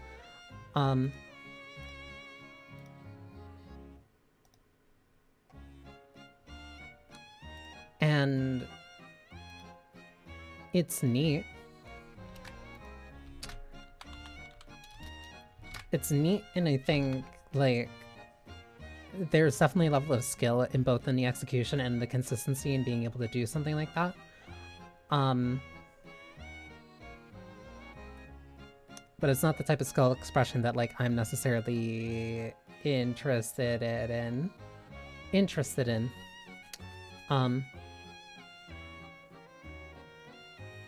Not even like in a bad way.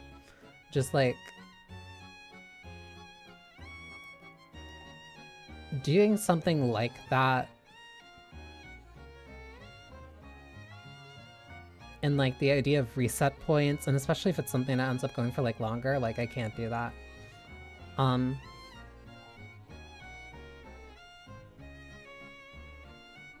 think I said it before when I was like doing the neon white stuff, but it definitely is kind of like my own neuroses that gets more in the way of me doing that than anything really. I'd much rather just grind playing like online games. Either online games or like a rhythm game or something like that. And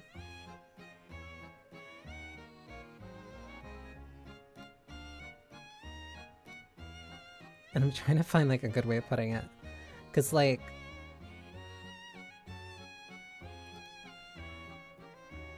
I still feel accomplished doing it. I especially feel accomplished in the fact that like I was doing it with a self-imposed restriction of only doing it on tank controls. And like I was still keeping pace. Well, keeping pace as in like I could keep up with what the video was doing.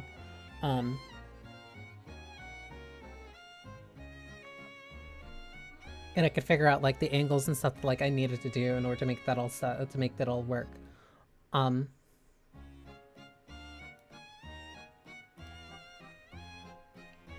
And I think from that, I'm still very... I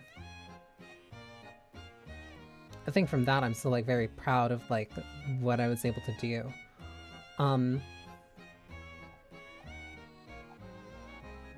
But I don't think I'm gonna be chasing leaderboards.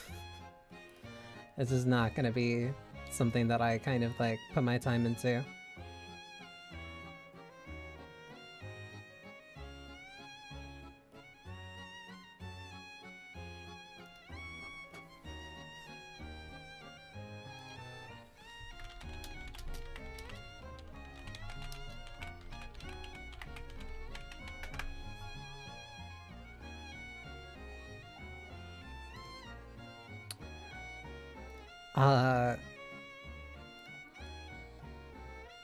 I think challenge runs and stuff like that I'd probably do. Not... How do I put it? I think doing that more than anything kind of like got me to think about that. To think about doing challenge runs and stuff like that. Yeah, I got Field's Hand. I've been getting closer to what is current endgame for Enfield, so like... I've been feeling myself able to kind of like chill it a little bit. It's still putting I'm still putting like time into it, but like I'm getting to that point where like, okay, I know what I'm doing. Challenge runs are so cool for games. It would mostly have to be like self-imposed things that are like fun Because, like, I'm not even sure I would call, well, I guess calling, yeah. I was gonna say, like, I don't know if calling, like, Resident Evil 4 with only a pistol challenge run, but I guess it kind of, it kind of is. And, like, I thought, like, it might not really be. Because, like, I did that once before, and, like, I didn't feel necessarily held back by it. But that's more the fact, just as, like, I am used to Resident Evil 4 to that point. In the context of something like that, challenge runs are, like, of course, like, really interesting, and that's kind of, like, what people do it. Knife only RE4.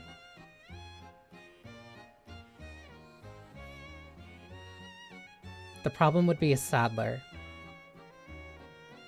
Not Sadler, Salazar. Salazar is, like, the only issue that, like, I can't think of how to solve that using knife only. There's also only a couple of spots where, like, you would need to use a gun to shoot something. But, like, if you bend the definition to be knife only in terms of, like, dealing with enemies, or, like, that is mostly possible. The only thing I could, like, really think of that would be an issue would be Salazar. But that's, like, something that only comes out immediately. But, like, I know people have done that. I know people have done that. The knife strat is a very useful way for beating Krauser, even just kind of, like, casually.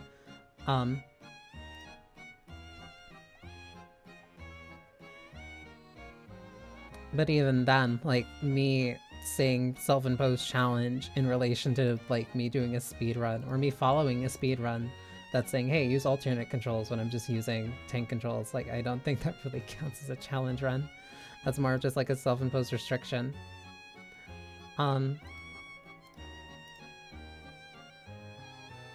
I'm also... Sorry.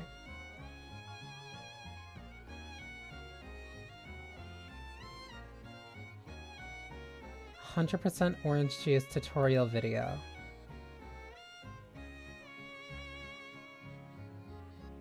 What do you mean? Why do you now have a tutorial video? The game's been out for over a decade.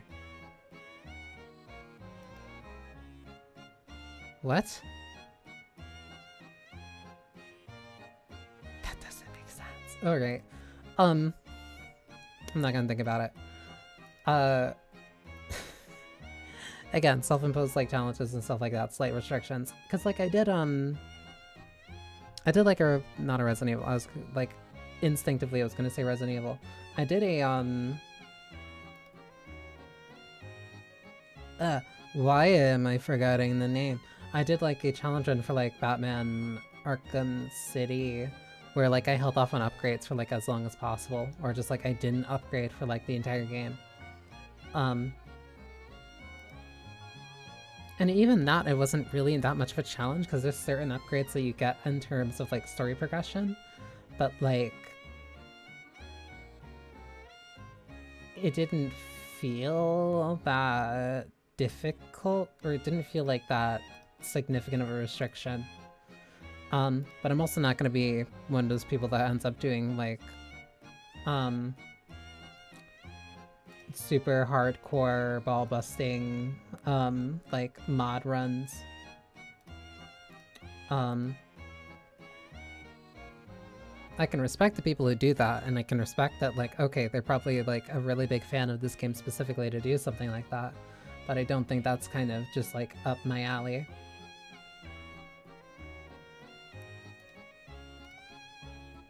And, like, I keep trying to... What's a good way to put it? I keep trying to find what is up my alley.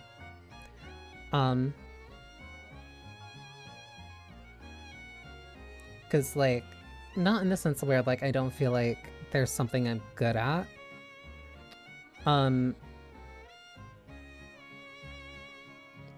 Like, I think my ability to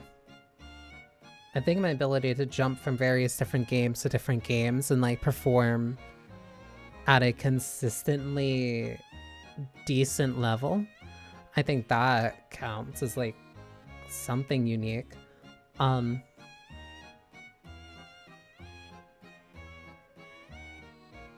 And like, I don't mind the idea of kind of having certain games that I play more than others. That's why I like certain gacha. That's why I play some online games. But like,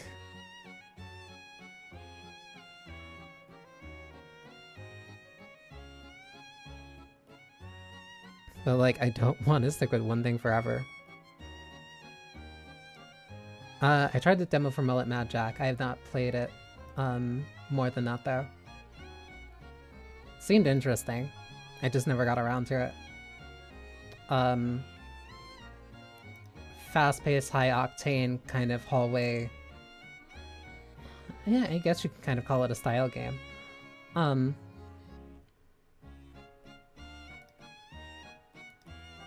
Like visceral type of kind of speed thing.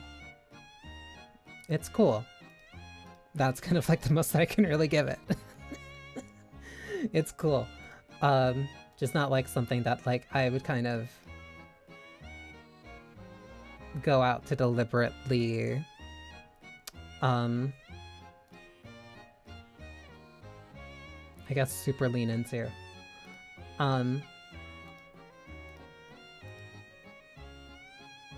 And like again, that's like me trying to like figure out kind of the things that like would be like I don't necessarily have a niche. Or at the very least, like my niche is the fact that I don't have a niche. Which isn't even a niche, that's just me being variety. But then what does that necessarily mean, like, in the context of even just, like, other variety streamers? Like...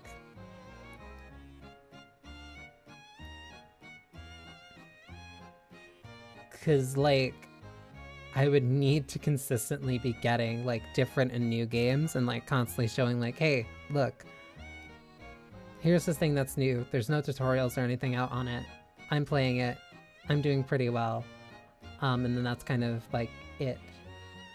Not in a self-disparaging way, but like,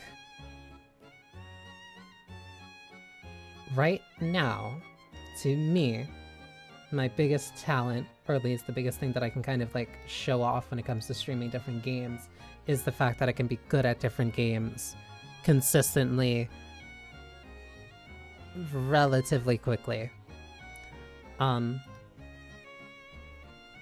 Like I climbed to 50th on for NA for Unbeatable, and like I hit 10 star like relatively quickly.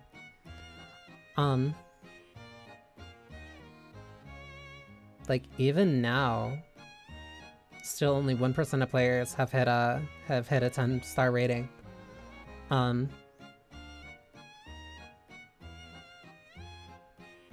like not only that, I'm an 11 star. I'm an 11 star. So like anybody that's like around me or higher than me, like yeah, I fell off of the leaderboard. Cause like I'm not consistently playing and I'm not really kind of pushing higher. And like the ones who are the ones who are climbing the leaderboard, and that's like fine. Cause like no, I hit 50 NA on my relative peak. And I was also still top 100 global. And that was relatively quick, like after the game came out. Like I was doing well and I didn't even fully understand like how critical really worked. Even now I like started actually figuring out like, oh, I have to look at the line a lot more. Like in the, like on the circle is perfect, in the circle like right at the line is critical.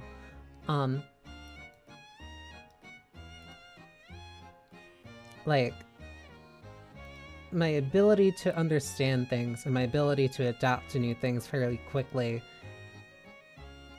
is my strength, or like is my like is my kind of like specialty, I'll say.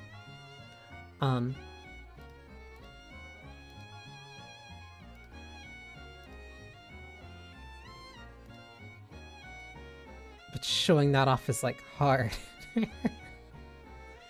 Showing that off is hard. And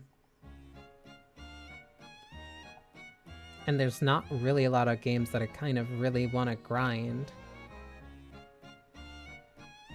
Like, the only two that I did, like, put time into grinding fairly recently were Unbeatable and Marvel Rivals. But then after I grinded in both, that's kind of when I just, like, I went, okay, and I took a break.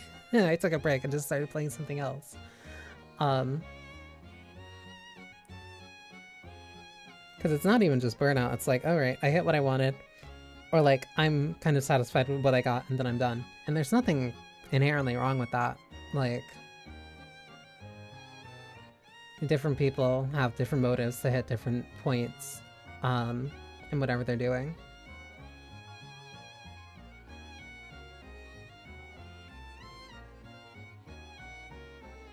But I guess the conundrum I'm coming up with, or at least the conundrum that I'm running into, is what about that is interesting?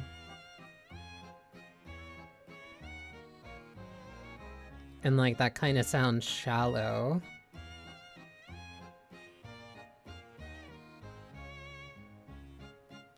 Because it's like I'm giving myself one little bit of a compliment, but then at the same time taking immediately away.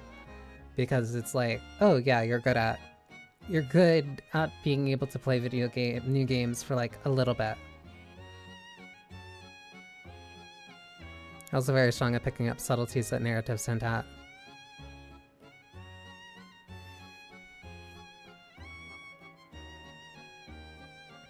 That too, but that's also like...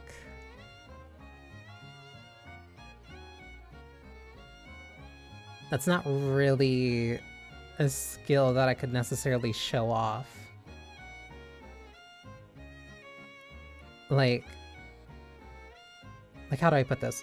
Like, when I was playing Apex, or at least when I was like streaming Apex, and no, when I was even playing it too, like, no, I could get I got pretty good clips every now and then.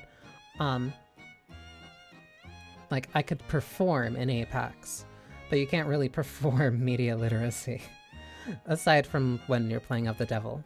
But that's different. But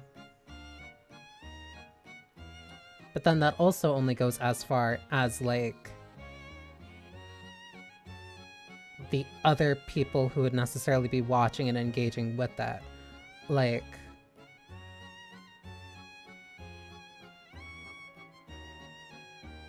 I think that really kind of, like, hit me when I was watching other people play Silent Hill F, and, like,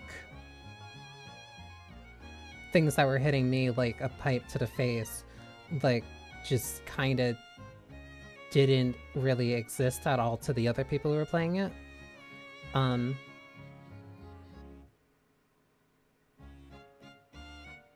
It's like Bloodborne madness, Bloodborne insight, where where only the person who's able to see it is plagued by the monsters, but then everybody else who doesn't see it, like, oh, I'm just gonna walk to the church today. I don't know why you're staring up at the bell tower. Nothing's happening there. Why are you scared of getting close to the church? Just go in, it's normal. And because it's gonna be very easy for somebody to take that out of context, that is not just me saying like, oh, look how much smarter I am.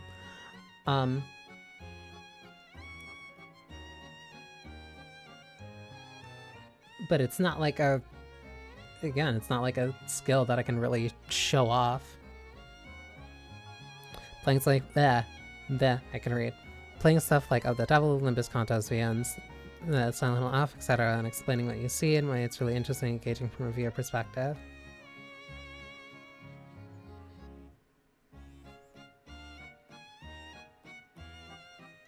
To play devil's advocate to that. And I'm not saying that just to give myself an excuse to kind of to rob myself of a compliment again.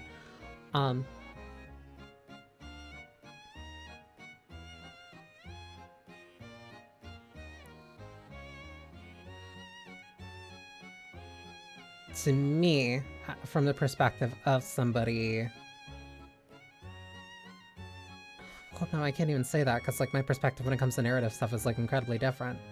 Because, like, I like being in the weeds of that thing, like, not necessarily immediately, but, like, to me, the fun part is engaging in something and just, like, if it's a narrative that is making me think, it's, like, the work after. Not even necessarily the work after. I think actually, this is a good example. The Silent Hill F video that I put up on my YouTube. Link to which is down below. Like, a lot of that was assumptions and stuff based off of what I had seen after... I think that was after the first playthrough? And, like, me picking up some of the stuff that was, like, now present there, and, like, me kind of picking things up and, like, figuring things out from that point on.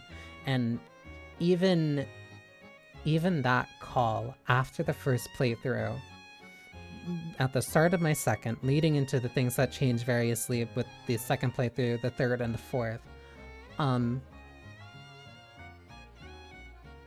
lot of the calls that I made there were very accurate. Not all of it. Not all of it was like 100%, but I think I got like...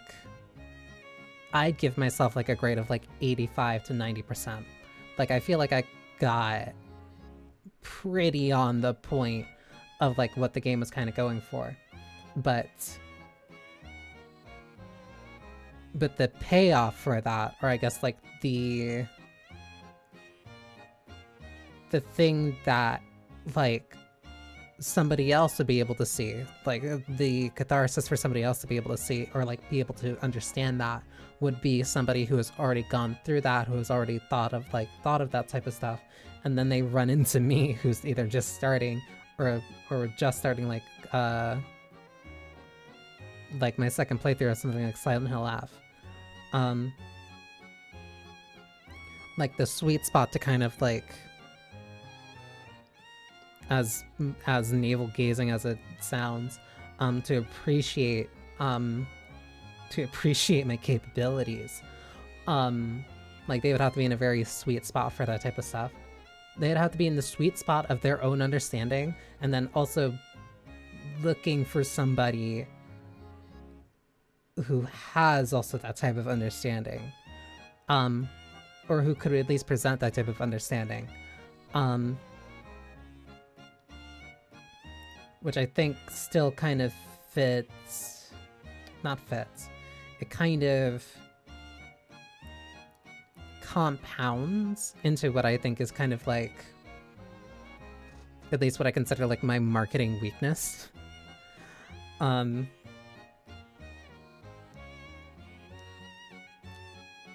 Where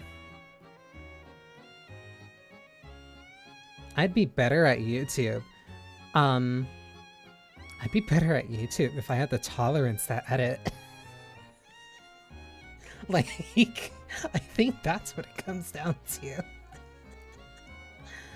I'd be a lot better on as making YouTube videos and stuff like that, but I hate the editing process.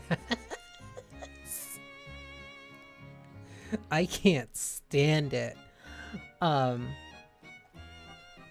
Because in the middle of editing, like I constantly think about like, oh well, I should revise it so it's actually like this, or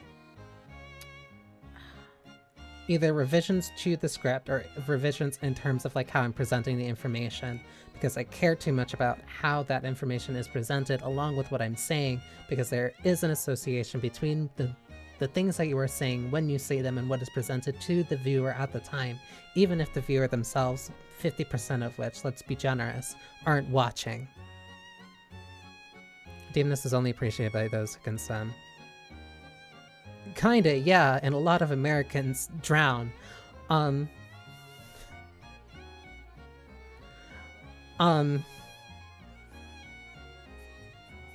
that's kind of a hard part when my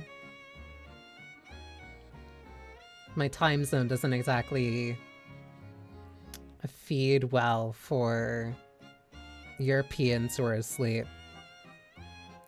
My Japanese is still garbage. And like right now, like what, 10:30 p.m. 10:30 p.m. EST. Prime time. People are gonna be tired after work. They wanna come, they're gonna wanna like watch like a stream to hang out, chill out, not really think too much. Then here I come with a plucked chicken arguing about the nature of man. Not exactly conductive for like casual viewing audiences.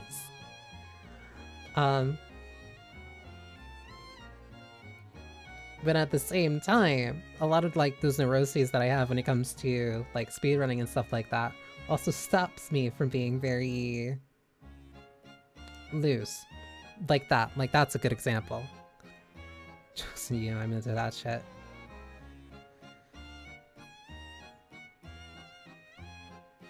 I need to stop like instinctively saying the exception that proves the rule. I keep using that quote too much.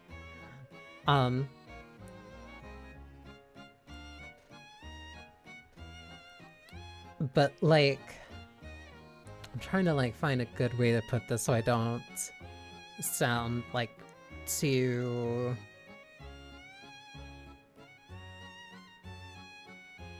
negative. I was gonna say pedantic.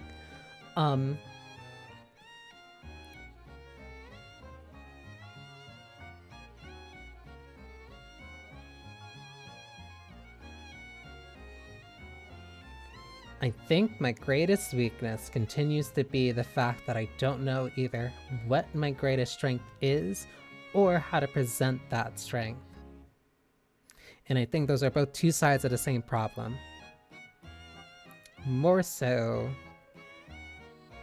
in the fact that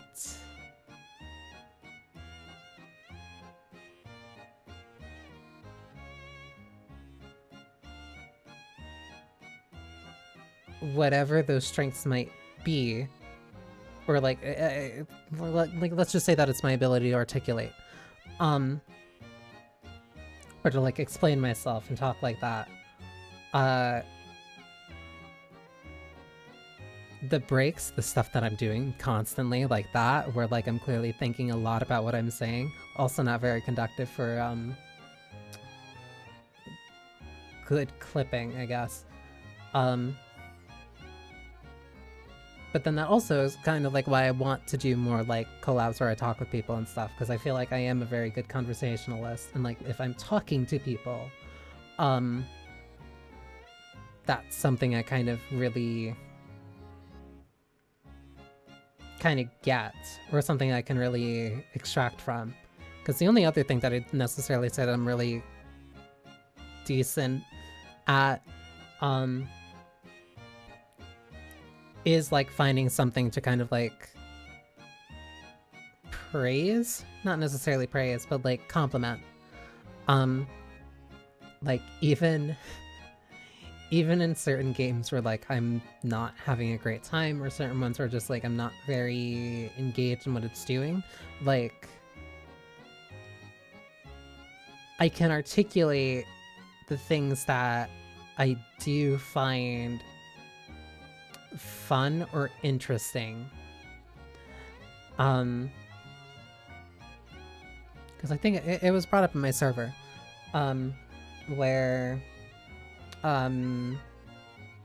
someone said that like it is really difficult to explain why something is like good, and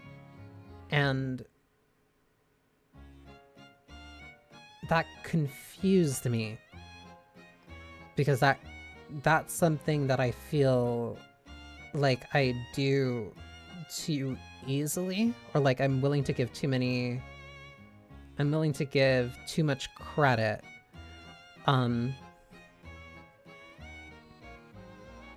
or like trying to understand, or giving something like halfway, or trying to meet something halfway. Like what was the thing that I was saying? What was the thing I said before?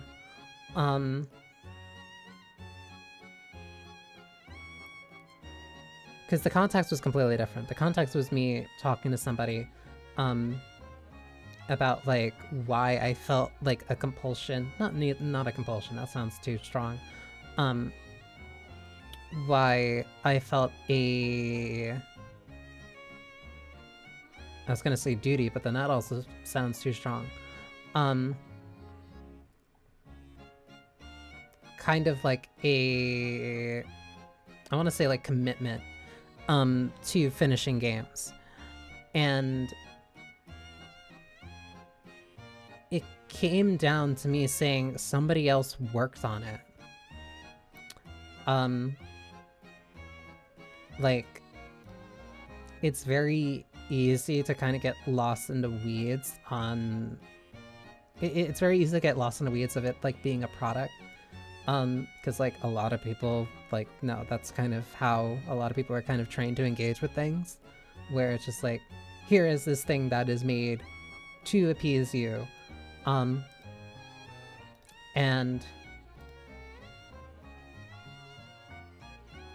that's not necessarily wrong, but it's also not necessarily right. There's a quote from Pathologic 2 that I keep bringing up Pathologic 2. I wonder why I like it. Thank you for the resub, Lou. There's a quote from like a very, very obvious developer kind of like insert. And the line is, 5 years of my life, several hours of your leisure. And I had been thinking about something similar to that before, but then seeing that kind of just thrown in my face is like, no, yeah. Somebody spent multiple years of their life working on this, regardless of if you like it or not. That quote sounds like it came from a novelist. Hey, Pathologic 2 is an incredibly well-written game. I need to get to Pathologic 3. I keep praising that game so much. But like no, all creative work or anything that somebody makes like is made by a person, or it is made by a group of people. There are people who are putting effort into that thing. Nobody makes something with the intent of it being bad. Like, you don't make something and hope, man, I wish this annoys and like pisses off a bunch of people. Like, you might make something out of spite, something like to indirectly make somebody mad about something in relation to you, but you make something and you put it out there because you want other people to enjoy it in some way. And like, if I'm enjoying something, I feel like I owe it to those people who put that time into making that thing. It doesn't matter how long it takes for me to beat or finish it or like complete it in whatever way that I want to. It's not going to match the amount of time, effort, and stress that that person went through to make it, to even do like the small thing that they did to make that game work. And like, it's that little bit of consideration that like, not even little at that point, it's a lot of consideration that I end up like projecting into the things that I play or the things that I watch and listen to. Because like, I don't know the amount of time and effort that went into it. Like High Guard, I don't know the amount of time and effort that went into it. The last time that the developers who worked on that game are working on that game, last time they stealth-dropped something, it was Apex. And that thing has still been around for now over 6 years. Like, it's a cornerstone of EA's brand. There's a bunch of streamers, a bunch of careers have been launched because of that game. There's been a lot of imitators. Like, those people worked hard for something like that, and they worked hard again for something like High Guard, and all because you didn't know about it until like a couple of weeks or months ago, it's not like it was just spawned into existence. Like, people put time and effort into it. And even if it dies, which sucks, but it's not like that's what their goal was. They didn't want to make a game that a bunch of people are panning and hating. Like, that's just what happens. Sometimes you make something with your best intentions, but then it's just not what people want, and like, that's what happens. So like, it's really easy to come up with different reasons as to why something is bad or why you don't like something. But it's a lot more difficult to concede and say, well, I like it because it does this, or I like it because it did this. Because then you're putting stake in it. You're putting stake in that thing because anybody could come up and just say, well, it's bad actually because of that thing. And then suddenly you're on the defensive because you like it. Like, you have to defend anybody and everybody has to defend the things that they like now so much more than like ever before. And it can be for like innocuous, like insane small things. Like, I like mainline Resident Evil games, because most of them, like, has a playable male and female character. Like, that's something small. That's something small, and it's just like, I like that. I think it's neat. And I think that's like something small that just like adds a lot to like the game. Or not even that small, considering that there's a lot of multiple playthroughs and like different route changes and stuff like that. That's a lot of work to put in for something like that. But then somebody else can come by and just say, well, they could have made the game twice as long and even better if they just cut out the other playable character. And like, sure, maybe, I guess. But like, I like what they did instead. Like, why do you have to put me on a defensive? Because I like the thing that is like how it is. Sure, anything could be better if it isn't what it already is, or if it wasn't what it was. But like, you're just constantly looking at the potentialities, and that's nonsense. Of course, an idea can always be better than like something that's actually in reality, because it's in your head. It doesn't have to be like, it doesn't have to meet like expectations. It doesn't need to address any type of compromises. Like, you're pitching an idea to fight something that's actually real. Like, cool. Hard work. Congratulations. You won the argument by showing us, yes, your fantasy world is better than what is actually here in reality. Big points up to you. Here's your Reddit karma.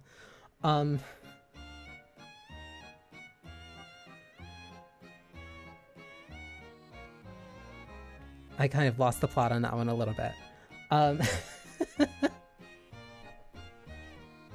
But like, yeah, like, no, there's a lot of different ways that like people just have to defend the things that they like now, or like anybody has to defend anything for being slightly positive, and it's like, what's the point?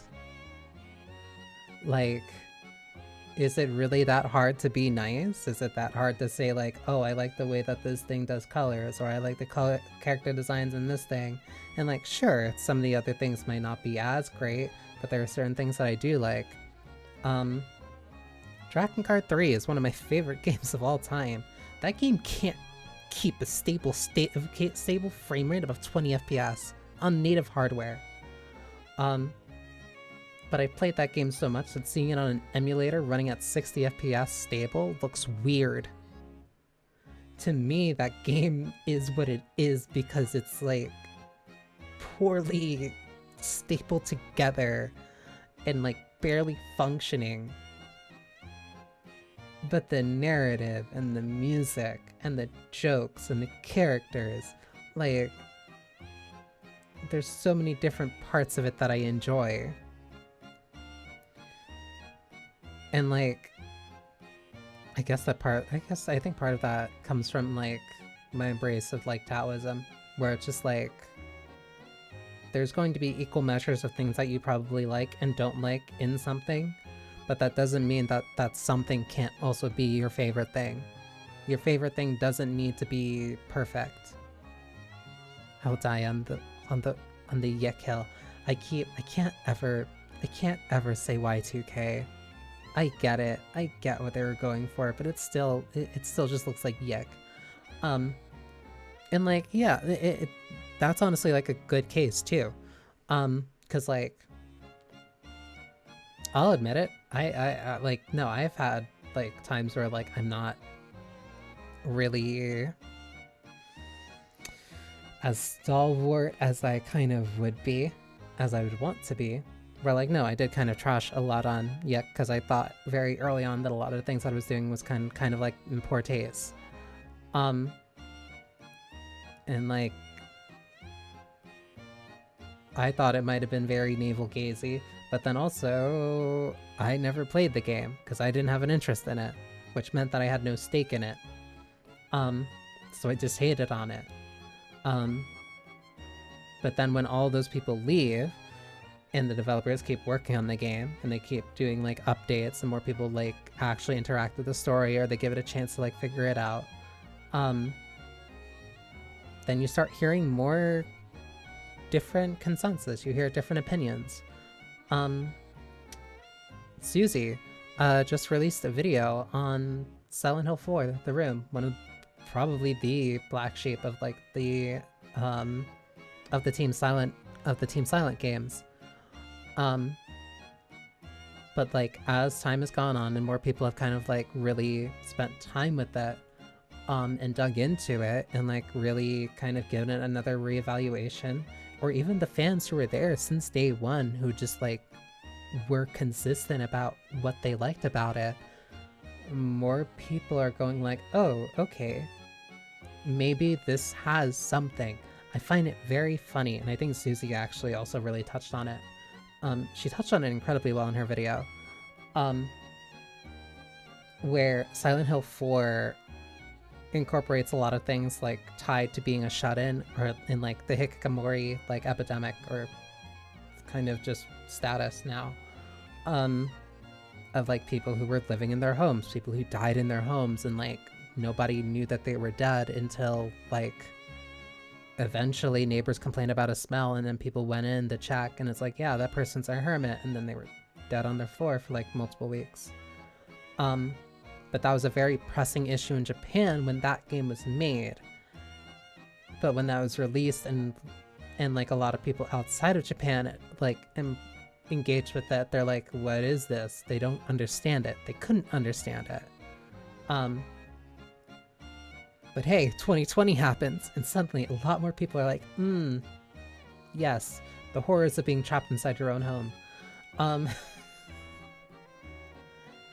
Because like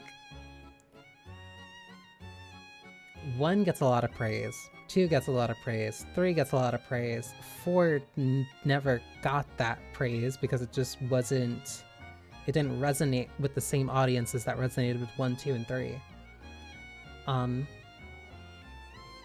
there's a lot of games like that, there's a lot of movies like that, there's a lot of music like that, that just some people are gonna resonate with more than others, and that's perfectly fine, but that doesn't mean that there's nothing to really kind of get or gain from it. Persona 4, I love that game. I love vanilla. I hate the fusion system. I can't stand how fusion works in that game. I also hate, like, no, that game has like a 2 to 3 hour intro. That game's long, and I was thinking like, oh, is that really, like, is that just a Persona issue? 3 isn't as long to get like the ball running. 1 and 2 get you immediately into it. Pre-SMT4 fusion. Yeah. It's bad. It was bad. that's why I'm also very curious of like the P4 remake, because I'm wondering like, because the biggest issue that that game still has, and that a lot of people still remember, is the literal 2 to 3 hour intro. Because like I love that game, but like there's a lot of downtime in that game, and for some people like that's a good thing, for some people it's a bad thing. Depending on when I'm playing it and when I want to play it, that can be a mix, because sometimes I want to do more of the dungeon crawling, sometimes I want to do more of the hanging out with people. But depending on where I am in the game when I get to that point, that variance happens a lot. There are some of the S-Links that I don't really like. The S-Links can kind of take a while to like really open up, and I think that's more of an issue with 4 and 5. I think especially notably with I get it, it's like tied to different systems and stuff like that.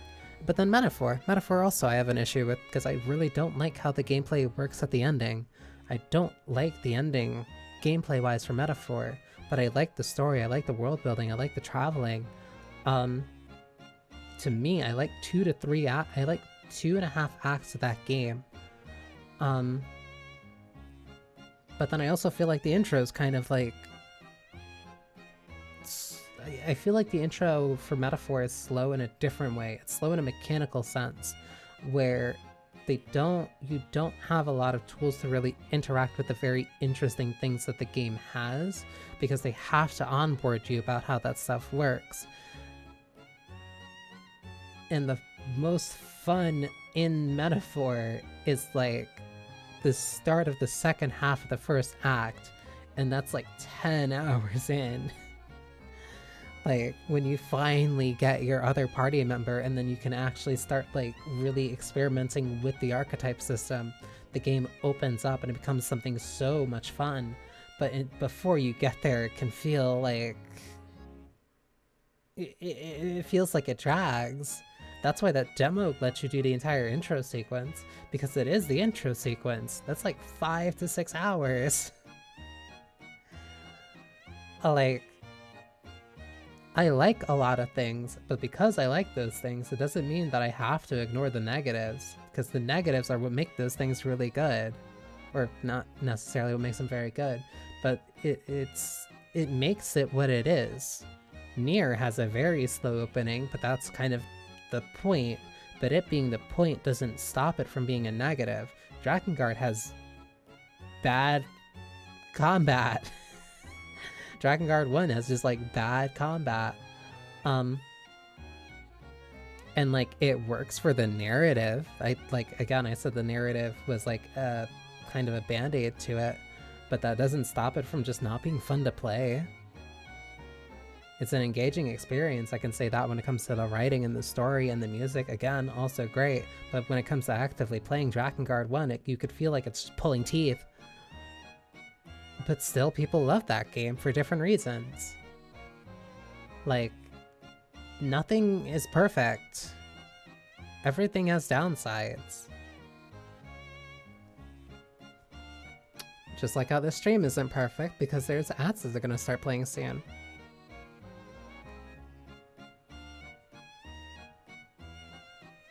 Actually, where's my water? Ari has bad movement on purpose. The tank controls are important to the experience.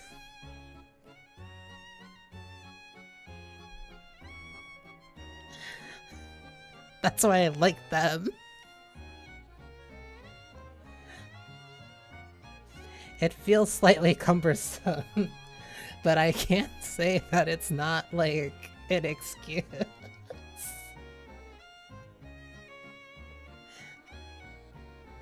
It's claustrophobic, it's hard to move, you can't tell what you're aiming at, you can't tell why aiming upward when the enemy's 5 feet away from you makes their head explode.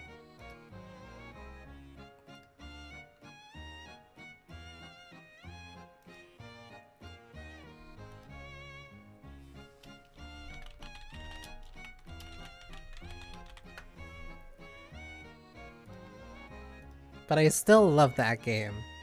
I still love the franchise. Also, the ads are hitting. So I can BRB, but I'm still here. I'm just standing up.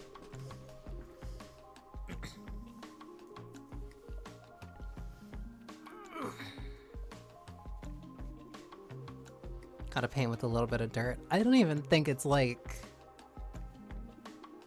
It's not even intentional. It's just like... The can of paint they have is something that they had with, like, in their garage. The top was already loose. A little bit of this stuff from the ceiling fell in. You don't know why. You're not even sure if it's meant to be that color. You can't tell if it's like a mislabel or whatever, but you still know that you gotta paint with it. And then by the time the polish is done, you're like, that's not what I wanted it to look like. But fuck it, I guess. We can't go back. I can't return the bucket of paint. The warranty's been off of it for 5 years.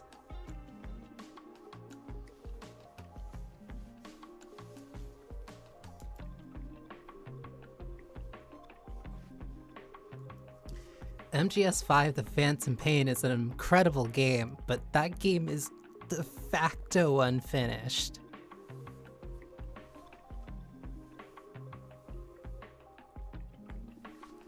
And it's still one of the best open world video games I've ever played.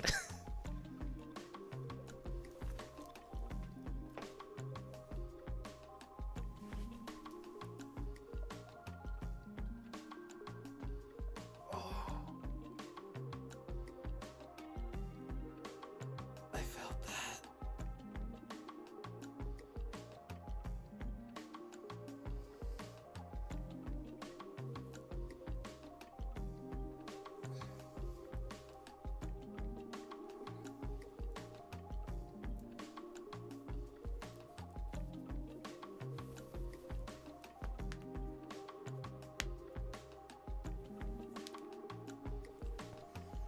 Death Stranding 1 is monumental for very different reasons.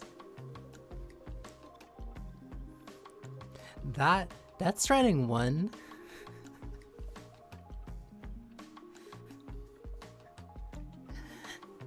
Death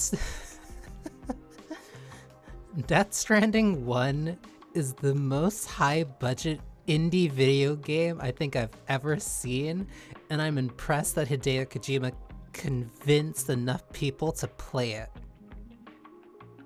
He tricked people into playing an indie game.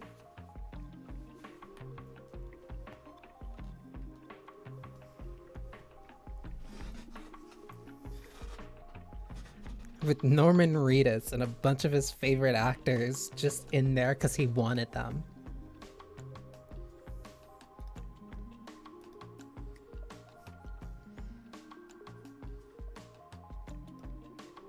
Genuinely masterful.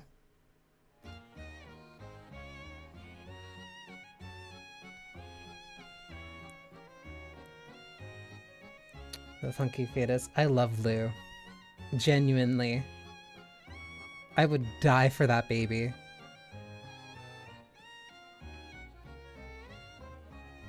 I have a long conversation about gameplay and time whenever you play 2. I want to play 2. I want to play 2. I want to. I really want to. And I also want to see what the new thing he's working on is. Like, you shouldn't believe and you shouldn't lean into auteur theory, but at the same time, it is kind of funny. It is funny kind of just seeing like, alright, what if we do give him more control? And then you just keep getting Moby Dick references. And you're like, why? We can't tell if you're Ahab or Ishmael anymore.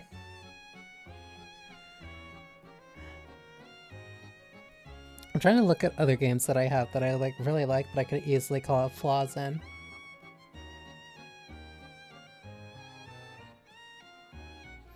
FF13.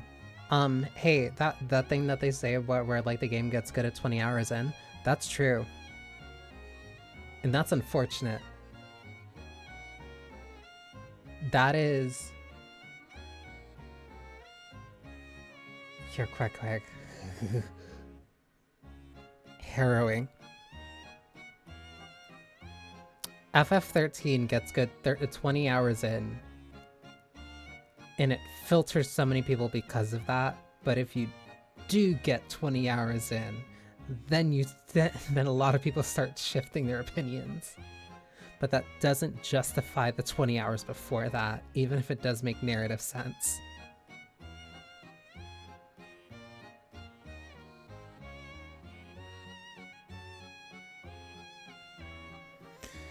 I like Valkyria Chronicles, but I think the way that it handles the racism stuff is very heavy-handed and done in a very anime way, which kind of really heavily detracts from kind of what it's going for. This is gonna sound just like I'm hating on anything random to anybody who comes in, but no, these are games that I like, but like I'm trying to give like valid criticisms to like each one.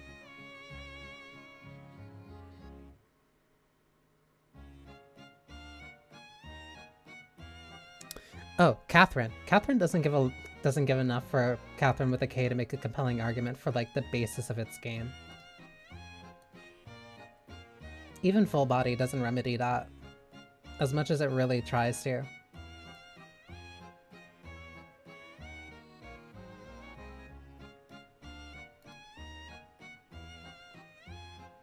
Hi, Tiagi. You showing up reminded me that I have to open up Uma for the temple. Thank you.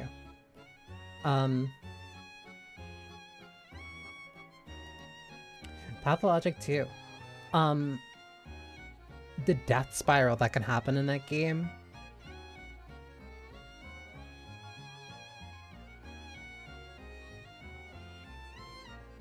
I applaud it, but at the same time, it is a poison that almost guarantees that you will have most people who play your game bounce off. Which is exactly what happened. A lot of people got filtered by like day 2, day 3. Before you even really had a chance to start death spiraling. Or I guess you could if like certain things happen.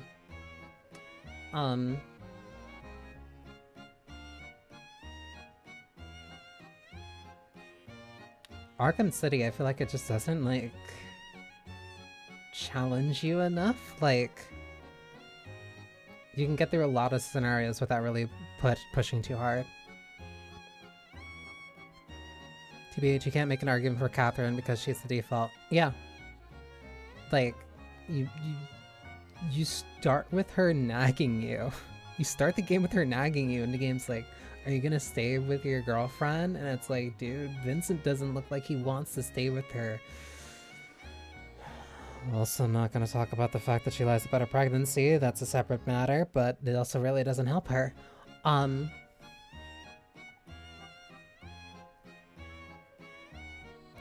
Devil May Cry for the other half of the game, just like, why?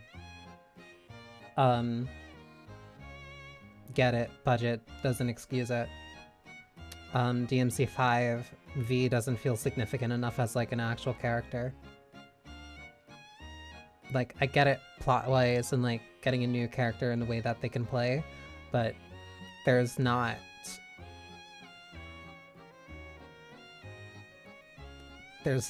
a lot there. Like, he feels more bare bones than Nero did in DMC4. 100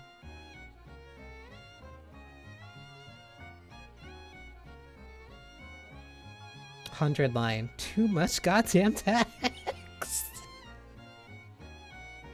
I've never gotten tired reading before.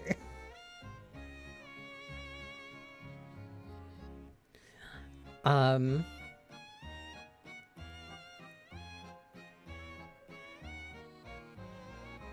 trying to see.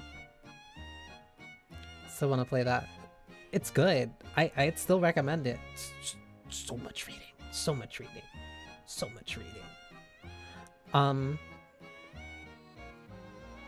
Nier Automata. The combat is weak. Like, it feels weird to like be at this point where like, because like going back to Drakenir, it feels bizarre. It feels bizarre to go from like Drakengard 1, awful gameplay, incredible narrative, incredible music, fantastic characters. Yes, I know what the party's comprised of. Drakengard 3, completely unstable. Like, that game, like, barely trucks along. Nier is relatively slow. Kinda takes half the game to really kick into gear. Automata, the combat is the least engaging. And that feels bizarre to say, because like, Drakengard 1 feels bad to play. Drakengard 3 is fun to play. But the gameplay, the game itself can't handle its own gameplay. This might be my bias. This might be a heavy bias, but I still think Replicant Gestalt probably has the best gameplay of of the Drakengard franchise. And that feels weird. Drakengard 3 would probably be better if it had a more stable frame rate. Automata, I like the chip system. I think it's interesting. I don't like playing as 9S. I don't like their style, quote unquote, but like the fights don't feel like there's something just lacking in the way that like combat feels in that game. I'm trying to find like other ones that I like.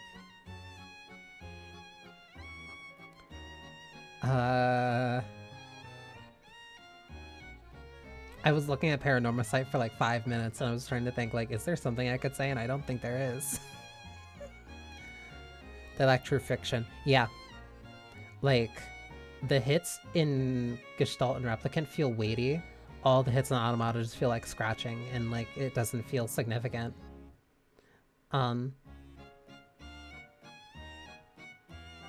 Resident Evil 4.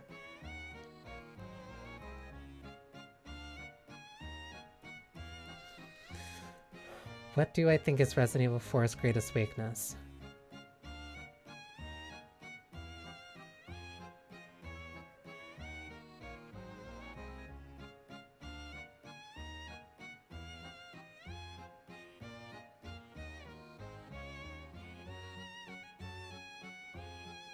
Part of me wants to say to QuickTime events.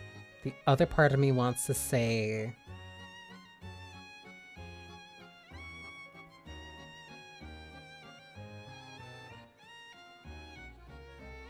I want to say like... I want to say resource management. Like... being too good at the game shouldn't make the game less fun. And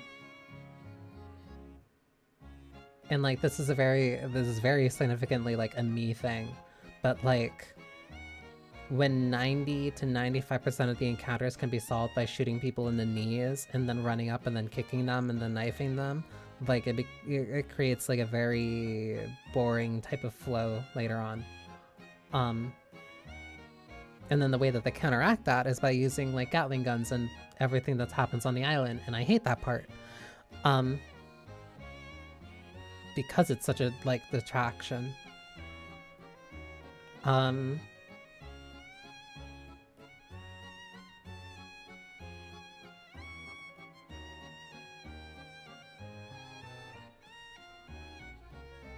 Like I can go through just like a bunch of games that I like and keep and like come up with something that I don't like about it. Like, it's not like it's impossible for me. It's not like I can't see what the flaws are. I put 100 hours into Night Rain. I still hate how Dark Souls and like FromSoft combat feels.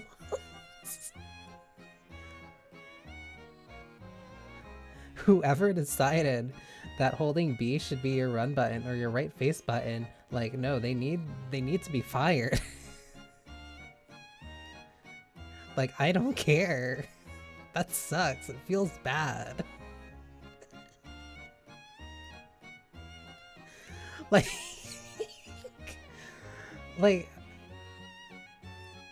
I don't know. I get it. Like, sure, is having a light attack and then a charged heavy attack so important that you just throw other things out there? Like, can't blame me when I fumble the controls with that setup. Like, it's so... It feels so just like, why?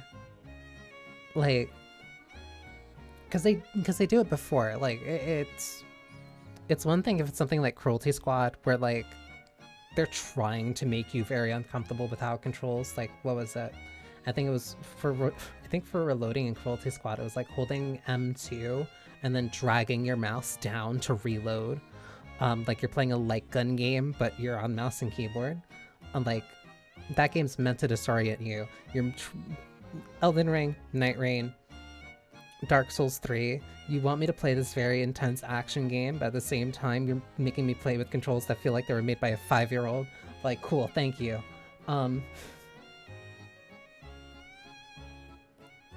I'll never stop being a hater for the Dark Souls control scheme. I think that thing has been a blight on gaming ever since the first game came out.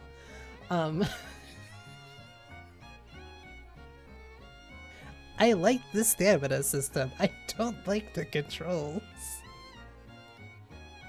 But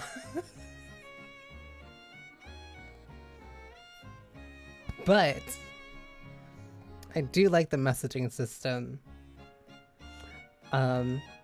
It's clearly got a narrative that like has very much resonated with different people.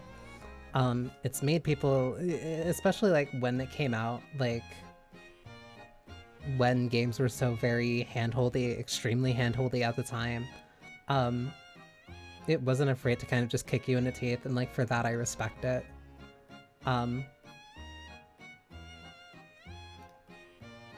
But still, like, that's not an excuse. But yeah, no, like you can play different things, you can have different experiences, you can have different preferences. Like, it's always easier to be negative about something than it is to just like try to be positive or find something to like about it. That's kind of why I've been a lot more, I want to say, loose when it comes to kind of my high horse. Not like I'm so very, not like I'm acting like I'm high above like anyone and everyone. But like I think I made that post on Blue Sky where it's just like I want to try like trashy gacha just because like part of it is morbid curiosity. Another part of it is just like I wonder what happens. I want to see.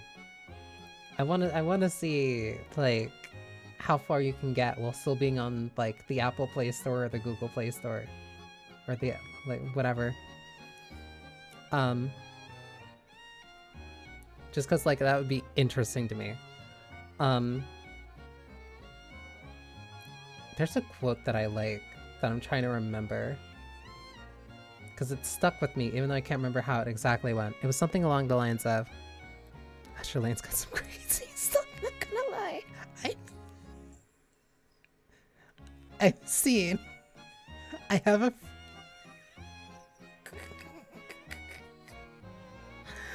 a friend who shows me whenever like they have a new unit or something.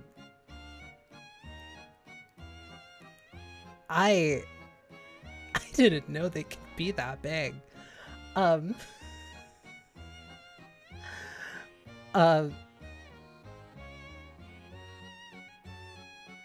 and like it's very easy for me and other people to like turn up their nose and go like, ew.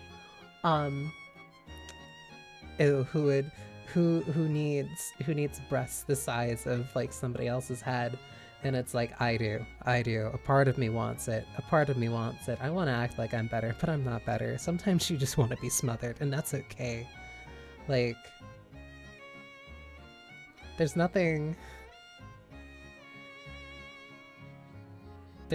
wrong with embracing a little bit of vice. Like, there's an appeal in knowing that what you're engaging with might not be the best thing. Ships need big assets, of course. Exactly. It's for buoyancy.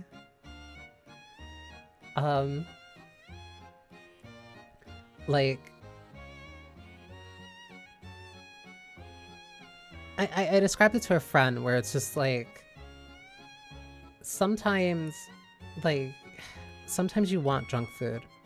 Like, you know it's not good for you. You know that there are better things for you, and like, you have no problem eating things that are better for you. But at the same time, sometimes those McDonald's fries like sound really good. Sometimes McDonald's Sprite is like really tasty. It makes your brain bubble the right way. And like, there's nothing wrong with it.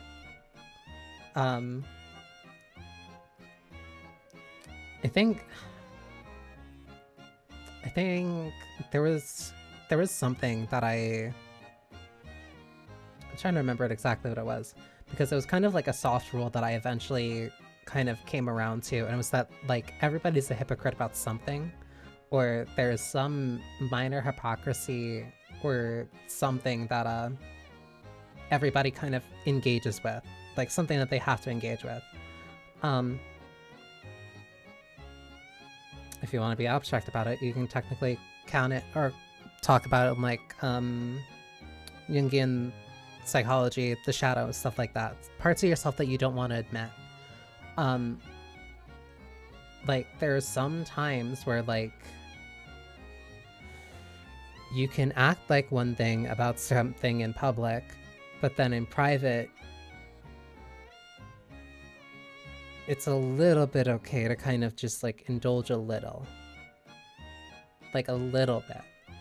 But it's about doing it kind of like responsibly and not being very reckless about it. I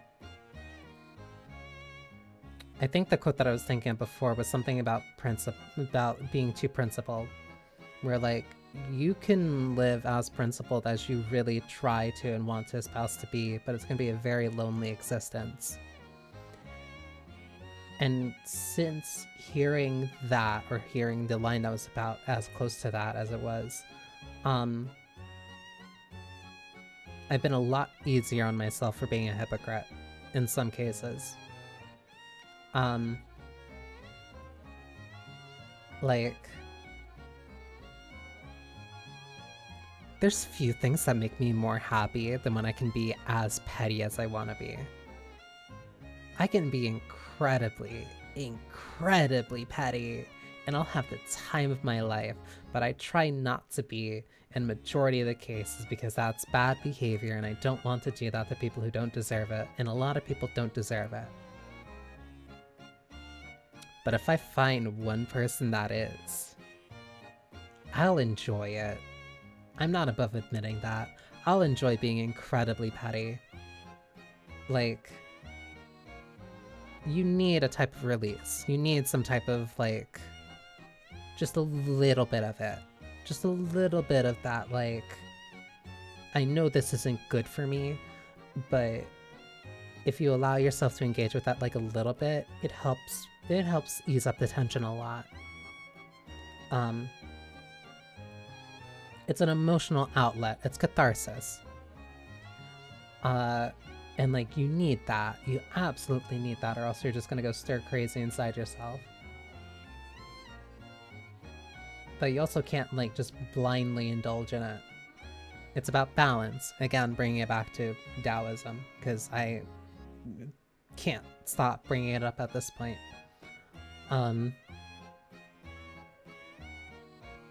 Every bit of something has a bit of something else in it. Or has a bit of its like opposite in it. That's why I really like that a lot of writing and stuff that incorporates stuff like that, parallels. And accepting bits of yourself, even if they are a little bit ugly. Because that ugliness is part of who you are.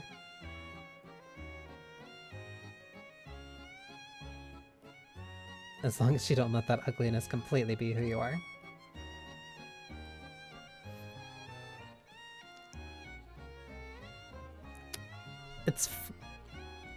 You know what? Now that I've actually kind of like went on that entire diatribe, I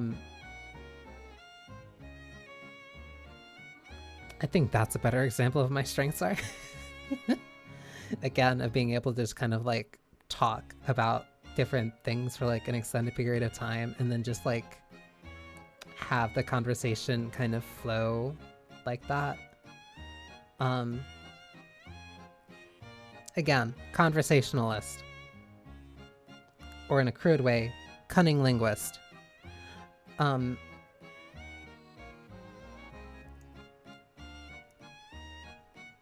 Like that, but that's also not something that you can't condense like 30 minutes to an hour of a conversation into like an hour, into like 30 seconds. Listen.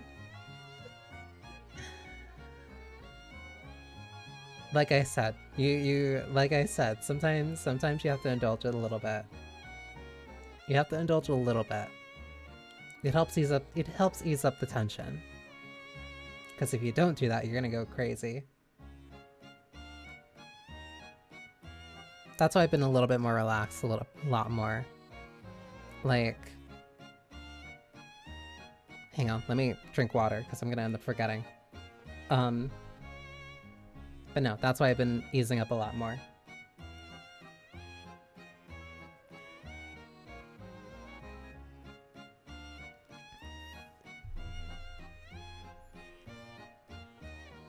I have no idea what you mean, Saidaku. I'm a very pure and say-so alchemist. I just like pretty girls, I like pretty women, and sometimes I like women with big breasts and I want them to smother me. It's simple as that. But that's why... that's why I've been... Hi, Cherry. But that's why I've been a lot more... less... strict on myself. Because especially, like, when I was starting... Not, what's a good way of putting this? Because kind of when... Yeah, when I kind of, like, more so started. When I put a lot more... When I was more fresh, I guess I can say, like, more out the gate. Like, I wanted to be... I had a very strict idea of kind of, like, what I wanted to be and what I wanted to present myself as. And I think doing that is what really... I don't want to say that's like the only thing that kind of like held me back. But it definitely didn't help. But like the more that I've been openly indulgent, both in terms of things that just make me laugh or just like able to talk about my affection for tentacles and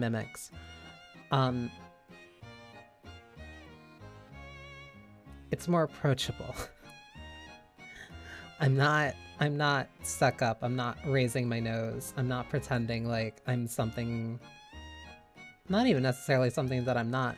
Like I'm not pretending that there aren't parts of me that are there. And the more that I've been able to kind of like engage with that, I feel like I've been a lot stronger. I feel like I've been a lot better when it comes to just like talking and being able to just like be more free flowing. That reminded me that I have to send something to you, Lena. Because I watched a video a good while ago. That was like talking about various strengths and different things. Like when it came to streaming. Especially on Twitch, where like a good God, what am I forgetting? Where like a benefit to streaming on Twitch is the fact that like it is very loose. You're able to kind of just like jump from category to category.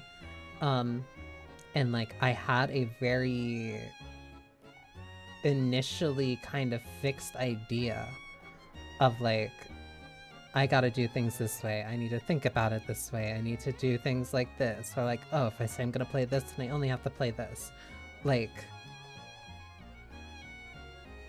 that just ended up kind of... I was very rigid. I'm better. I'm not gonna make the joke. I'm not gonna make the joke. I'm trying so hard not to make it. But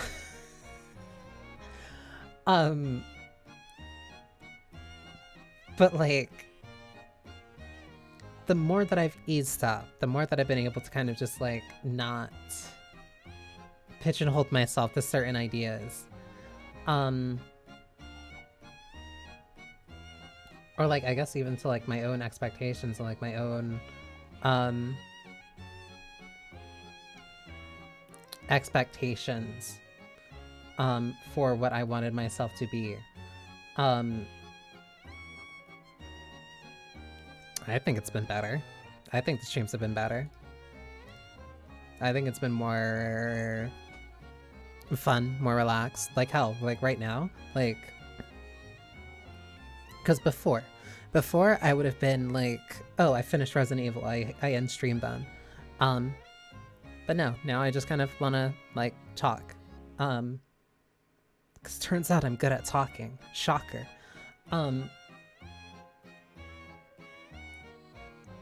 But like, no, I feel like that's been better for me.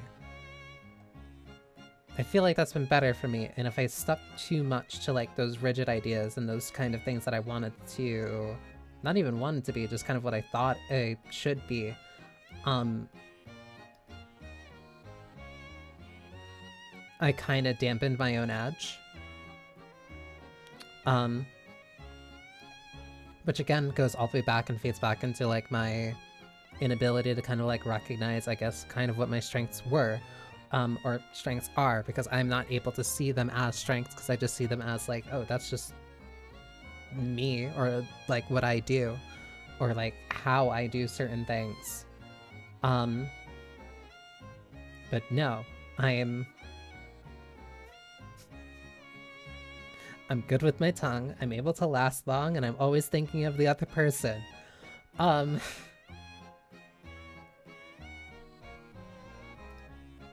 The more I've been able to be loose about stuff like that, I feel like I've improved a lot as a streamer.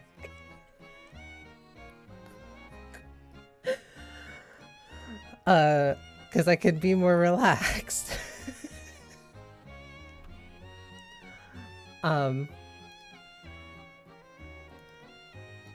But I can like be more relaxed, I can be more casual, I can be more authentic, and I think that's what resonates.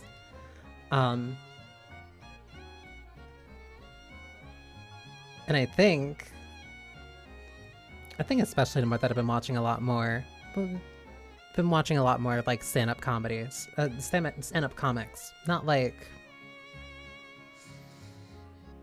anybody who was invited recently to like a very big public showing in a country that will not be named, but just more like actually good comics. But like the way that they structure like stories and the way that they tell them and the way that they can build up to stuff like that keeps people engaged. Like it works on multiple levels. And I've always like really respect that. That actually, because like I remember bringing this up to the person I had that long phone call with, where I end up drawing a lot of inspiration. I end up drawing like a lot of creative inspiration from various sources, like even in the context of like being an actor. Like no, me taking that poetry class, like that not to protect myself in some way. When I took that class on Japanese poetry, which is more of just like a history class than anything, it made me think about poems and performance in a very different way.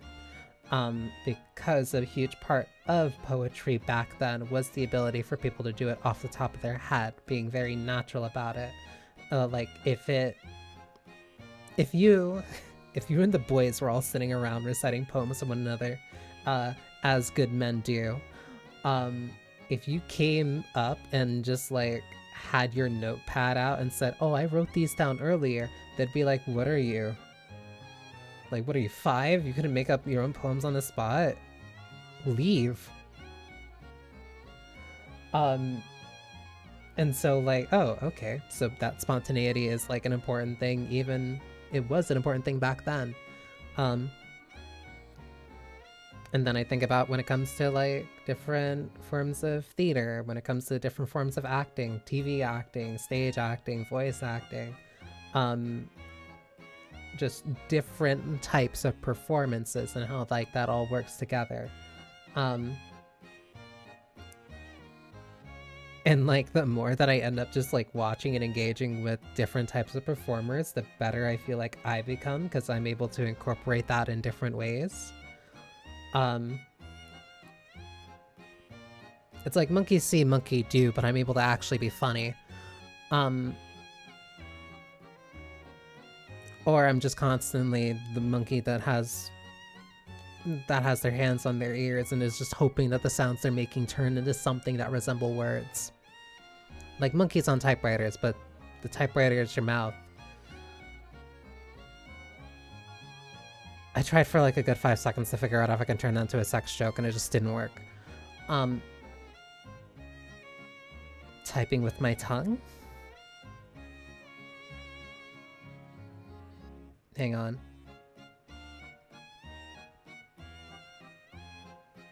Call me a monkey the way my tongue be typing on her writer. That's the best I can do. That doesn't even work. Typing one-handed. Oh, you get used to that. That's what like texting on your phone is for. I was gonna say that's what mobile is for. God, I hate that. Side tangent. I'm very mad that I have to like very specifically say like mobile gaming. Because we used to have portable, but portable is different. Portable is the PSP, it is your 3DS, it is your Vita. We used to be a culture. Playing a game on your phone. What are you, 10? That's really funny considering I'm just gonna go back and start playing arcades. Wait, I have Limbus Weeklies actually.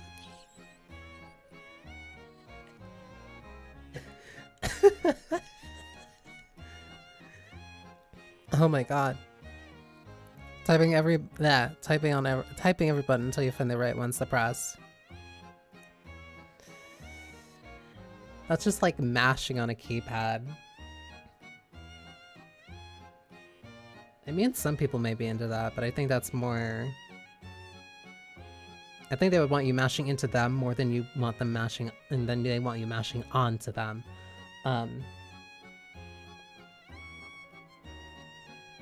Point being... Point being... I take various inspirations from...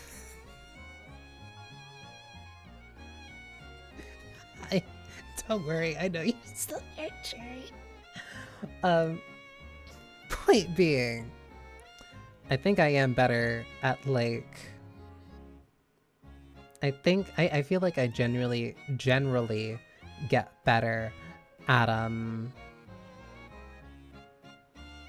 like, performing and being entertaining, or at least, like, being a talker.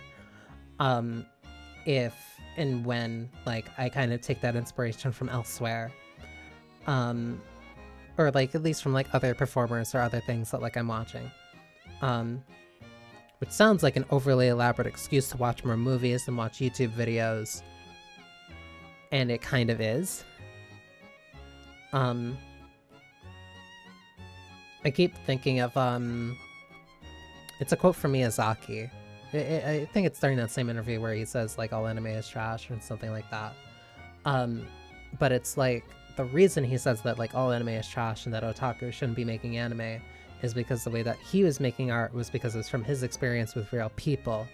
And again, that's why I really love that story from Yoko Taro, as, like, why he has those angry women in his games, where, like, he saw one girl who was super angry and knocked over an entire bike rack.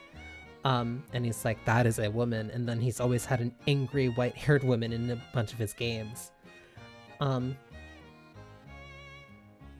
it's like that outside inspiration. Like, it brings life, it brings perspective into, like, what you do.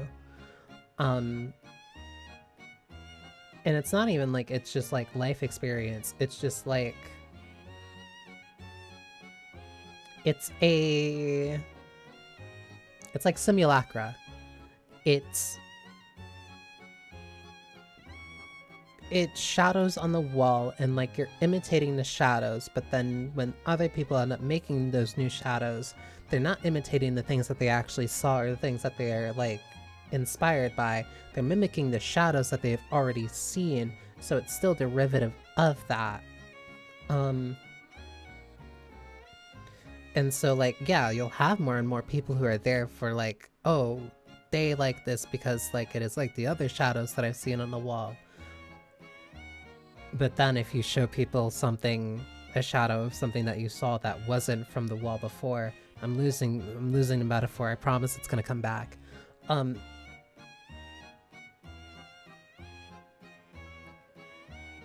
You can show them something new in a way that they're used to understanding something. And then that gives you an advantage, or that gives you something different, because you're not just being derivative, you're being something that they haven't experienced before, likely because they haven't had that experience before. Or at the very least, they did not have the same experience that you had, or they're not internalizing it the same way that you have. So it becomes something new because of the way that you're presenting it. Like the way that I end up structuring jokes a lot of it tends to be build up. Like, and that's something I stole also from comedy, from stand-up comics, of just like, you start at one point, you either start with a joke or you start with something serious, then you kind of like lean into different jokes and different jabs.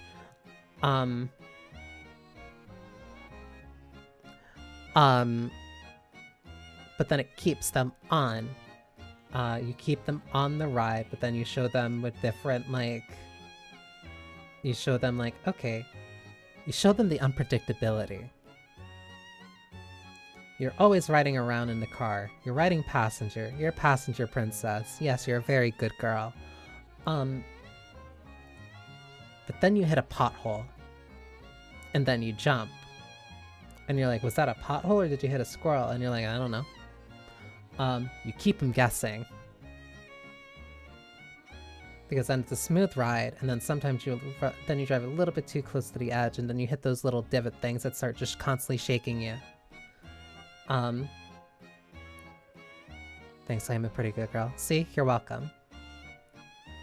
Like, it's a ride. It's not just, like... It's not... in a way that I can actually explain it in a way that makes sense. It's not like clip after clip after clip after clip after clip. It's like... The joke is there kind of to wake you up sometimes, but at the same time, like, the ride itself is enjoyable. I don't know why I'm making references so much to so many different cars, considering the fact that I don't like driving.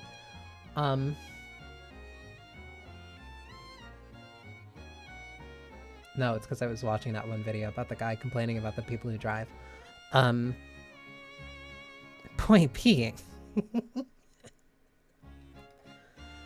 The point being... The more that you can turn something into, like, a unique experience, where... even if you think that you're being derivative, the way that you're presenting that information and the way that you're doing that thing pulls people in. Because it's not, you're no longer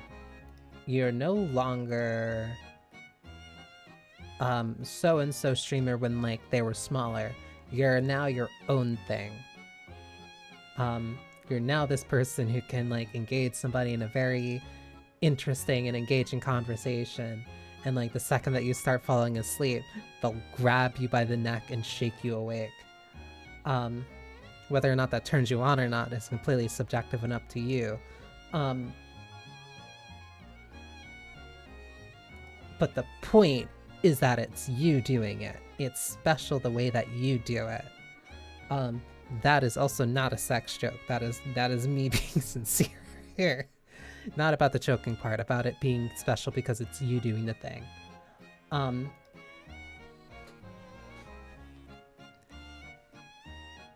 Like, that, I guess, is my strength at this point that I'm realizing. It's like switching positions to learn a main better. Exactly. Like, no, I gotta, like, the reason why I think I'm genuinely so good at, the reason why I genuinely think I am so good at playing various different games and different, and, like, different roles in different games, is, like, Rivals is a good example, because I can use that as an example. I'm a good healer because I'm good at knowing what different people want to do. I know what the Spider-Man wants to do, I know what the Black Panther wants to do, I know what the Magic wants to do, I know what the Hulk wants to do, I know what the Cap America wants to do, I know what my other healer wants to do, or ideally what they want to do. And because I'm able to adapt to that, I can play around that very well. I'm very adaptable. Same thing with 14. I feel like I've gotten much better as a healer the more that I can understand certain things, not only in relation to different fights, but also to different people I'm playing with. But to boil that all down, yes, I'm a very good switch. Even though if I'm a begrudging top most of the time.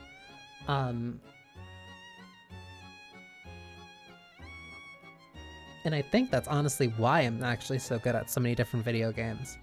Or at least why I can adapt to them so quickly, is because I'm able to, like, take those different parts from the different things that, like, I've experienced and the things that I've done and, like, rationalize it. Like, in my mind, I'm able to go, okay, this is that, this is that, this is that. And when I get the sense that I'm getting something wrong, or, like, I'm not getting something properly, then I go, oh, okay. this isn't working out, or this isn't working out, or this isn't working in a way that I think it is working. So I need to approach this thing differently. I was gonna say it. But that's why... But, like, that's why, like, I can try different things very well. Because I'm able to truncate and, like, use various associate information in different ways. And go, like, okay, so this is like that, but that is like this. It's not all just one thing. It's taking different things from different places. I've never played an automation game before, but I know what they are and I get the general idea of what they are, but then I also know how general gachas work, and then I also know how general combat stuff and like how general combat systems and stuff work in like various other games.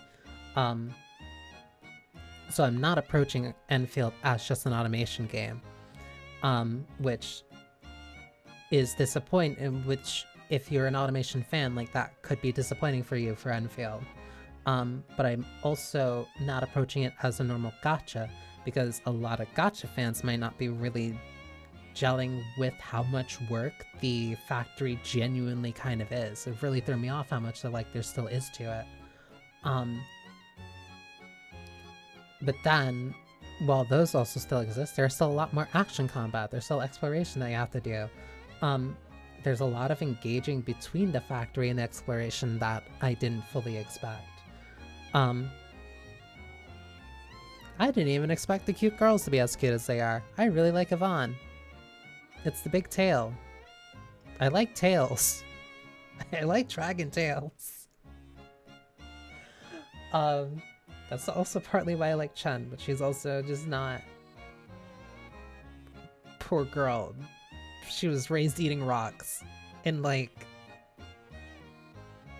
She's not the smartest, but damn can she chew.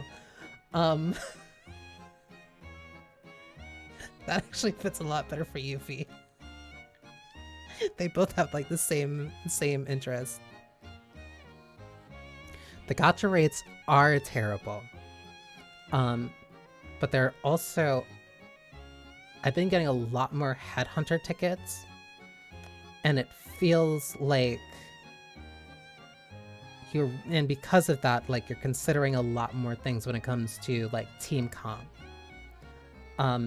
Because like the team that I'm running right now is 3 physical, 1 nature, but the nature unit I have has an ailment that corrodes based off of how much it's something that makes enemies more vulnerable to stacking physical damage. So I have 1 unit that can apply vulnerability. I have another unit that can interact with that ailment. Then I have the nature unit who also interacts with that, increases the damage that they get. Then I can use my main character and cash out that damage while also putting them in a type of stasis, and then line that all up for a bunch of chain attacks to get as much damage out of it as possible. There's a lot of team building in consideration, and along with that team building, there's a lot of other systems that the game doesn't really... How do I put it? The weapon banner is not what I thought it would be. Weapons in general are not what I thought it would be. And that makes me very curious as to how this kind of like works long term. Because I've been getting a lot of headhunters for free. Because they seem to really want you to commit if you're committing to going for like the bigger banners.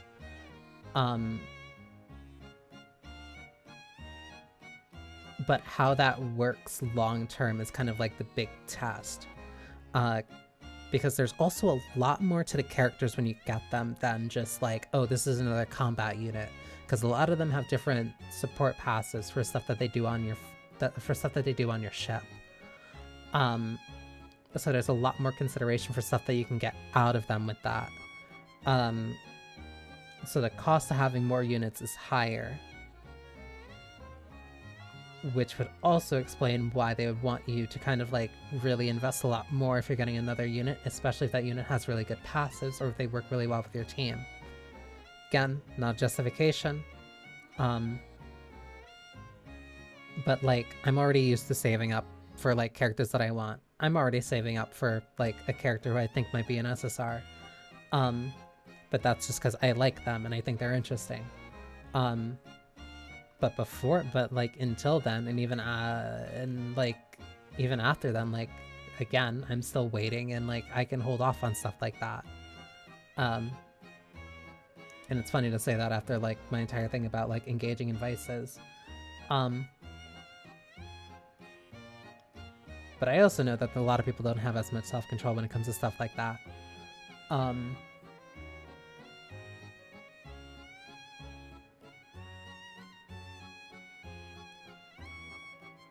But the issues that other people have with certain things... What's that saying? Don't cut off your nose to spite your face. And it's like... Again, that thing of just like, no, there are valid complaints and I can understand why various people would bounce off of them. And like, there are going to be bad things about it. There's not going to be anything necessarily perfect about like any gacha, really. I still hate that Mirror Dungeon is like the only endgame thing that Limbus has. Which makes the characters feel kind of pointless and even like really rolling for them. But then so many people care about optimizing for it where it's just like, alright, I guess.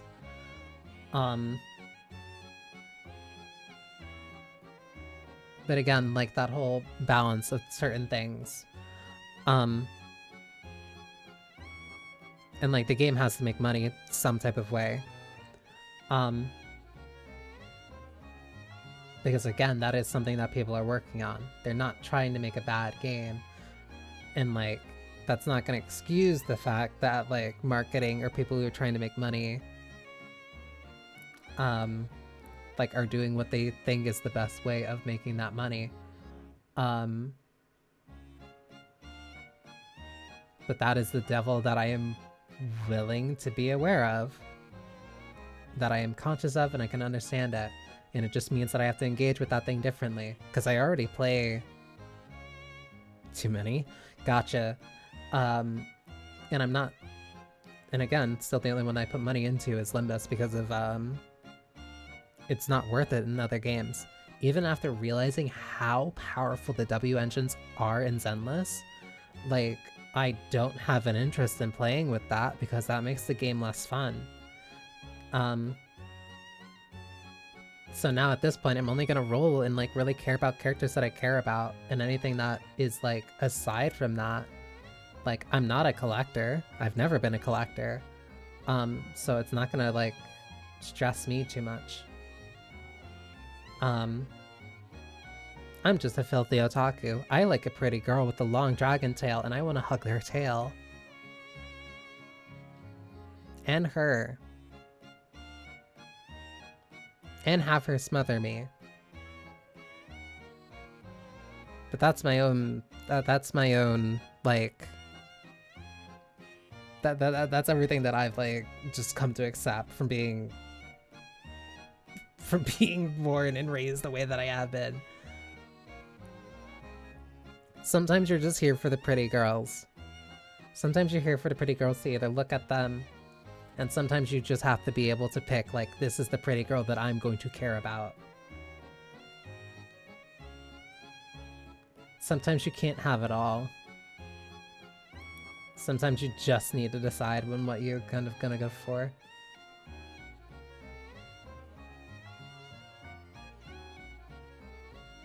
I forgot where I was going with this analogy. I got completely sidetracked by the big tail. Oh,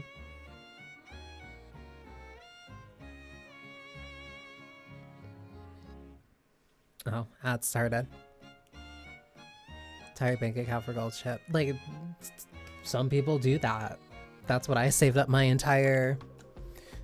That's why I saved up so many polls since launch, literally for Manhattan Cafe. No, she was the one I made the committed effort for.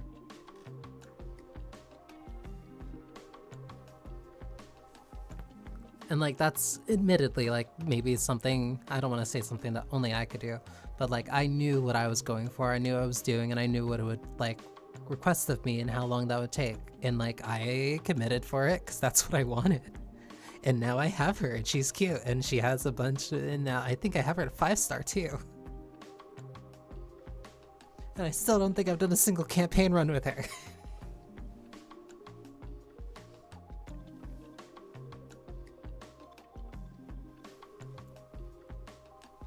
Pretty girls are pretty.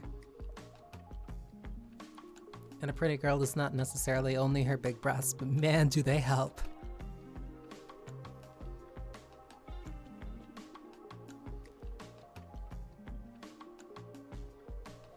Or if they're quirky in different ways.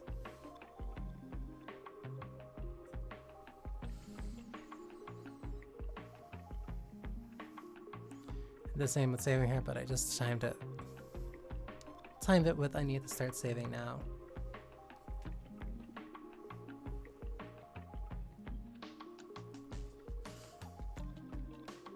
That is also a thing, yeah. Like that's what I did with Granblue, where last year, like I very specifically went, okay, I want to get Halloween CAG. I had that plan since March, which meant that like, okay, I at least need to play enough to guarantee that I get like enough gems for a spark by Halloween. And then that's what I did. It takes planning. It takes like planning in advance. It takes waiting and it takes patience, but like you can do it. And like once you do it once, it gets a lot easier to do it again and then again and then again.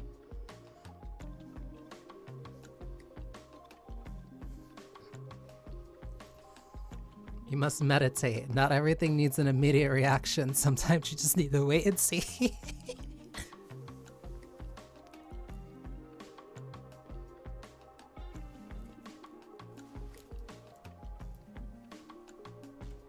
That's why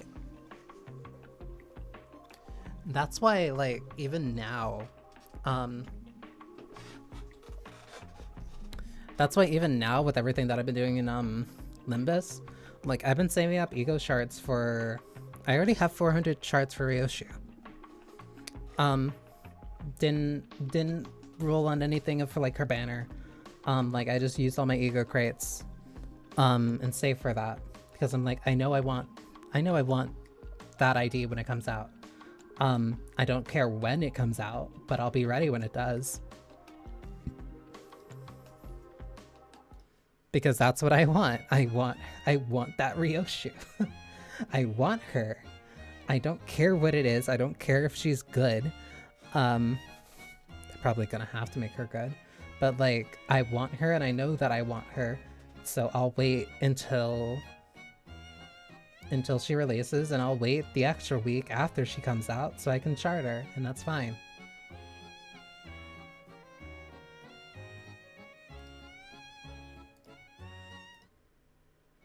I don't know why I keep switching back to that screen. But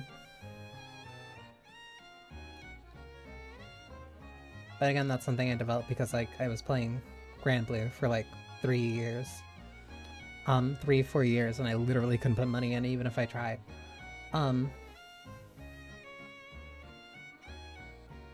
again, there's even some things I really don't like about Granblue because of just like full auto being like the main way to play.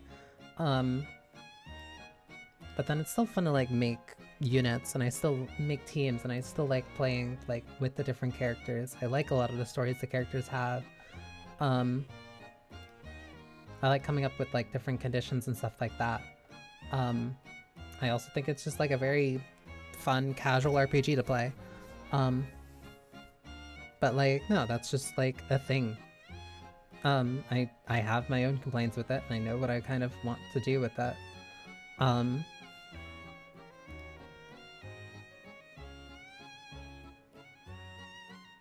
And God, are there some characters that I want to smother me.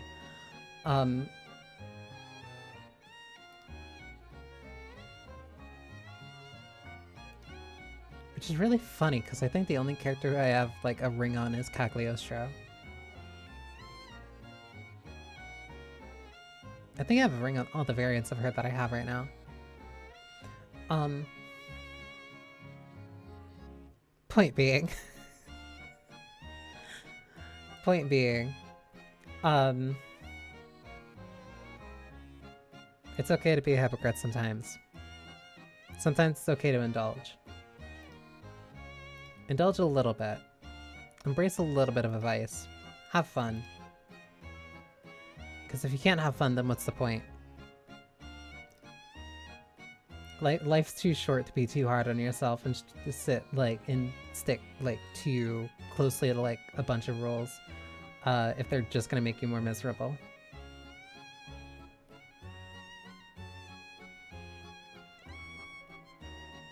Like, have fun with your life. You deserve to.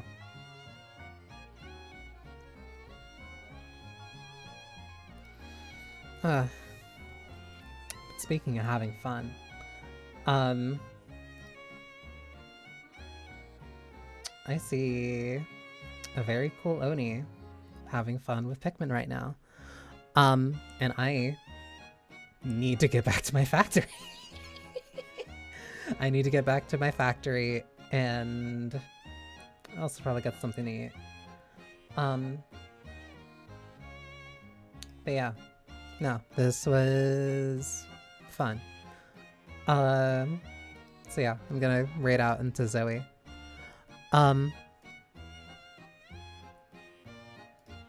Again, if you're a follower, the factory must keep growing. The factory must keep growing. You don't understand. I made my first million yesterday. That felt great. But yeah, if you're a follower, you can share. If you're subbed, you can either wave or do the raid dance.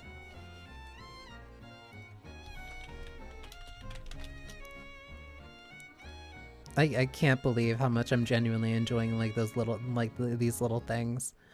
I'll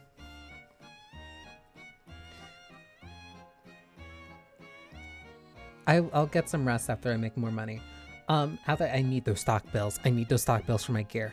Either way, yes. Thank you for spending time with me. I hope you enjoyed yourselves. Unfortunately, the atelier is closed. You do not need to go home, but you can't stay here. But I can at least leave you in the hands. I never noticed how pretty Zoe's nails are. I can at least leave you in a very, very cool Oni's hands. You get to be one of the Pikmin. I was gonna say something else, but I ended up losing my... I was thinking too much about being smothered by